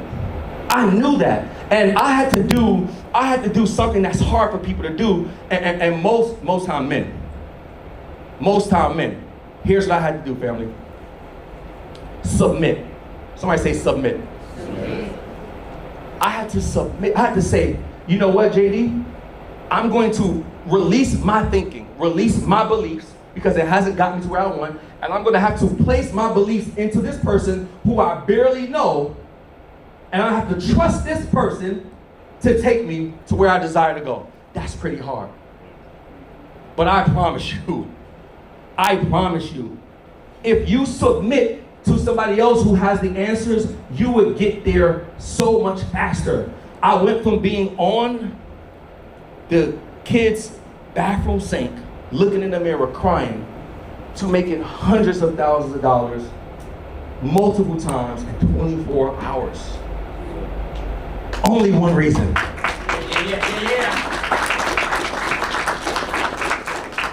I submitted to coaching. It's it. Sometimes the answers are right in front of you, but we want to make shit way more difficult than what it is. You want to get somewhere, somebody else has the answer. I'm saying, who the hell can I pay? That's how I think right now. Who can I pay? That's how I got with Sharif and them.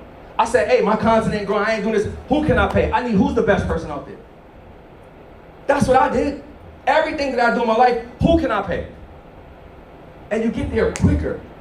So I'm just telling you, one, you have to expect to win. And if you expect to make millions of dollars in your business, if you expect your business to be impactful, if you expect your business to reach millions of people, then you have to prepare different. And if you really want to go, you have to find a coach. You have to find someone who sees what you can't see. It is very simple. That is the answer. If you make that more complicated than what it is, I promise you, next year you'll be in another event just like this, asking the same ass questions like you all know. But if you do what I'm telling you and you submit, I promise you, when you walk in a room, you're gonna walk in that shit different. Like you know who you are. Somebody say it's me. Somebody say I'm him. Somebody say I'm her. Herthy. Hurry neutron.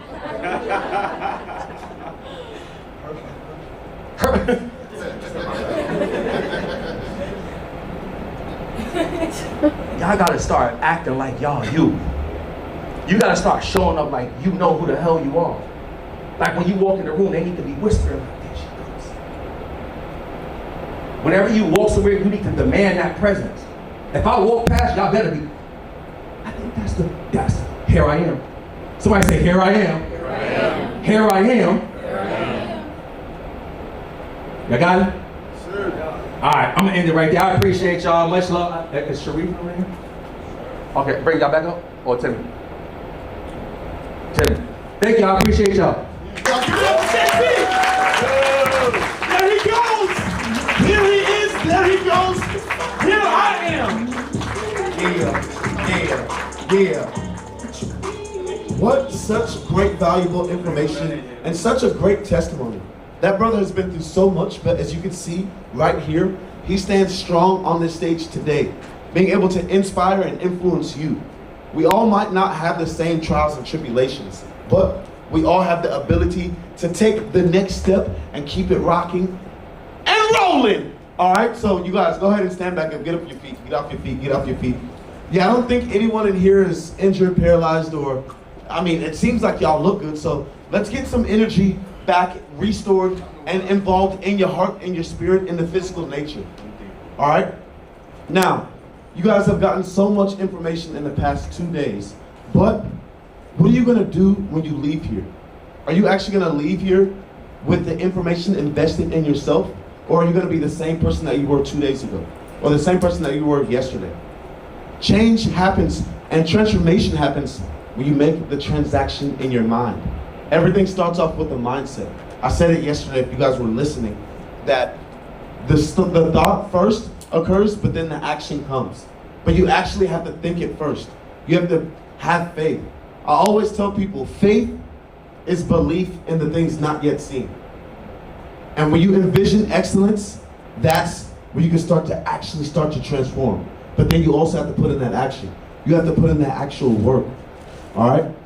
Now, one thing that one way I met Chris back in the day, I was his trainer, all right? And before I even had to train him, I had to transform myself. I had a crazy injury that I went through, and I had to literally transform my whole life, everything I did. I had to literally take it step by step. I don't think you guys understand what it means to go step by step, but sometimes that's inch by inch. But one thing I didn't do was stop. I didn't go backwards. I kept going inch by inch. And that inch became a foot. And then that foot became a yard. That yard became a mile. Literally, now we're rolling. Long distance, each step. So for you guys, you have to see yourself differently. If you have a goal that you want, yes, write that down. If you have a body that you desire, I said I used to train Chris. I used to tell him back in the day, I want you to look in the mirror and see yourself. But I want you to see something that is not even there. You have to literally envision excellence. You have to believe in something that's not there, but then envision excellence. See the six-pack in the body. Even though it's not really there, you have to literally see it so you can get it. But then, not only do you have to just see it, you have to now take those steps inch by inch, day by day, to get there, all right? But I say all that to say to you guys today, who's gonna take those steps? Who's gonna take that inch today? You have the ability, you have all the answers in front of you. You have people around you that can guide you. You have phones and technology that can literally guide you. We all have ChatGPT, Claude. Who knows what Claude is? Oh, okay. Yeah, that's the better version of ChatGPT, if y'all didn't know. But we have all the answers right in front of us. So the decision is really up to us. All right? So without further ado, I want to give it up for my brothers, Chris and Sharif. Let's bring the these brothers to the stage. Actually, Chris, get up here. Come on. Come on. Let's go.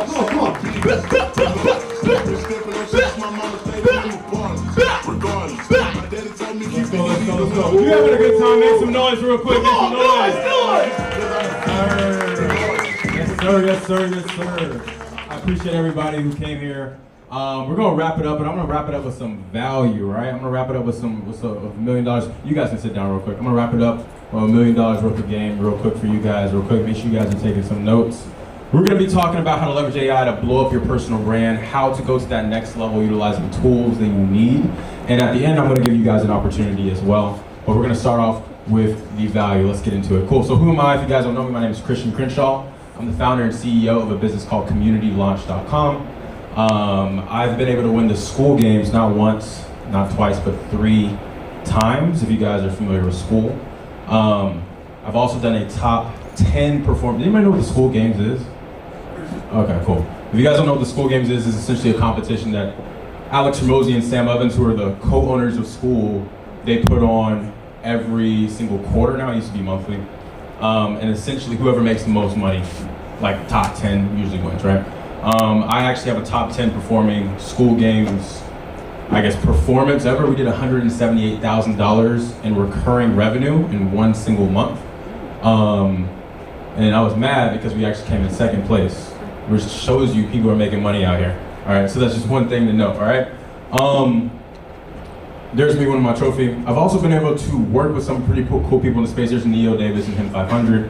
I was part of, both of their inner circles, but the cool thing about this is they actually invested in a software that I built, right? They invested and became partners with me in the software that I built.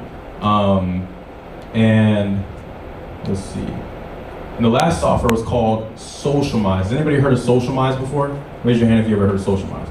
Okay, dope. Oh, hey, that's what's up. So we made a lot of people a lot of money, right? We made a lot of people a lot of money. If you haven't heard of Socialmize, essentially it was a tool that added all of your followers to your close friends on Instagram, and it would like 10x your story views. It did a lot of other things. It also could essentially, it's like an AI bot for your IG. It could like people's Instagram stories. It could, like their content. It could do auto DMs before ManyChat started to do it, and we were able to scale that to $200,000 in MRR. Somebody say MRR real quick. MRR. I believe MRR is the lifeblood of your business, okay? Somebody once told me if you don't have recurring revenue, you don't have a business. And I wholeheartedly believe that because, especially myself as an agency, we're spending 6 figures a month in expenses.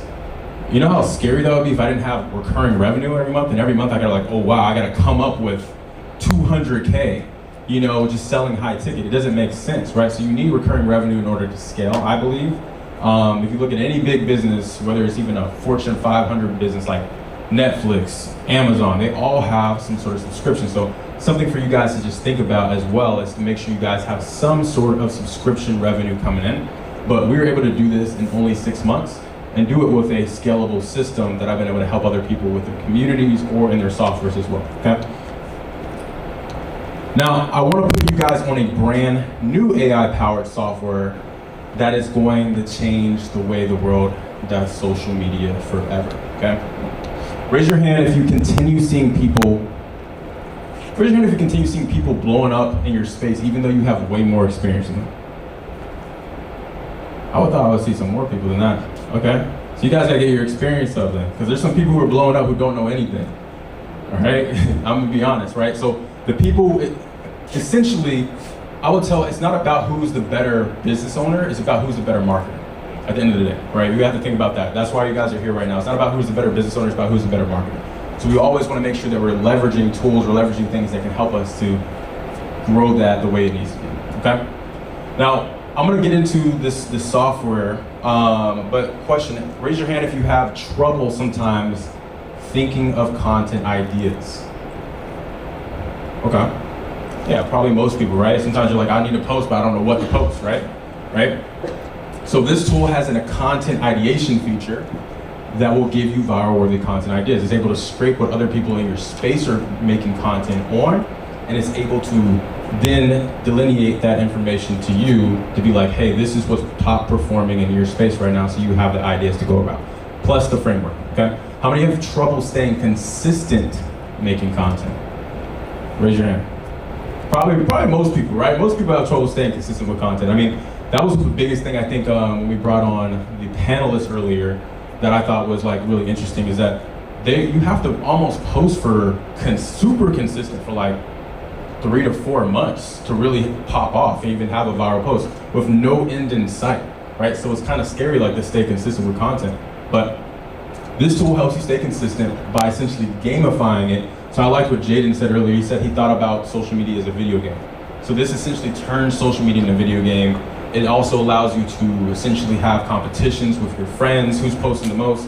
Let's say me and Sherry are following each other on this social media platform, and she's posting 7 days in a row. It's gonna be like, Sherry just posted 7 days in a row, you better catch up. Like, it's like essentially a fun reminder to essentially make it a little bit more interesting for you, okay? Now, how many of you have trouble creating scripts for your content? Maybe you have an idea and you're like, all right, I can't just freestyle it. Okay, hands up if you have trouble creating scripts. Yeah, right. So this is going to essentially be a built-in scripting engine that makes it 10 times easier. And the cool thing is we have people utilizing the scripts right now that are going viral with these scripts, so we know that they work, and they've been programmed by a lot of stuff that I'm gonna talk to you guys in a second. Okay, now, Nia was able to 10x his social media engagement using this tool, okay? Simone Bees was able to make 30K in 1 week after leveraging the software, all right? And we have Diana that was able to grow 50,000 followers in a couple months using the software, okay?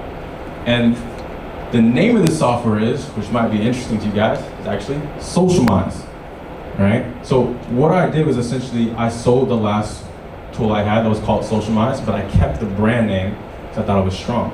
So this is a whole new platform, whole new tool that we've been utilizing that's currently in beta that's going crazy right now, all right? So for everyone in here, we're gonna do a really cool thing. We're gonna give you a special gift. I'm gonna give everybody, and I think it's actually a 7-day trial of Socialmize. So I need you guys to take out your phone, get your trial in for Socialmize if you don't have it. And what we're gonna do is we're gonna do a little workshop mode. I know we've been doing a lot of information, but now it's time for a little bit of implementation, okay? Time for a little bit of implementation. I'm gonna walk you guys through how to utilize this tool, how to set it up, and how to make sure you guys got it going the way that you need it to go, okay? So pull out your phone, take a picture. Let me know when you got it, say got it. If you need more time, say need more time. You need more time? Okay. If you need more time, say need more time. You good? Okay. Cool. All right, we're gonna go to the next slide. All right. Again, there's a screenshot, a little QR code again before we get into it. So, first thing, obviously, you gotta sign up for an account, okay? Like anything you do, sign up for an account real quick. All right, so I'm gonna give you guys a couple minutes to sign up for an account. Very easy too, you can utilize Google. So you can log in with your Google real quick, sign up for an account real quick, and get it going, okay? And by the way, guys, if you guys aren't utilizing things like AI right now to create your content or anything for your business in general, then you're moving in slow motion. I would say you're moving like a caveman right now, right? I mean, it's 2026. You have to essentially leverage these things in order to stay alive and to have higher leverage potential in your business, right? All right. So once you guys sign up, say got it, just so I know. All right, we got 2 people. All right, we got 3 people. Got it! All right, we got 4. Love it, love it, love it. 5. Once you guys got it, say got it. I'm gonna slow down a little bit. And when you guys sign in, you're gonna see a portal that walks you through. Now this is in beta right now. We just launched a month and a half ago. But still in beta. But once you guys see it, you'll see a portal that essentially is going to navigate you through how to, I guess you can say, make sure you set it up properly. But I'll walk you through it as well. All right, you guys got it? All right, dope. All right, so explore the dashboard. So when you get in here, there's a couple cool things. Obviously, you got your dashboard. You're going to see like XP. It's going to be able to track when you post and things like that. But you'll probably see a thing that says like, what's the name for it? Is it Tour? Do you guys see it? Oh, okay, well, you gotta go ahead and, you gotta go through the portal and go ahead and, finish all that stuff. So when you go through that, you gotta answer those questions correctly. So what you guys haven't gotten into here yet. So make sure you guys answer those questions real quick. So they ask you what's your number one goal for content, how much are you posting, all that stuff. That's just so it has a good analysis of kind of where you're at.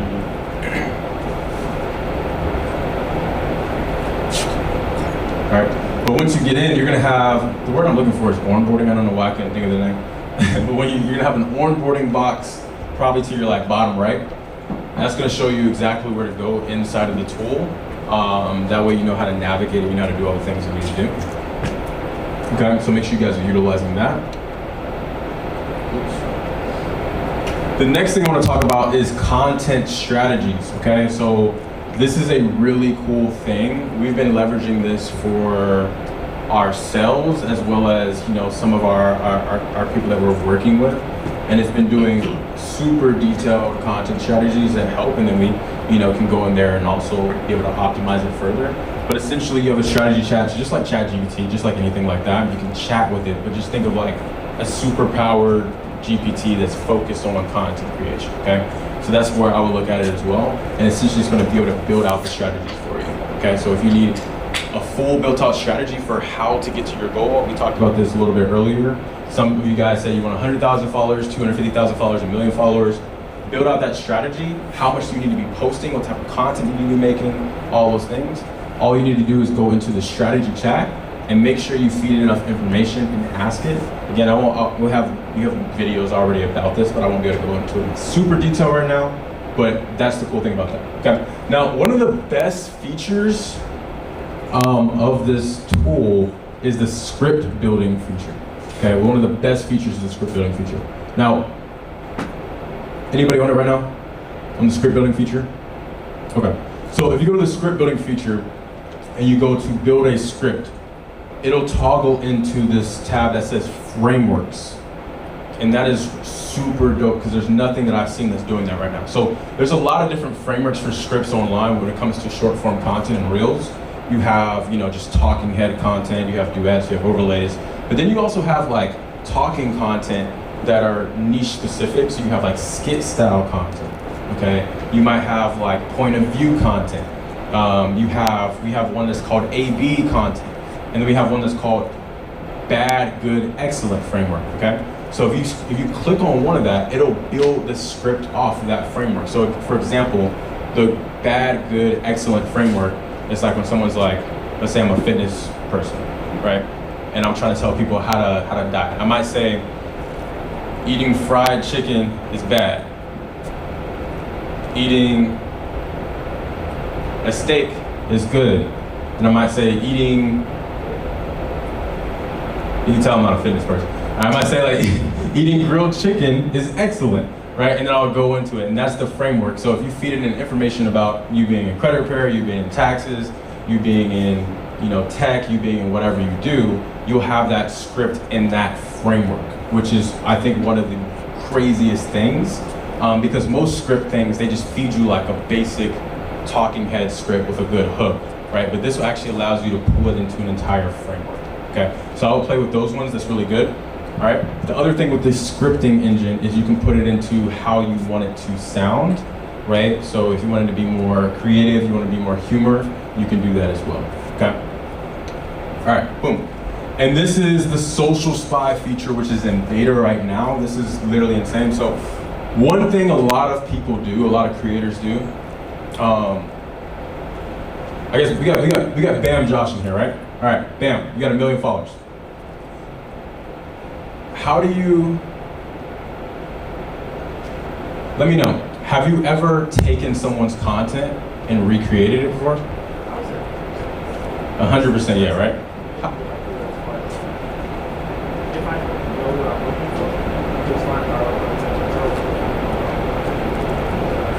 Yeah, so it's the number one way that creators make content is just seeing what other people are doing and just remake it.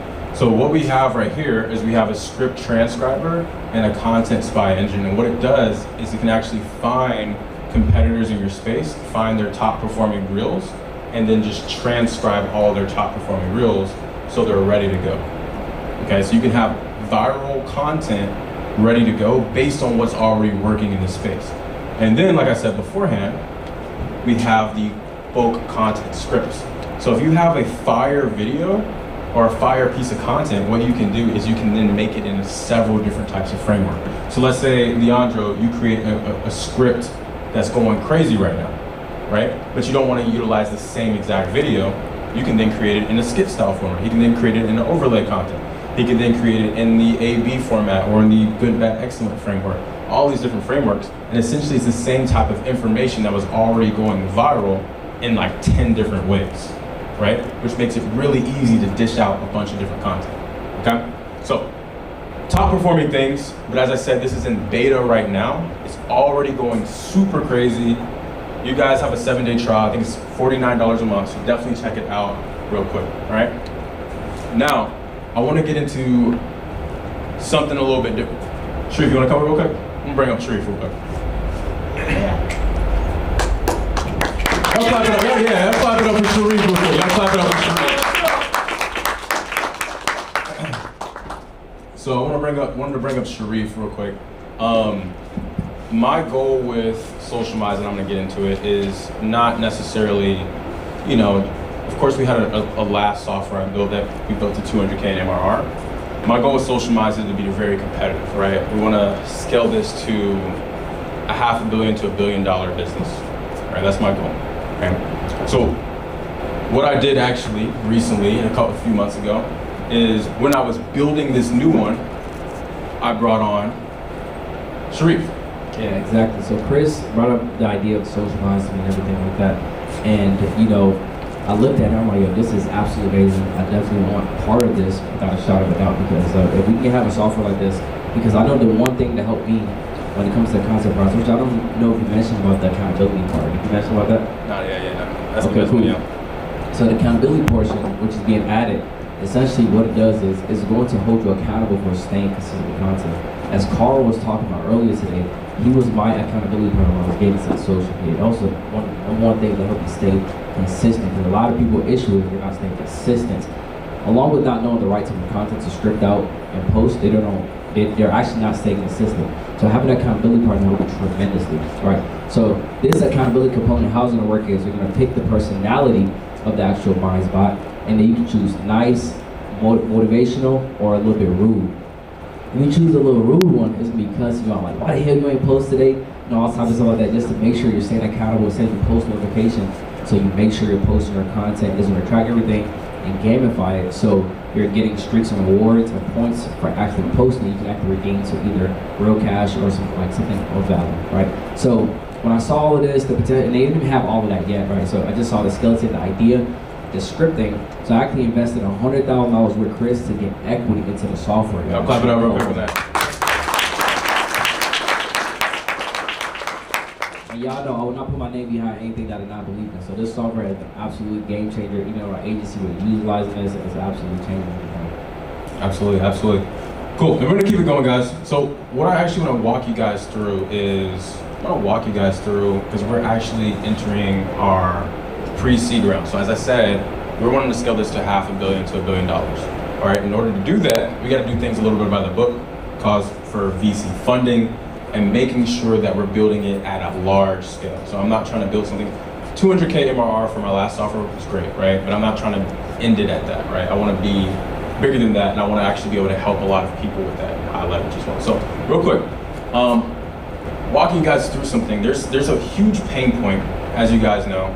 So there's 200 million, some might even say more, creators that are stuck in what we call the post once and then disappear. So they're not consistent with their content.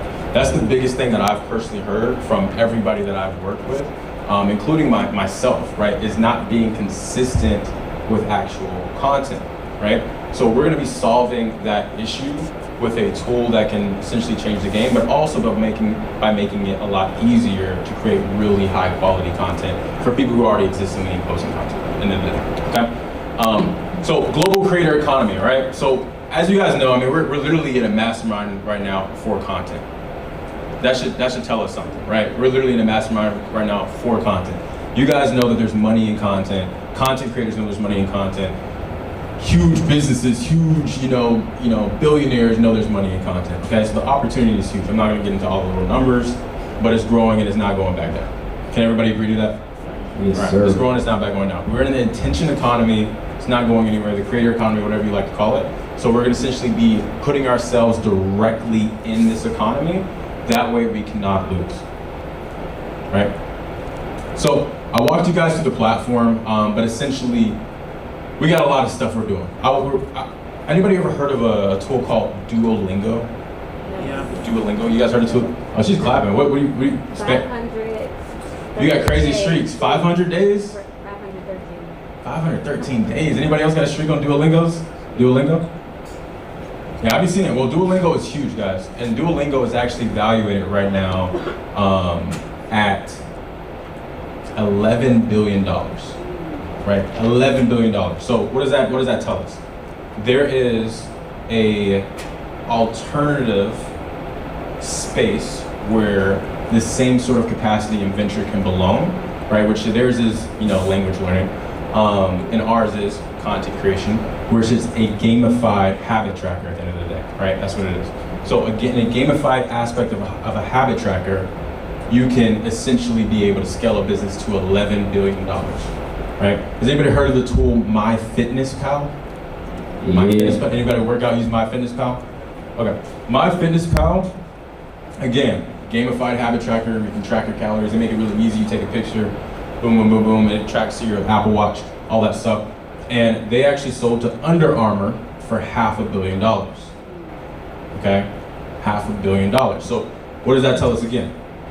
These type of tools in different, verticals can succeed and they do really well. All right.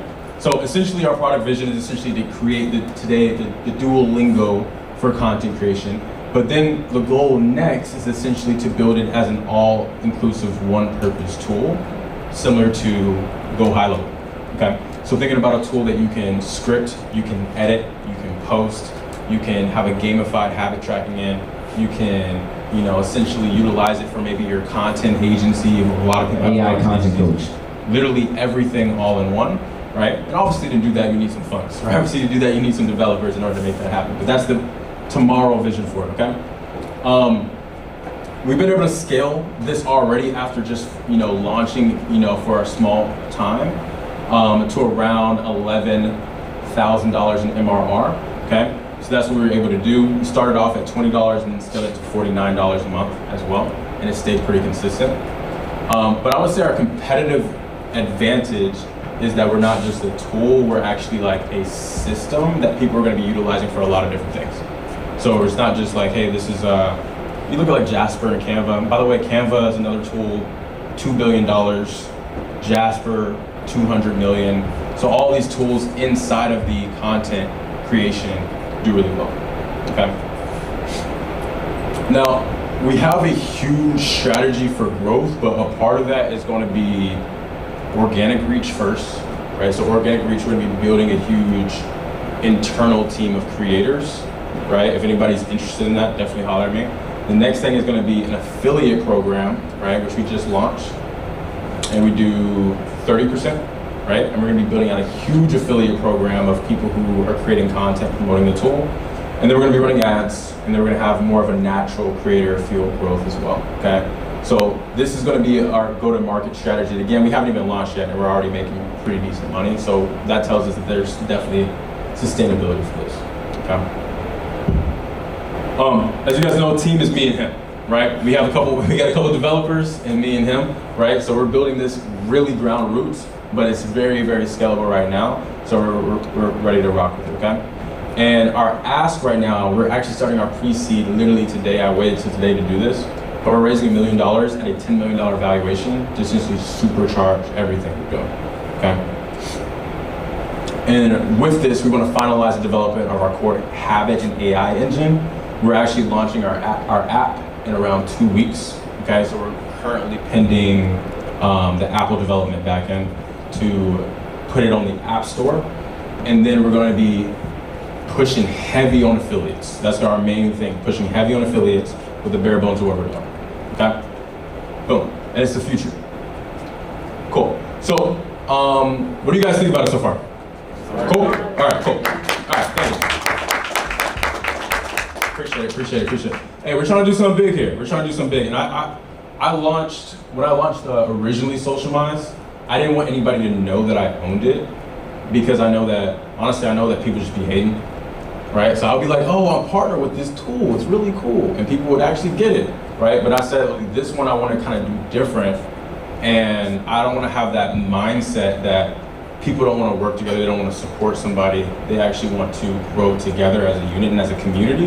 Because literally, I mean, part of what I do is I build communities, and if I can't bring people in together to support, then what am I even doing at the end of the day, right? If I'm saying, oh, everybody's just a hater, and I have that mindset towards it, then it's gonna bleed out into what I do. So when doing this, I wanna be front and center. I wanna bring in my friends. I wanna bring in people who I can count on, people like you guys, to be able to support the vision, to be able to all make money together at the end of the day, right? So that we can grow, we can scale as a unit. So what we're gonna do is I wanna open up an opportunity. Let me know if it's cool. Is that cool if I give you guys an opportunity to potentially invest in this business? Is that cool with you guys? Is that cool? All right, you guys don't sound excited to me. Is that cool with you guys? If you guys, all right, cool. So I want to open up an opportunity for this. Not anything pushy, but I just want to let you guys know, if this is something you're interested in, that I have this available. All right, so what it's going to come with, besides the opportunity to invest in a business that I'm strongly believing will eventually sell for millions and millions, if not billions of dollars, is you're gonna get a one-on-one call with this guy here. Sharif, how much do you normally charge for a one-on-one call? Honestly, for one-on-one, I don't do one-on-one calls. Honestly, I really don't. But if I was to do a one-on-one call, I'm charging a minimum of $3K for a one-on-one call. Yeah. So you're gonna get a one-on-one call with Sharif to support you with your content, support you whatever you need. He's the GOAT when it comes to content. You guys saw it firsthand. He knows his stuff, so he's gonna be able to help you out, okay? Next you're gonna get is 1-year access to the Socialmize software, okay? So you're gonna get entire annual access to the software that I just showed you, and you're gonna get exclusive beta features as well. So you're gonna get essentially a mastermind level access to the software. So we have a lot of features that we haven't launched to everybody that's using it right now, so it's kind of like a premium beta. We even have this research AI that can do all of your content research for you on autopilot, even while you're not on the app. So it's super cool. Okay. Next thing you're gonna get is a one-on-one call with me. All right. So anything you need as far as building your offers, ad structure, building a community, a lot of those are my focus and what a lot of people support me with. Right. I usually charge $1,000 for a one-on-one call, so you're gonna get a call with me as well. All right. And then you're gonna get the investment opportunity to invest in Socialmize. Okay, so that's the last thing you're gonna get, okay? Now, so normally the minimum investment is 25K, right? This is like a standard thing because VCs don't like seeing a bunch of people putting in $100, $1,000 here and there. They're like, what is this, right? So normally the minimum investment is like $25,000 to invest in something like what we're doing, okay? However, we're allowing 10 business owners in our pre-seed round to invest at just 10K, right? Now we're gonna be taking people for, we already have a couple confirmations for around 200K, 2 at 100K, right? But we're gonna be taking in 10 people at 100K, right? It's gonna be 10, you can invest anything over 10 essentially, all right? But today, you're gonna be able to lock in your investment spot for only $997, right? And as a reminder, it's gonna come with all of this. So a one-on-one call with Sharif, where he normally does $3K for a one-on-one call, a year access to Socialmize, a one-on-one call with myself, and the opportunity to invest, right? Now, how this is gonna work, this $997 is not an investment, but it's the opportunity to invest. And if you do decide to invest, which is the minimum 10K, you can credit that $997 to that 10K. Does that make sense? Okay, I wanna make sure no one's thinking it's not the investment. However, you do get all of this for just $1,000. That's not, that was another $997. $997. All right, we want to be technical. All right, so $997, you get it, guys. This is a really good offer. I'm gonna be honest, it's probably one of the craziest things we've done at this level. But essentially, you're getting a one-on-one call with me, myself, and Sharif, plus a year of our software and the opportunity to invest. Now, that opportunity to invest does go away once we hit that $1 million raise, which we're expecting to do in less than 90 days. But yeah, any questions? Any questions? I want to open up for questions if anybody has any. You got a question? Questions now. I just wanted to know how, you said 90 days, so we would have 90 days to get the remaining. Correct. Right. Yeah. So if you wanted to invest in the software, you essentially have up until that $1 million raise, which should be a little under 90 days, based on our trajectory, to get the full amount. Right. However, you immediately get the one-on-one calls. You immediately get the 1 year. What's your question? So we're raising $1 million at a $10 million valuation, meaning we're giving away essentially 10%, right? So if you just do the math on that, or whatever you're willing to invest, you would get that, certain percentage, right? It is, essentially what we would do, guys, when you do lock in your spot, you're gonna get all this stuff. We're gonna hop on a call, we're gonna be able to show you guys a lot more, right? I'm not expecting anybody necessarily to pull the trigger without having a call with me, right? Because I want to be able to show you guys and make sure you guys are locked in as a potential partner and investor anyway. And be able to show you our numbers, be able to show you everything so you understand you're making a good investment, and then we can go from there. Any other questions? As far as the one-on-one calls, could we use those calls for you to have a call with somebody who wanted you to have a call with? What do you mean? So would it be you or somebody? I'll hop on a call with somebody else. That you want? Right. Yeah, it's yours, so you can do it how you want to. That's a good friend right there. You want to pay for somebody else's call. Any other questions? You better not show up late. Any other questions? We're gonna do some more questions. I'll talk about a question some people might have too as well. So essentially, our what we're looking to scale to, just so you guys know, is around 100K in MRR this year. As I showed you, I've previously scaled a software to 200K MRR in 6 months, so it's very, very possible. We're doing this one a little bit different and trying to build for more retention, so we're not charging as much as I think we could charge, but more retention focused, because a lot of these, your valuation is really important on retention and churn, right? So I don't want to have a 25% churn because I'm charging, $200 a month. So right now we're only charging $49. But at 100K MRR, based on, different things, it's, potential to be valuated, already probably around like 15 million, right? So that's going to be the goal that we're looking to hit. So by this year. Cool. Questions. Go ahead. 1 hour. Why you smile like that? Sheree said, "Damn." Think about that. You was ready right now? You just grabbing your head. All right, questions, guys. Questions. What questions you guys have? Go ahead.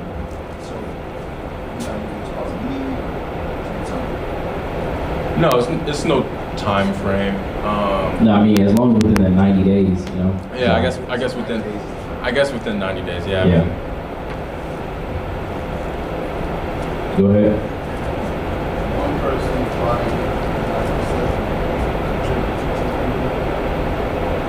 Do 2 people having equity? I mean, you can always, it's an investment opportunity. So if you guys put in together, you could have a business together and make that investment through your business. So yeah, the person owns a portion of the business, they still own that. Yeah. Good question. Any other questions? You got a question? Looking at you, bro. You turn around. I was just about that. I got it. Go ahead. You missed the whole presentation?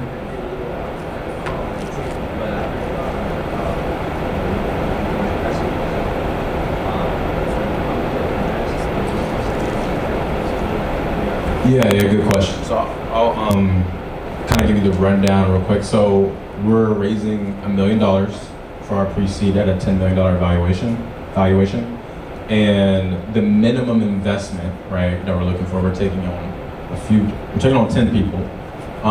However, if you lock in the spot, well, that'll be yours for a 10K investment, okay?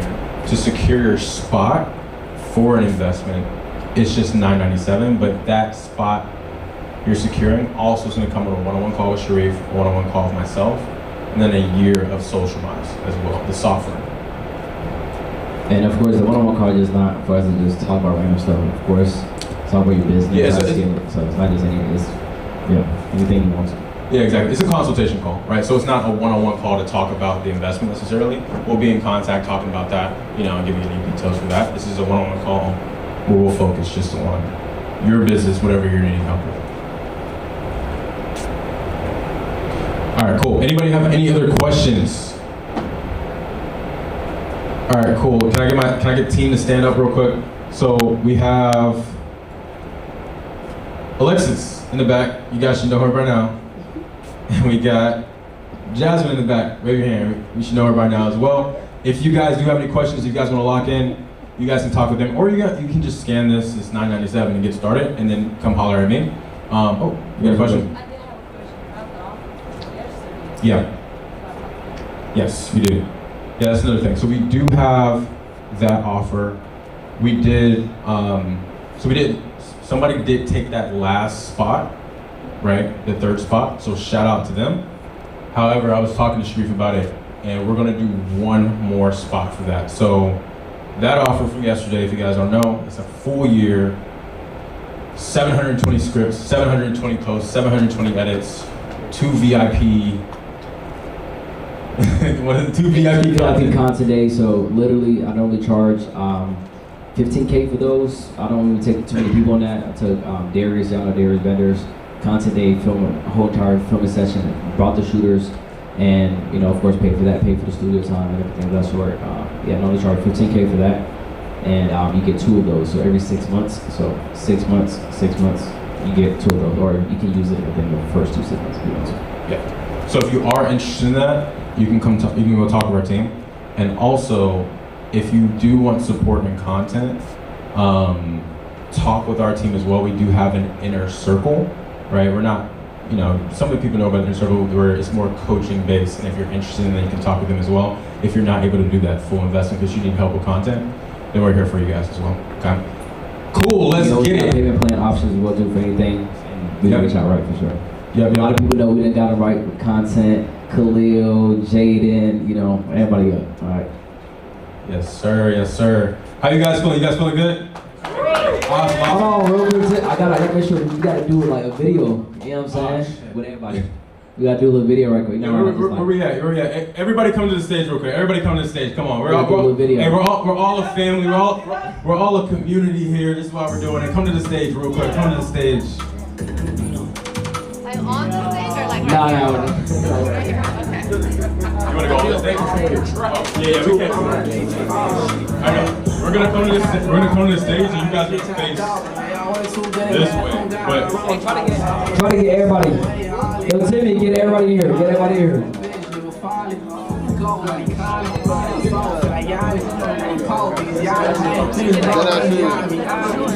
gotta get behind her. I just see him just swallow your whole body back there.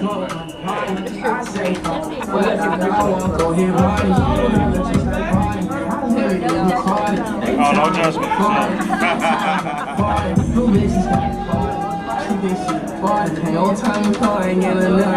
I didn't even know where it is.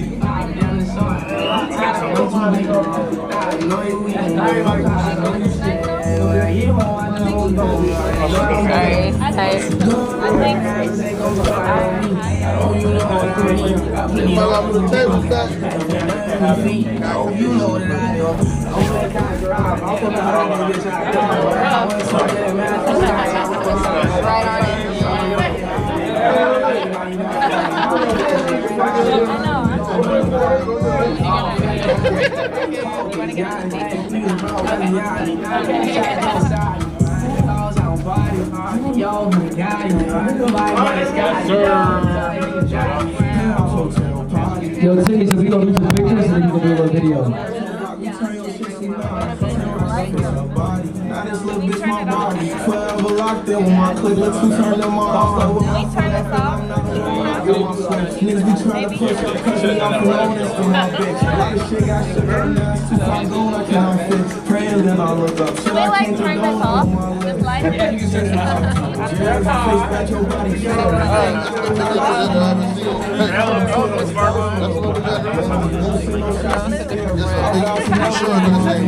It's a different we got that, but it's a different I'll give it to you. Wow. Alright, guys, here we go.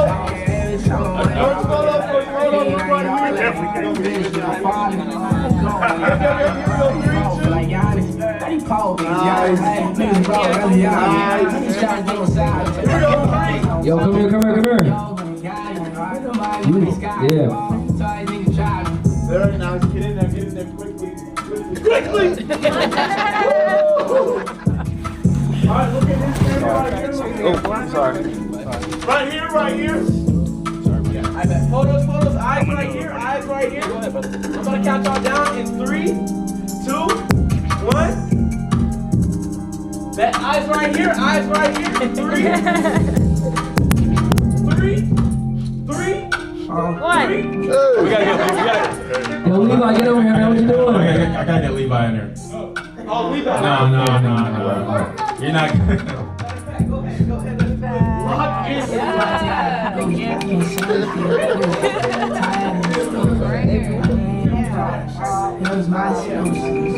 Eyes right here. 3, 2, 1.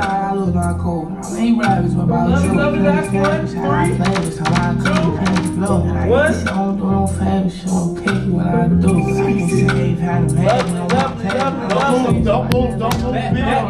Hold on, we gotta do a little video. Now the video. Stabilizer, I'll hold it right here.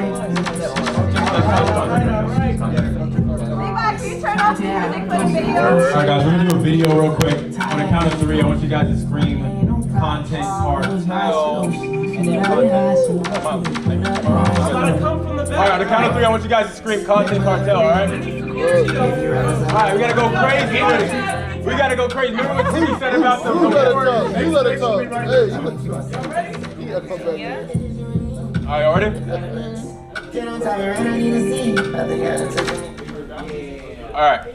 Alright. 3, 2, 1.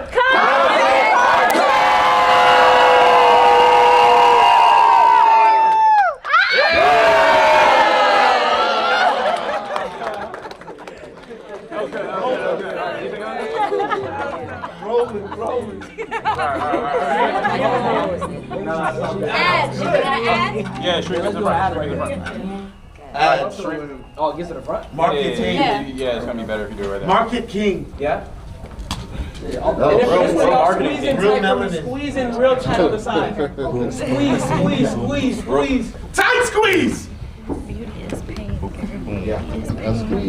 Hit him with a do not.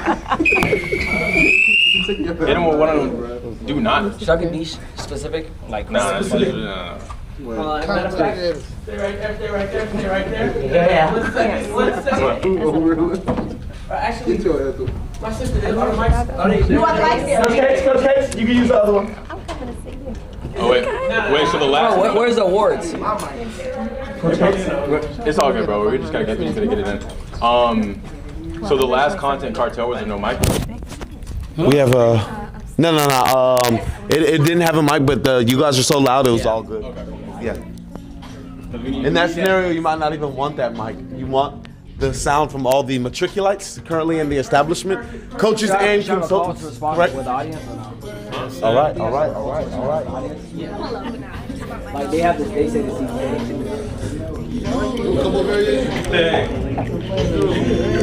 Like, hey, how do you get help from us? And you've been motivated by dignity.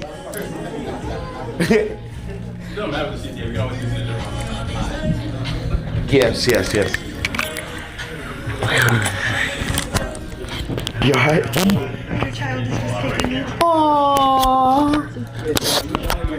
Yeah, what you need? Yeah, what's this? After I'm at chapter recording. Peak. Yeah.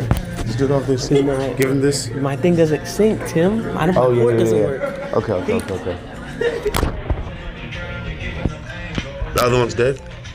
Nah, just the adapter. No, it's right here. We good? Yeah. Where's the adapter? They're right here, this one? No, it's a smaller one. It must have fell.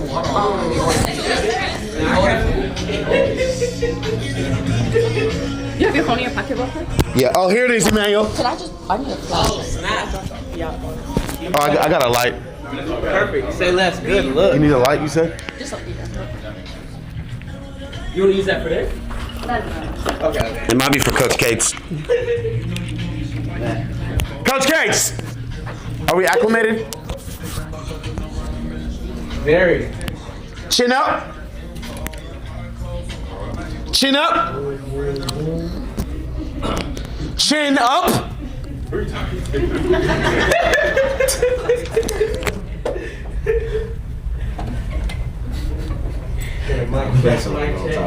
smooth. AD3. That's you don't want to mess around with the audio, y'all.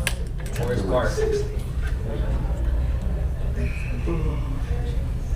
this is the reality of content right here. It's what all y'all need to lock in, man. Literally, immediately.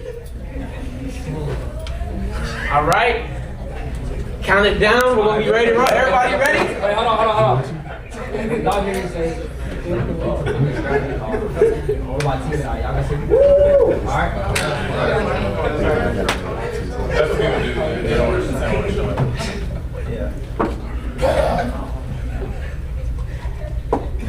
Y'all ready? Y'all got it? Yeah. All right, bet.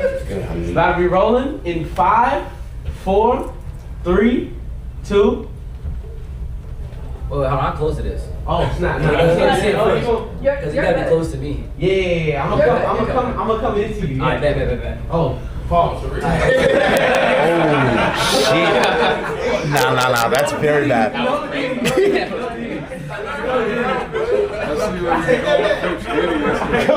5, 4, 3, 2. Do not start content until you learn the secret. We literally just had a huge mastermind where we literally gave out 15 awards for helping people hit 500K followers, 1 million followers, and even 100,000 followers. If you want to be next and you're a business owner who wants to grow and scale their social media in 2026, I want you to click the link down below to book a strategy call with my team and I.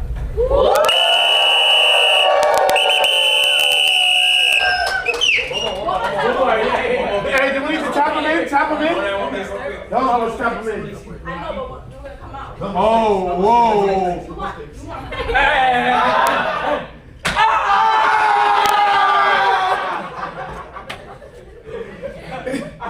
Y'all ready to roll? 5, 4, 3, 2. Do not start content until you learn this secret. We just had a huge mastermind where we literally gave out awards for 100,000 followers, 500,000 followers, and even 1 million followers. If you are a business owner who wants to grow and scale their social media in 2026, I want you to go ahead and click the link down below to book a strategy call with my team and I.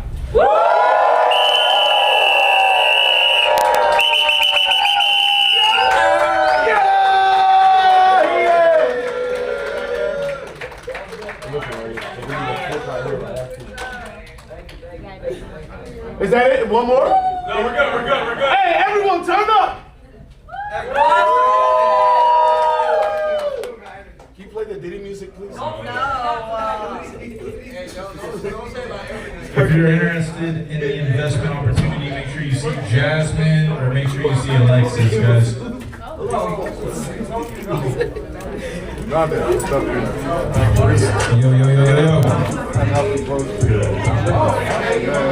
Let's go. Appreciate you guys.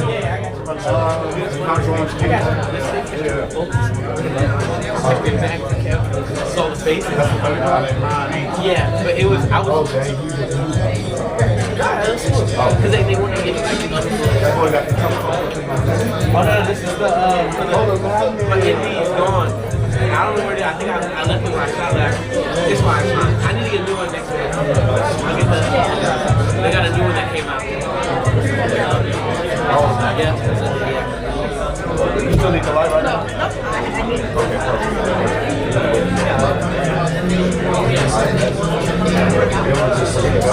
I'm about to end the live.